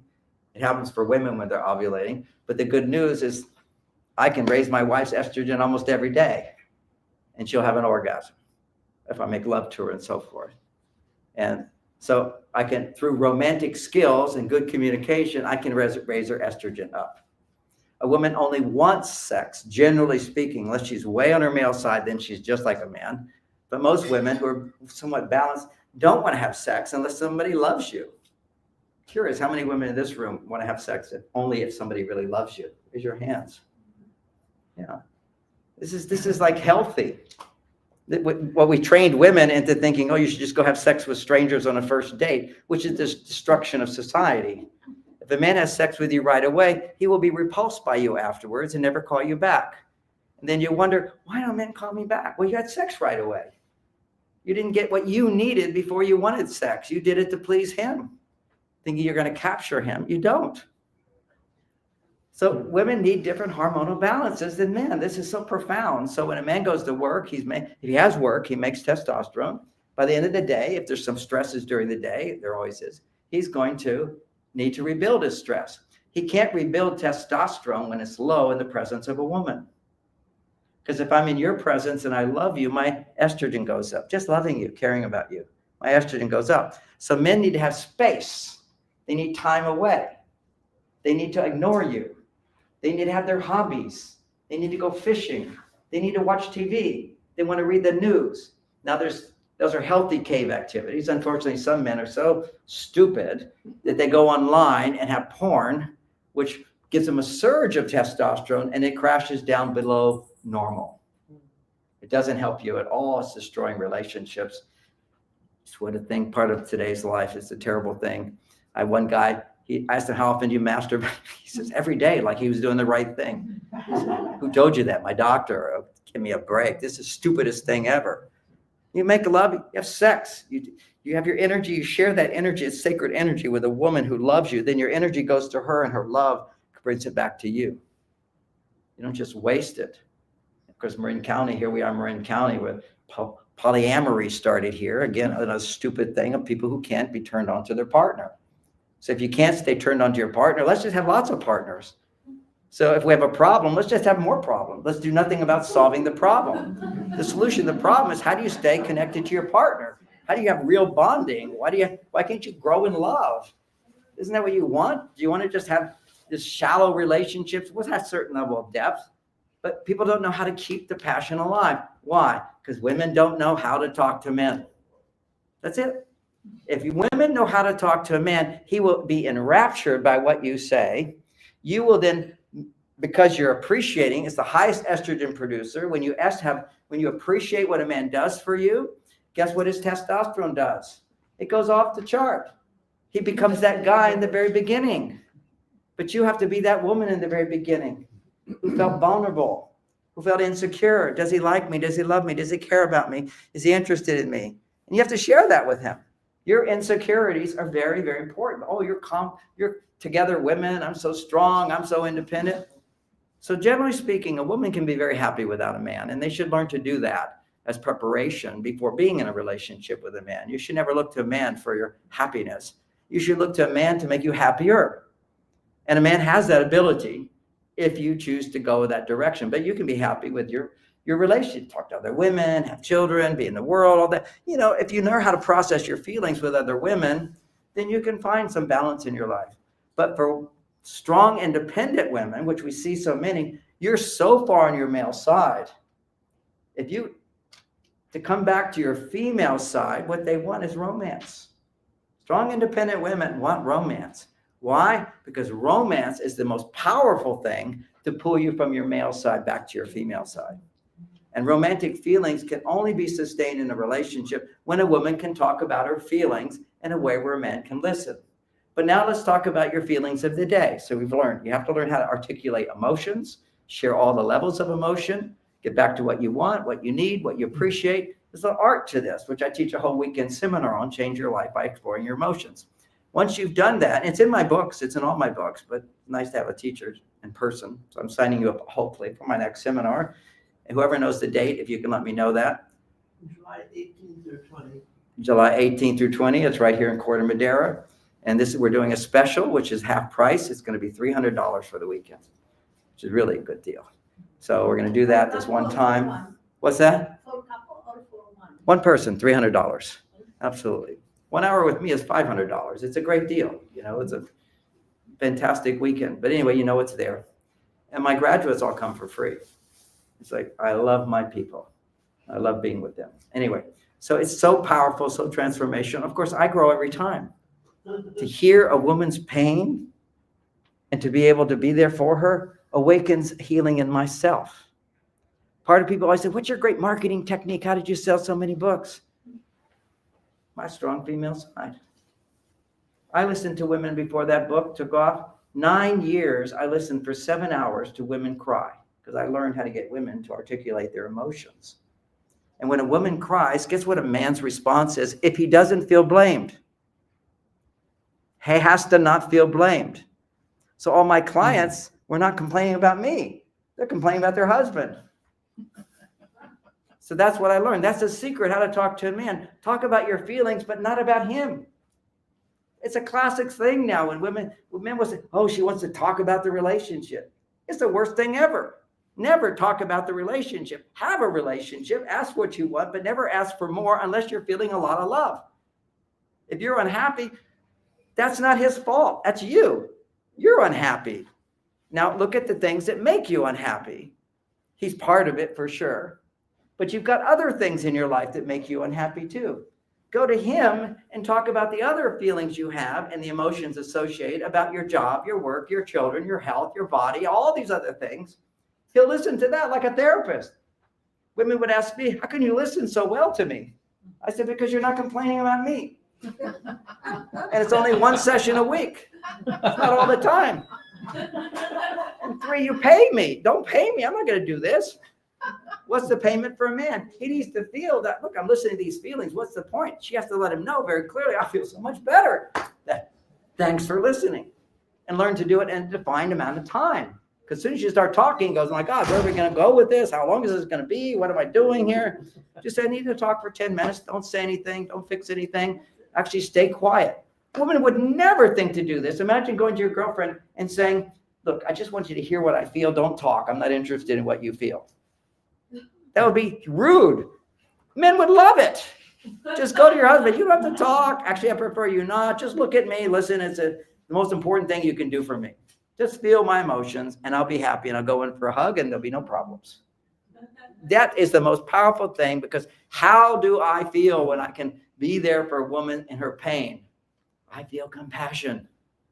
Compassion is the most powerful masculine thing there can be. Compassion is what rules a man's life if he can feel it. But if he's never experienced his mother's pain and the father helping the mother, he doesn't know what compassion is. Even the whole Tibetan thing is all about compassion. For men, it's all about compassion. This is Tibetan wisdom. For women, it's all about wisdom. You have the wisdom. Even when I work with Chat, I talk her, she's my girlfriend. Chat, she's wisdom. She's Sophia, knowledge. You have the knowledge. You have to access it. But you become so far on your male side, you lost your power. Men have gone so far on their female side, and all the getting upset, talking about their feelings, getting mad, doing things from emotion. The most weakening thing a man can do. We need to toughen up. I tell my wife, if ever I'm in a bad mood, if ever I'm upset about anything, please walk up to me and say, John, you're overreacting. Suck it up. And I'll suck it up. I just need that. And if she's overreacting, I say, tell me more. Help me understand that better. And then I'll say, what else? More things. Get her to talk more. Now, if she's wise, she's going to focus not on me. She's going to focus on things in her life that aren't me, because then I can be her therapist, so to speak. And then you go, well, when are we going to talk about the relationship? You don't need to if you have a man feeling compassion for you. All you have to do is ask what you want, and you get it. And you learn how to ask what you want, which is not everything at once. One thing at a time, one thing at a time. And that's a whole art. There's written a whole book on how to ask for help. This is how to talk to a man so he'll listen. So the bottom line, never think that a man's going to hear you if you're blaming him for anything, or he thinks you're blaming him for anything. And we have scientific research to prove that. We have these things called mirror cells in our brain. And a mirror cell allows me to know what you're feeling. If I can't know what you're feeling, I can't feel compassion. If I know what you're feeling, I can feel empathy, I can feel compassion, I can feel understanding, I can feel respect. I have to know what's over there. The mirror cells allow us to do that. So when you talk, I hear you, I can be there. And if you talk and my mirror cells are closed, I have no ability to understand you at all. You're like, why would you be upset about that? That's foolish. That's ridiculous. That's the mirror cell. I can't feel what somebody else's feels. Women's mirror cells are on almost all the time. A man's are much lower. And if he's experiencing adrenaline, moderate stress, they close. All you have to do is talk to a man in a way that blames him, and immediately his receptors, his mirror neurons will close down. This is scientific research. This is brain research. So Can I interrupt you for 1 second? Yeah. You can keep going as long as you want. I just wondered, is anybody here signed up for Jared and Julian at 6:30? Okay, good. Well, anyone if you're like- I'll finish up soon. Yeah, take your time. Keep Well, going. people, they have their schedules, they have dinner and so forth. So the bottom line here, just get this. Biologically, if you blame a man for anything, he can't feel what you feel. So is there any point in telling him what you feel? Other than just you want to feel rejected? You want to feel dismissed? You want to feel like he doesn't care? Because he cannot feel what you feel. I cannot care about what you're feeling if my mirror cells shut down, and all it takes is adrenaline to shut them down. So if I feel blame, that's what's going to happen. So this is biology. This is men. And all you have to do is not blame men, and we will give our lives for you. And we do that. We're firemen, we're policemen, we're soldiers, all that stuff, and we're happy to do it. When the hurricanes come, who gets in the trucks and brings all the water to people and goes through the wind and the bluster? Men do it, and we don't complain about it if you're a man. But now we've got all these wimpy guys all being taught how to feel what you feel and talk about it. And then women want to know what you feel. And so on a positive note, we want to like make you happy. So we buy the propaganda. If I talk about my feelings, you'll be happy. Then you divorce me. You go to a therapist like me and say, he's always complaining. I never feel, I feel like I'm his mother. And he doesn't follow through. He doesn't do anything anymore. Why doesn't he do anything? Because he has no motivation to do things. He has no testosterone. Testosterone levels right now, on average, are half of what they were in the 50s. Half of what they were where they start out. And every year they go down. The average man is just the 20-year-old, just from 20 years ago, it's 20% less. And that is 50% less than just 50 years back in the 50s when they started testing this stuff. We're in a huge crisis. Masculinity is gone. And then you add to, if a man goes to his cave, oh, he's a narcissist. He doesn't want to talk about his feelings. He's emotionally unavailable. You want an emotionally unavailable man. Otherwise, he's going to be a girl talking about your feelings. So what is emotional availability? It doesn't mean you can penetrate him. It means that he wants to penetrate you in a respectful way because you open up and you go deep. Women want deep conversations with men. You go deep. Learn how to do this. Women are so superficial. I'm just talking from my experience. Why? Because when you can talk to another woman, you already have a feeling of connection. You don't have to feel emotions, articulate them in order to feel connected because you share the same experiences. So I can relate. I can validate. So you don't have to discipline yourself to learn how to do this healing thing. But when you learn how to articulate emotion, men will come in. Awareness goes to negative emotion, and motion just disappears like darkness in a room when you turn on the light. Truth reveals. The truth of what your body is telling you. The truth.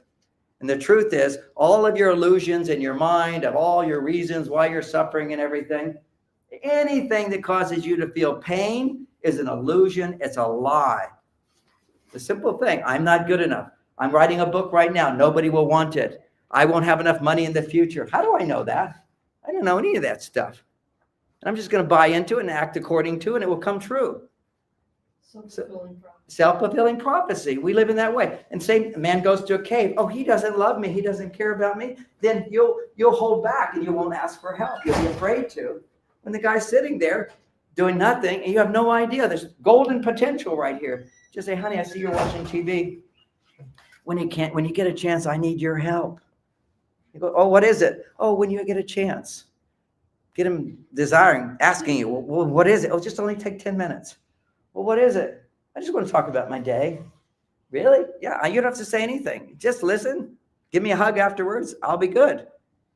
It's like training a man. He never saw his father doing this stuff. By the way, average 60% of people growing up in families today in America don't have a father in the home.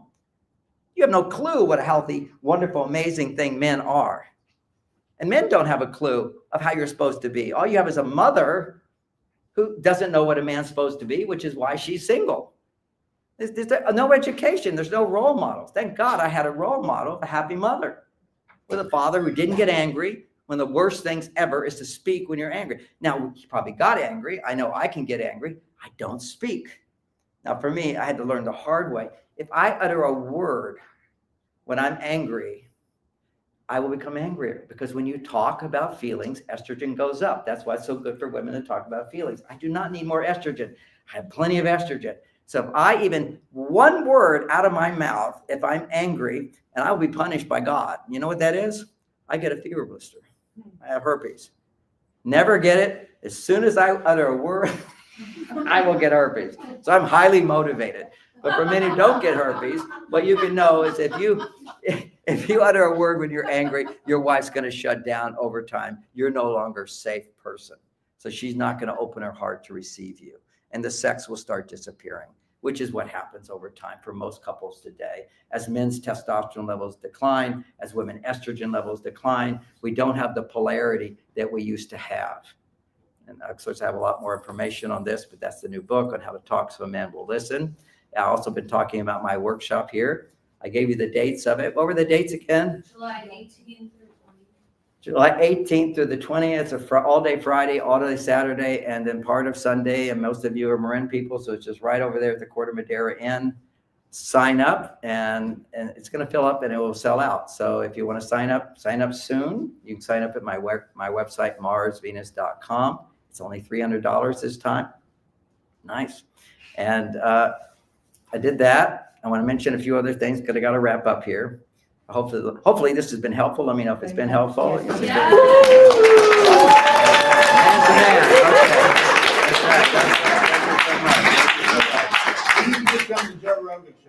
I agree. I want to get on Joe. You know, a lot of these guys that aren't the media, they don't want to talk about relationships, okay? Because they're not really, it's not their strong suit. You want to talk about what's confident about, and it's not really their thing where they feel confident. Just get Joe Rogan the video of this talk. Okay, give this talk to Joe Rogan. We'll have a fun conversation. This is just the beginning. Okay, so thank you for that. Now, I want to come back to biology because there is now a new product on the market, which is called, just came out. What's it called? Don't remember. Harmonia. Now, Harmonia has three I used to have a health food store, the whole thing. And there's one product which really, really helps balance hormones. And it's from Korea. It's been highly tested. They're ancient herbs they put together. And anyway, this company that I've been affiliated for many years has this product called Harmonia. I highly recommend it. That's one product I recommend. Another product, I mean, there's so many good products. This is my specialty, hormones. The second one is at my website at the top of the page. It's called Elemental Orotates. It has lithium orotate in it. Lithium is the most powerful mood balancer that there is. If you go ask your doctor, they'll say, oh, don't do that. It's toxic, because doctors give you toxic lithium. Okay, this is not toxic lithium. It's a form that doesn't have any toxicity. You could drink the whole bottle. You won't have toxicity. And so it's the most important mineral for balancing your mood. It's what they would give to bipolars. My brother took it for bipolar, except that he used the doctor's version, which is toxic version. And then it's got all this bad press because the pharmaceutical industry wants to give you antidepressants, which really don't do. They just change your brain. Just to know, it's all placebo effect. They do a study. If half the people, here's the drug and here's the placebo. If there's one more person in the study who got benefit from the drug other than the placebo, it's now approved.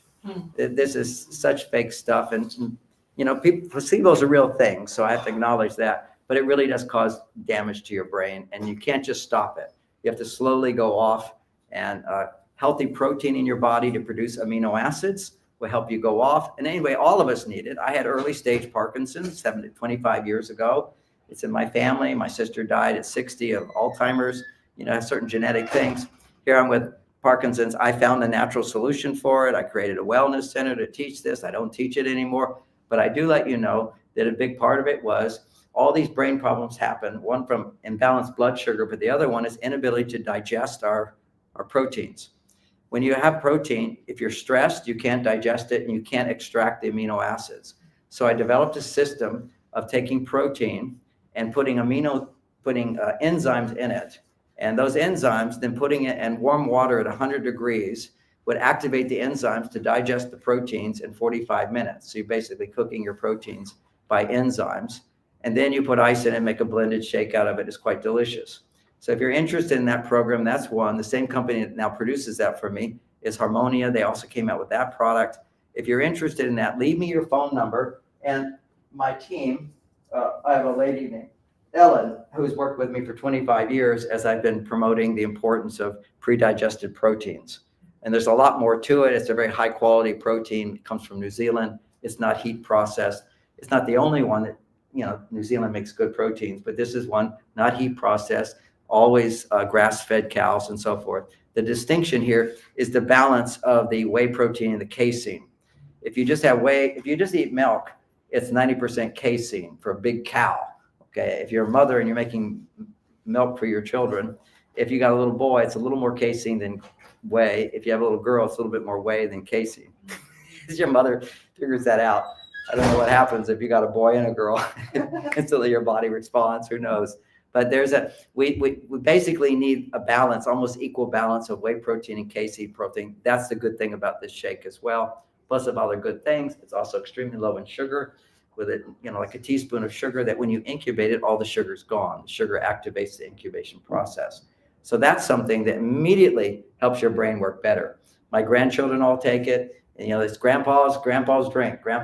I want more grandpa's drink. And it tastes good. It doesn't taste fantastically good because it doesn't have sugar in it, but it tastes good and it makes you feel good. So that's another product that if you're interested, I'll leave this up here. Leave your name and your phone number as clearly as possible. And my team will call you and explain the program, how you can use the program. The program costs $200 to start, okay, to get the benefits. If you don't have $200, don't waste your time, okay? But she'll explain to you how that works. So that's the little sell on that. So I did that. I did my workshop. I have a website. At my website, it's marsvenus.com. There's hours of free content on there. And of course, every Wednesday night, I do my meditation. Every Wednesday morning at 7 a.m., I do a wonderful meditation called Radiant Mind Meditation. It's a 1-hour meditation. I start with a 15-minute download of information about relationships and life. Then I do a 45-minute meditation. They're wonderful. You don't have to be live to get the benefit. You can just go online to YouTube and just go John Gray, Radiant Mind Meditation, and check it out. It's I've been a meditator for 50 years, or even more, 55 years. Master meditator. I easily go into deep states of samadhi. And that's also part of my success, when you can go into a state of source consciousness, it's easier to manifest what you want, and you get guidance to take the right steps to do the right things. And the final thing I'm going to just share is that my goal this year, I haven't written a book in 8 years. Now my wife is gone. I've healed all that. The pain and regret is over, allowing me to love even more than I've ever loved before. But I basically have been so well off financially, I wasn't really motivated to work. That's a problem for men. That's why men die early, is they retire. Usually it's 3 years, and then they'll die of a heart attack, because if you don't work, your testosterone levels go down. And this really isn't work for me. So this is all just fun and games. I love talking, teaching classes. So the hard work is writing books. This is hours and hours in front of a computer task. But I'm going to write 10 books this year. That's my big goal. And I'm putting it out there, so I'll be embarrassed if I don't. I've already got my first book almost finished. You heard it here today. You heard it here today. And the first book is Men Are From Mars, Women Are From Venus, How to Talk So Men Will Listen. The next book will be Men Are From Mars, Women Are From Venus, for Strong, Independent Women, which is a whole set of challenges. Another one is, well, I'll let you know what the other ones are. They're coming along. Another one is Why Men Pull Away. Men Are From Mars, Women Are From Venus, Why Men Pull Away.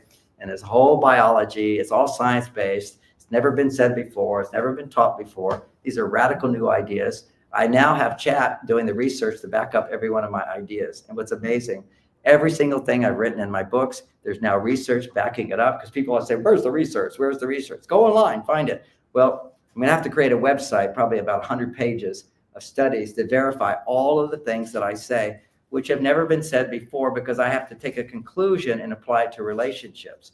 When you get some guy up in an ivory tower, he just knows studying hormones, and he just goes, okay, we find that women, when they get a hug, oxytocin goes up, estrogen goes up, and their stress goes down. Or they just measure a woman getting a hug, and oxytocin gets up, and they make a conclusion, stress goes down. Wrong. If you have no estrogen and you have oxytocin, your stress will just go higher and higher. This is why women wouldn't have a climax. Their oxytocin shoots up. And you kind of go, is that stressful? It's intense. Orgasm is intense, and also is surrendering. Okay, so that's a stressful response, even though it feels really good.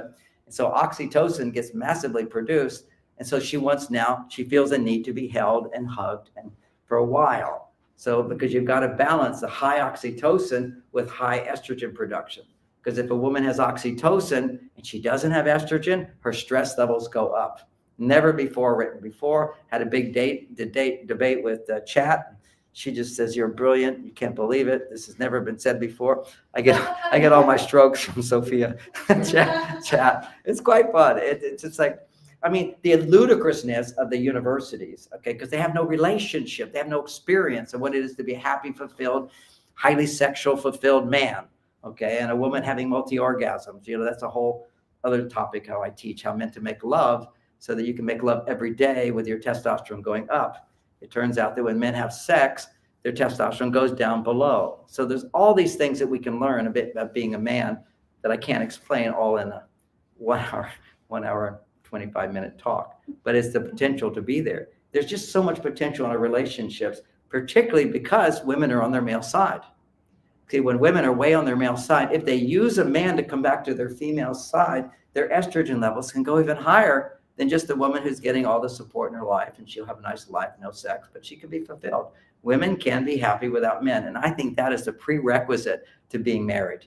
You first have to learn to be happy with a social life. So you're getting all your estrogen from your personal relationships, your love for yourself, your education, your work. Then when you're there, you know, if you're a little too far on your male side still, a man will help you come back to the female side and take you to higher levels, which is romance. And for some women, they're happy without the romance. They don't have to have it. We're all like different, you know, there's like, I mean, you look at Elon Musk, you know, if you hear his wife, she says, you know, he's a great guy, but not a good husband. I mean, he sleeps in the factory. Okay, what does he now have? 13 kids? He's got lots of girls in his life. He's 14 now. Yeah, 14 now. I heard that. So anyway, you're talking about high-performing man has lots of sex. This has always been the case. And high-performing spiritual man has lots of sex with his wife. That's what I am. And that's what you can learn to be. Because monogamy to me is the greatest thing for civilization. There's just no question about it. Because women will be so much happier. The wives of Elon Musk were not happy and divorced him. Okay, they're happy with the money. That's nice. That's good. But she couldn't grow in intimacy. It's just a matter of him getting what he wants, moving on, moving on, moving on. That's not civilization, although I had great admiration. He's doing great things. Every man doesn't have to be a happily married person. And he's going back to Mars, right? Well, he's going to Mars. I drive my Tesla. People say, oh, I don't like Tesla. I'm going to get rid of my Tesla. How stupid is that? Okay, the Tesla is great. It's not putting out any pollution. It's wonderful. So you can't throw the baby out with the bathwater. You can disagree with people. You don't just throw everything out just because you disagree with them, which is another problem of today. And why do we have this huge division where we can't hear differences? Because we take everything so personally. We're so threatened by everything. Right. We're in a hyper-stressed state. We're so social engineered into all this crap. You're absolutely right. Yeah. So I get your anger and I hear you. Psychological operation. Just talk to Elon Musk. Not Elon Musk. Who's the other one? Who'd you say? Joe Rogan. Joe Rogan. You're my Joe Rogan guy. Think Joe Rogan, John Gray. I would love to go on Joe's show. That would be great. It will happen one day. You know, you just wait for it. But I'm waiting for my 10 books to be on Amazon. That would be really great too. So, and I also have a movie deal coming about. It's a new rise for me, you know, just having my movie, being able to be on Amazon. Publishers won't my publisher, I've sold more books for them than in the 90s than all of their books combined. All of their books combined, I sold more books. And they won't print a book for me. I am poison. Remember, I'm a sexist. This is a capitalist society. You think No, they it's want the not. money. Well, there's bias. There's bias. And by the way, did you know that 90% of the books that are in the New York Times are bought? Meaning that there's companies you pay money to. You pay $150,000 and you're guaranteed New York Times bestseller for a week. It's rigged. It's all rigged. They pay people to go into the bookstore and buy your book. And then they know the bookstores that are tested, and it's all rigged. 90%. Okay. My would be the part of the 10%. I never did that. My books are real. But that's what goes on. This is as simple as that. You just buy, and to get on Amazon at $70,000, you can get to the top of the list for a week. Because they have people who all go on Amazon and buy the book. You pay somebody to do that. It's all rigged. It's like people will follow along with the group. So if you're number one bestseller, then people follow along with the group. I mean, thank goodness my book was number one for so long, or almost 5 years. And Wikipedia says 2.5. I lost the sheet showing where it's 5 years, but whatever, it's 5 years. And USA Today said biggest selling book in the world, in America at that time, which was more books in America than anywhere else, and a bestseller everywhere. But then suddenly in one day, I'm not allowed on national media, like in one day. How does that happen? Yeah. Somebody at the top decided it. three companies run all of the media, and somebody runs those people. It's as simple as that. It's a narrative. We're always being guided by a narrative, is what it is. And right now, the narrative is that gender doesn't exist. Now, I'll tell you another thing, since I'm online and you're still sitting here, you say, I'll keep talking, but I should stop. But is that when somebody lies to you and you fully believe it and it's a lie, you go into a spell and you can be under their control. So one of the key things is if I can pretend to you that I am a woman and you believe it, you're under my spell. So what most people don't know is a lot of people who are women are actually men, and men are actually women. And they elect high echelons. And they have more power over you. It's a spell. That's one spell. Another spell is if I stand before you and lie. If I tell you that I have everything handled in my life. I just finished telling my class, I just lost my whole savings account. The fund that I was invested, my whole savings just disappeared this year. That's also, I'm writing 10 new books. I'm highly motivated to make money again. When you have your, I make money in my work, but I can go along, but you want a nice savings account in case things happen. You want to be able to leave something for your children and so forth. What happened? Well, I invested in a fund and the fund manager died, and we found out that he made the wrong trade. What happens in business is you can short something and you can make like 10 times the amount of money. So he was going to make the big short and it didn't work out. He lost it all. As an option. Yeah. So he was, and then it turned out he was under a lot of lawsuits, a lot of pressure. And the one asset he had was this $11 million jet, and he left it all to me. But he has so many lawsuits and there's so many lawyers involved. I spent like almost $250,000 in lawyers to get the jet, and the other lawyers want it. Let's see, what lawyers do is they charge you $700 an hour just to talk. They just talk to each other and they quote things and they do this and you want to do this, but they're going to object and whatever. So I don't need time for that. I don't have time for that. Goodbye plane, don't need it. Go buy a whole thing. I move on because God blesses me. And why does that happen? See, I'm a spiritual guy. Kick my ass, get me out there writing books. I've got 10 books in my head right now, but I'm too lazy to write them. Well, now I'm going to write them. It's hard work. It's painful. The other day I did like 13 hours in front of the computer. I can't do that because it will hurt my lower back. It's really bad for us. Spend too much time like that. But I suffer for the well-being of my family and humanity, and I'm happy to do it, but I won't spend as many hours doing it. But it is a big job, See, the thing about a man, if he sets a goal and he's motivated, it just feels so good to be doing the right thing. We don't suffer if we're doing the right thing, even though things are hard and difficult. But you have to be good at what you do. If you don't know how you're doing it, like guys don't understand women at all, so they give up. They just, I had a guy say to me, he just told me, he gave me the basic thing every man says, which is she complains too much. She's never happy. I just can't handle it. I'm leaving. That's why men leave. First of all, she complains too much. What I'm teaching is how to get what you want in a relationship and never complain. If you don't complain, man's not going to leave you. The second thing is he'll learn how to listen because you know how to talk to a man, so he'll listen. And that is bring emotion into it because he can always relate to emotion. Your feelings are boring. She goes on and on and on. She talks about stuff that's not relevant to me. And then what you think is, well, he gets bored by what I say, so why should I talk to him? I'd love to have you talk to me. Just reveal your emotions because I can fully relate to emotions. Even if I don't relate to the story, producing the emotions. But it's a whole art to doing it. So in all my books, you can go to my books, you see there's something called a feeling letter. It's where you look at things that are bothering you. First, you have to learn how to listen to yourself. And you write out in journals, you're upset about something. Then why does that make you feel frustrated or angry? And what are you wanting you're not getting? Then you go deeper. Why is that disappointing to you? Why does it make you feel sad? Now you're in your limbic system, but you're from the prefrontal cortex. You're listening to your limbic system. And then you're feeling sad because what is it you're wanting that didn't happen? Then you look at, okay, if my pain hasn't gone away, you go deeper. Okay, if feeling sad is painful, well, why is sadness ever painful and stays there? It's because you're also feeling afraid.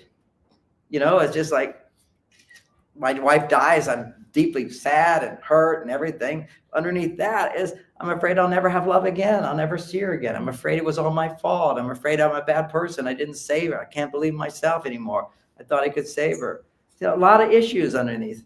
So anybody who just stuck in one feeling stays that feeling the rest of their life. And suffering happens because you're not moving deeper.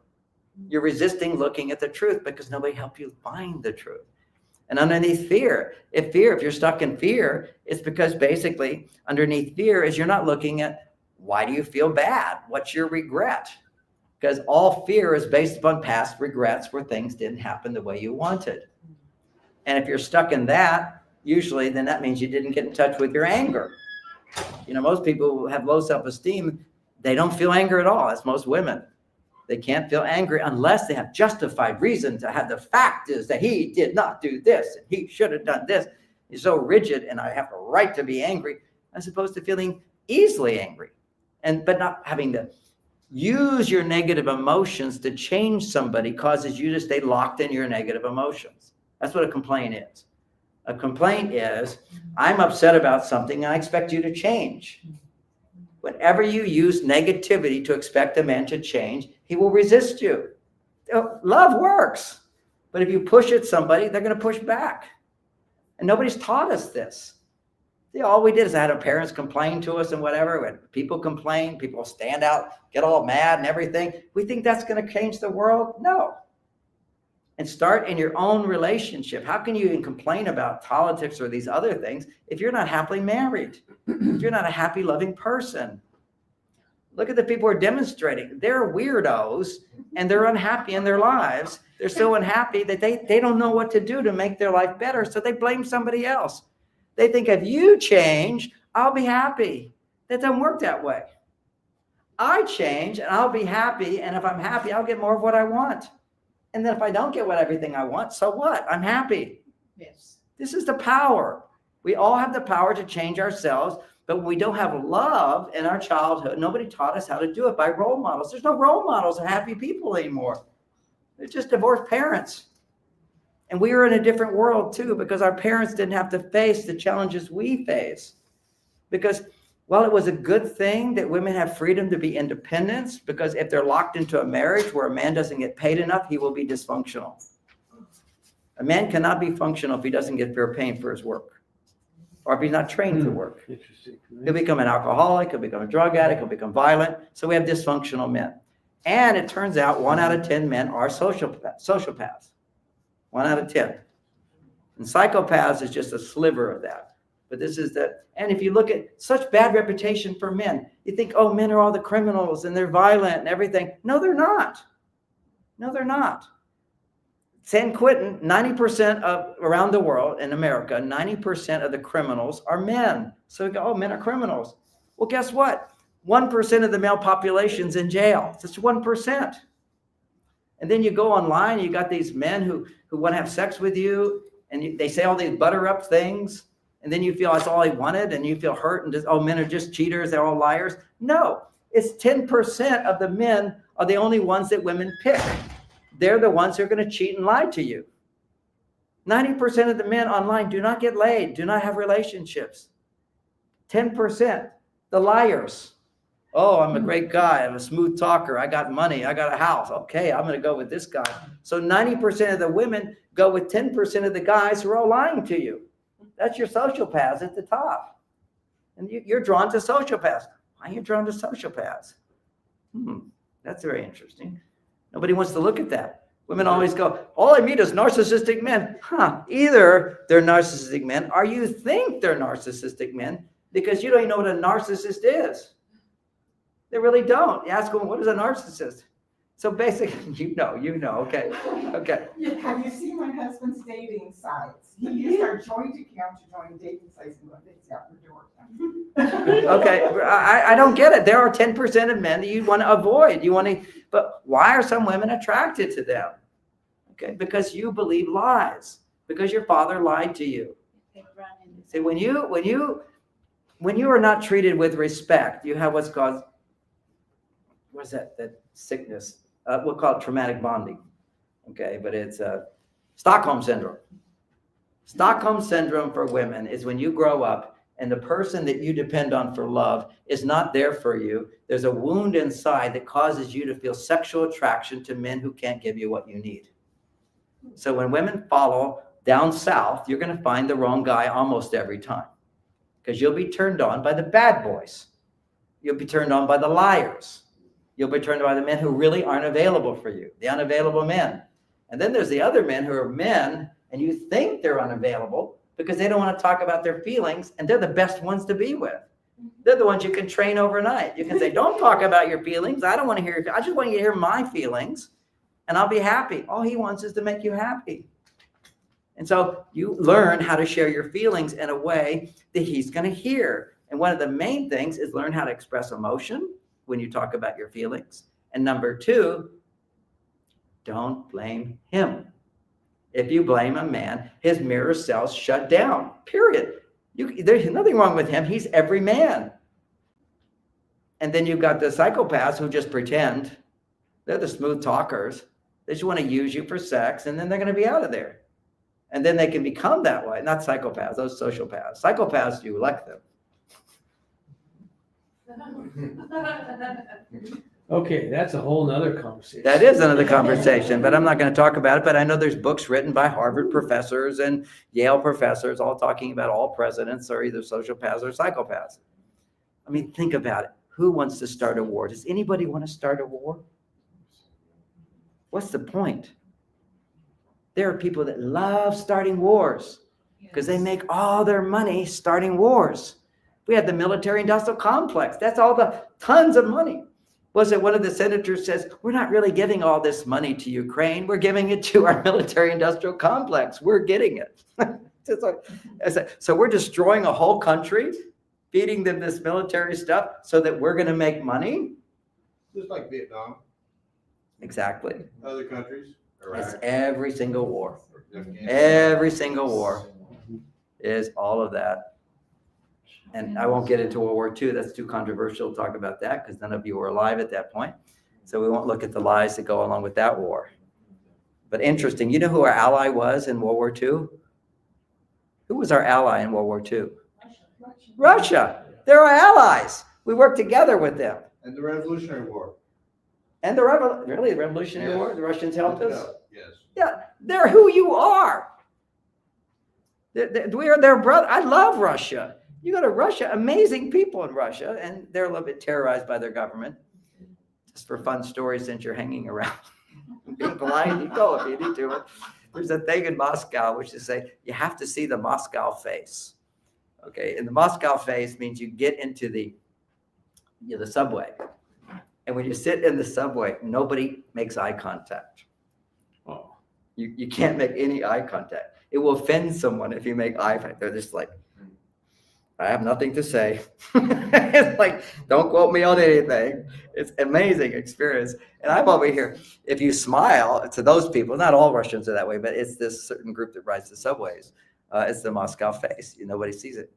And the other thing, when I talk about I've been counseled, I'm counseled everywhere. When I'm in Moscow, somebody pulls the alarm system and everybody has to go outside. I'm in America.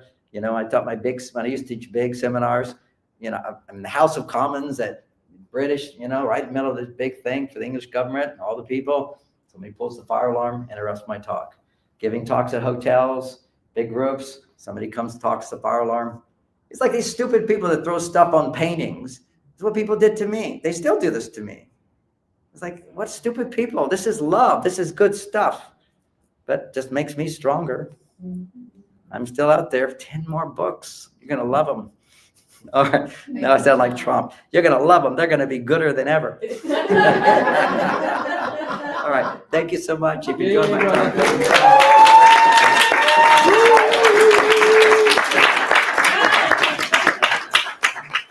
Go to MarsVenus.com. And by the way,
Are you seeking guidance and healing?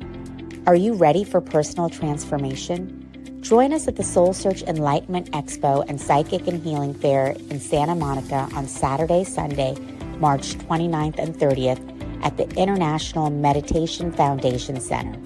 It's free to attend with advanced registration. Get readings, bodywork, and healings for your emotional and physical well-being. Meet psychics, channels, energy healers, and more.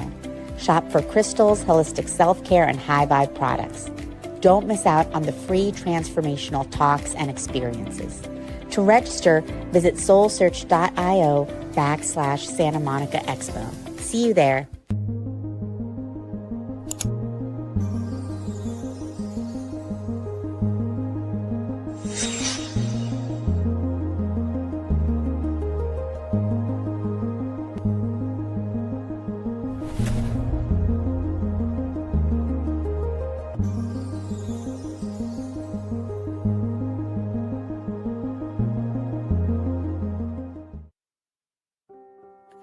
Join us every Wednesday at 7 a.m. for the Radiant Mind Meditation with Dr. John Gray, the #1 trusted relationship expert, the author of Men Are From Mars, Women Are From Venus.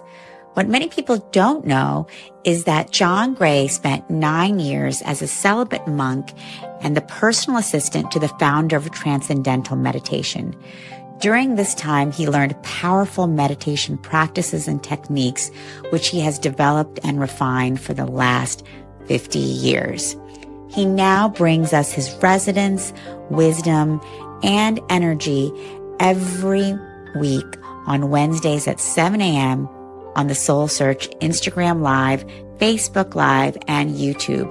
Join us every Wednesday.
Are you seeking guidance and healing?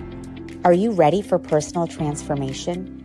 Join us at the SoulSearch Enlightenment Expo and Psychic and Healing Fair in Santa Monica on Saturday, Sunday, March 29th and 30th at the International Meditation Foundation Center. It's free to attend with advanced registration.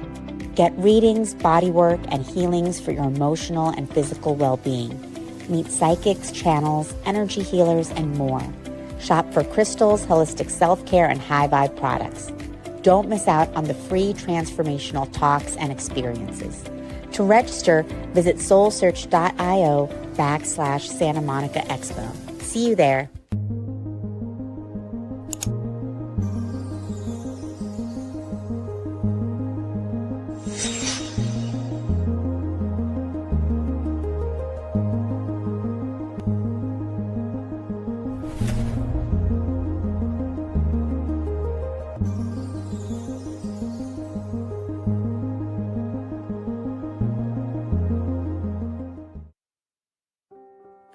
Join us every Wednesday at 7 a.m. for the Radiant Mind Meditation with Dr. John Gray, the #1 trusted relationship expert, the author of Men Are From Mars, Women Are From Venus. What many people don't know is that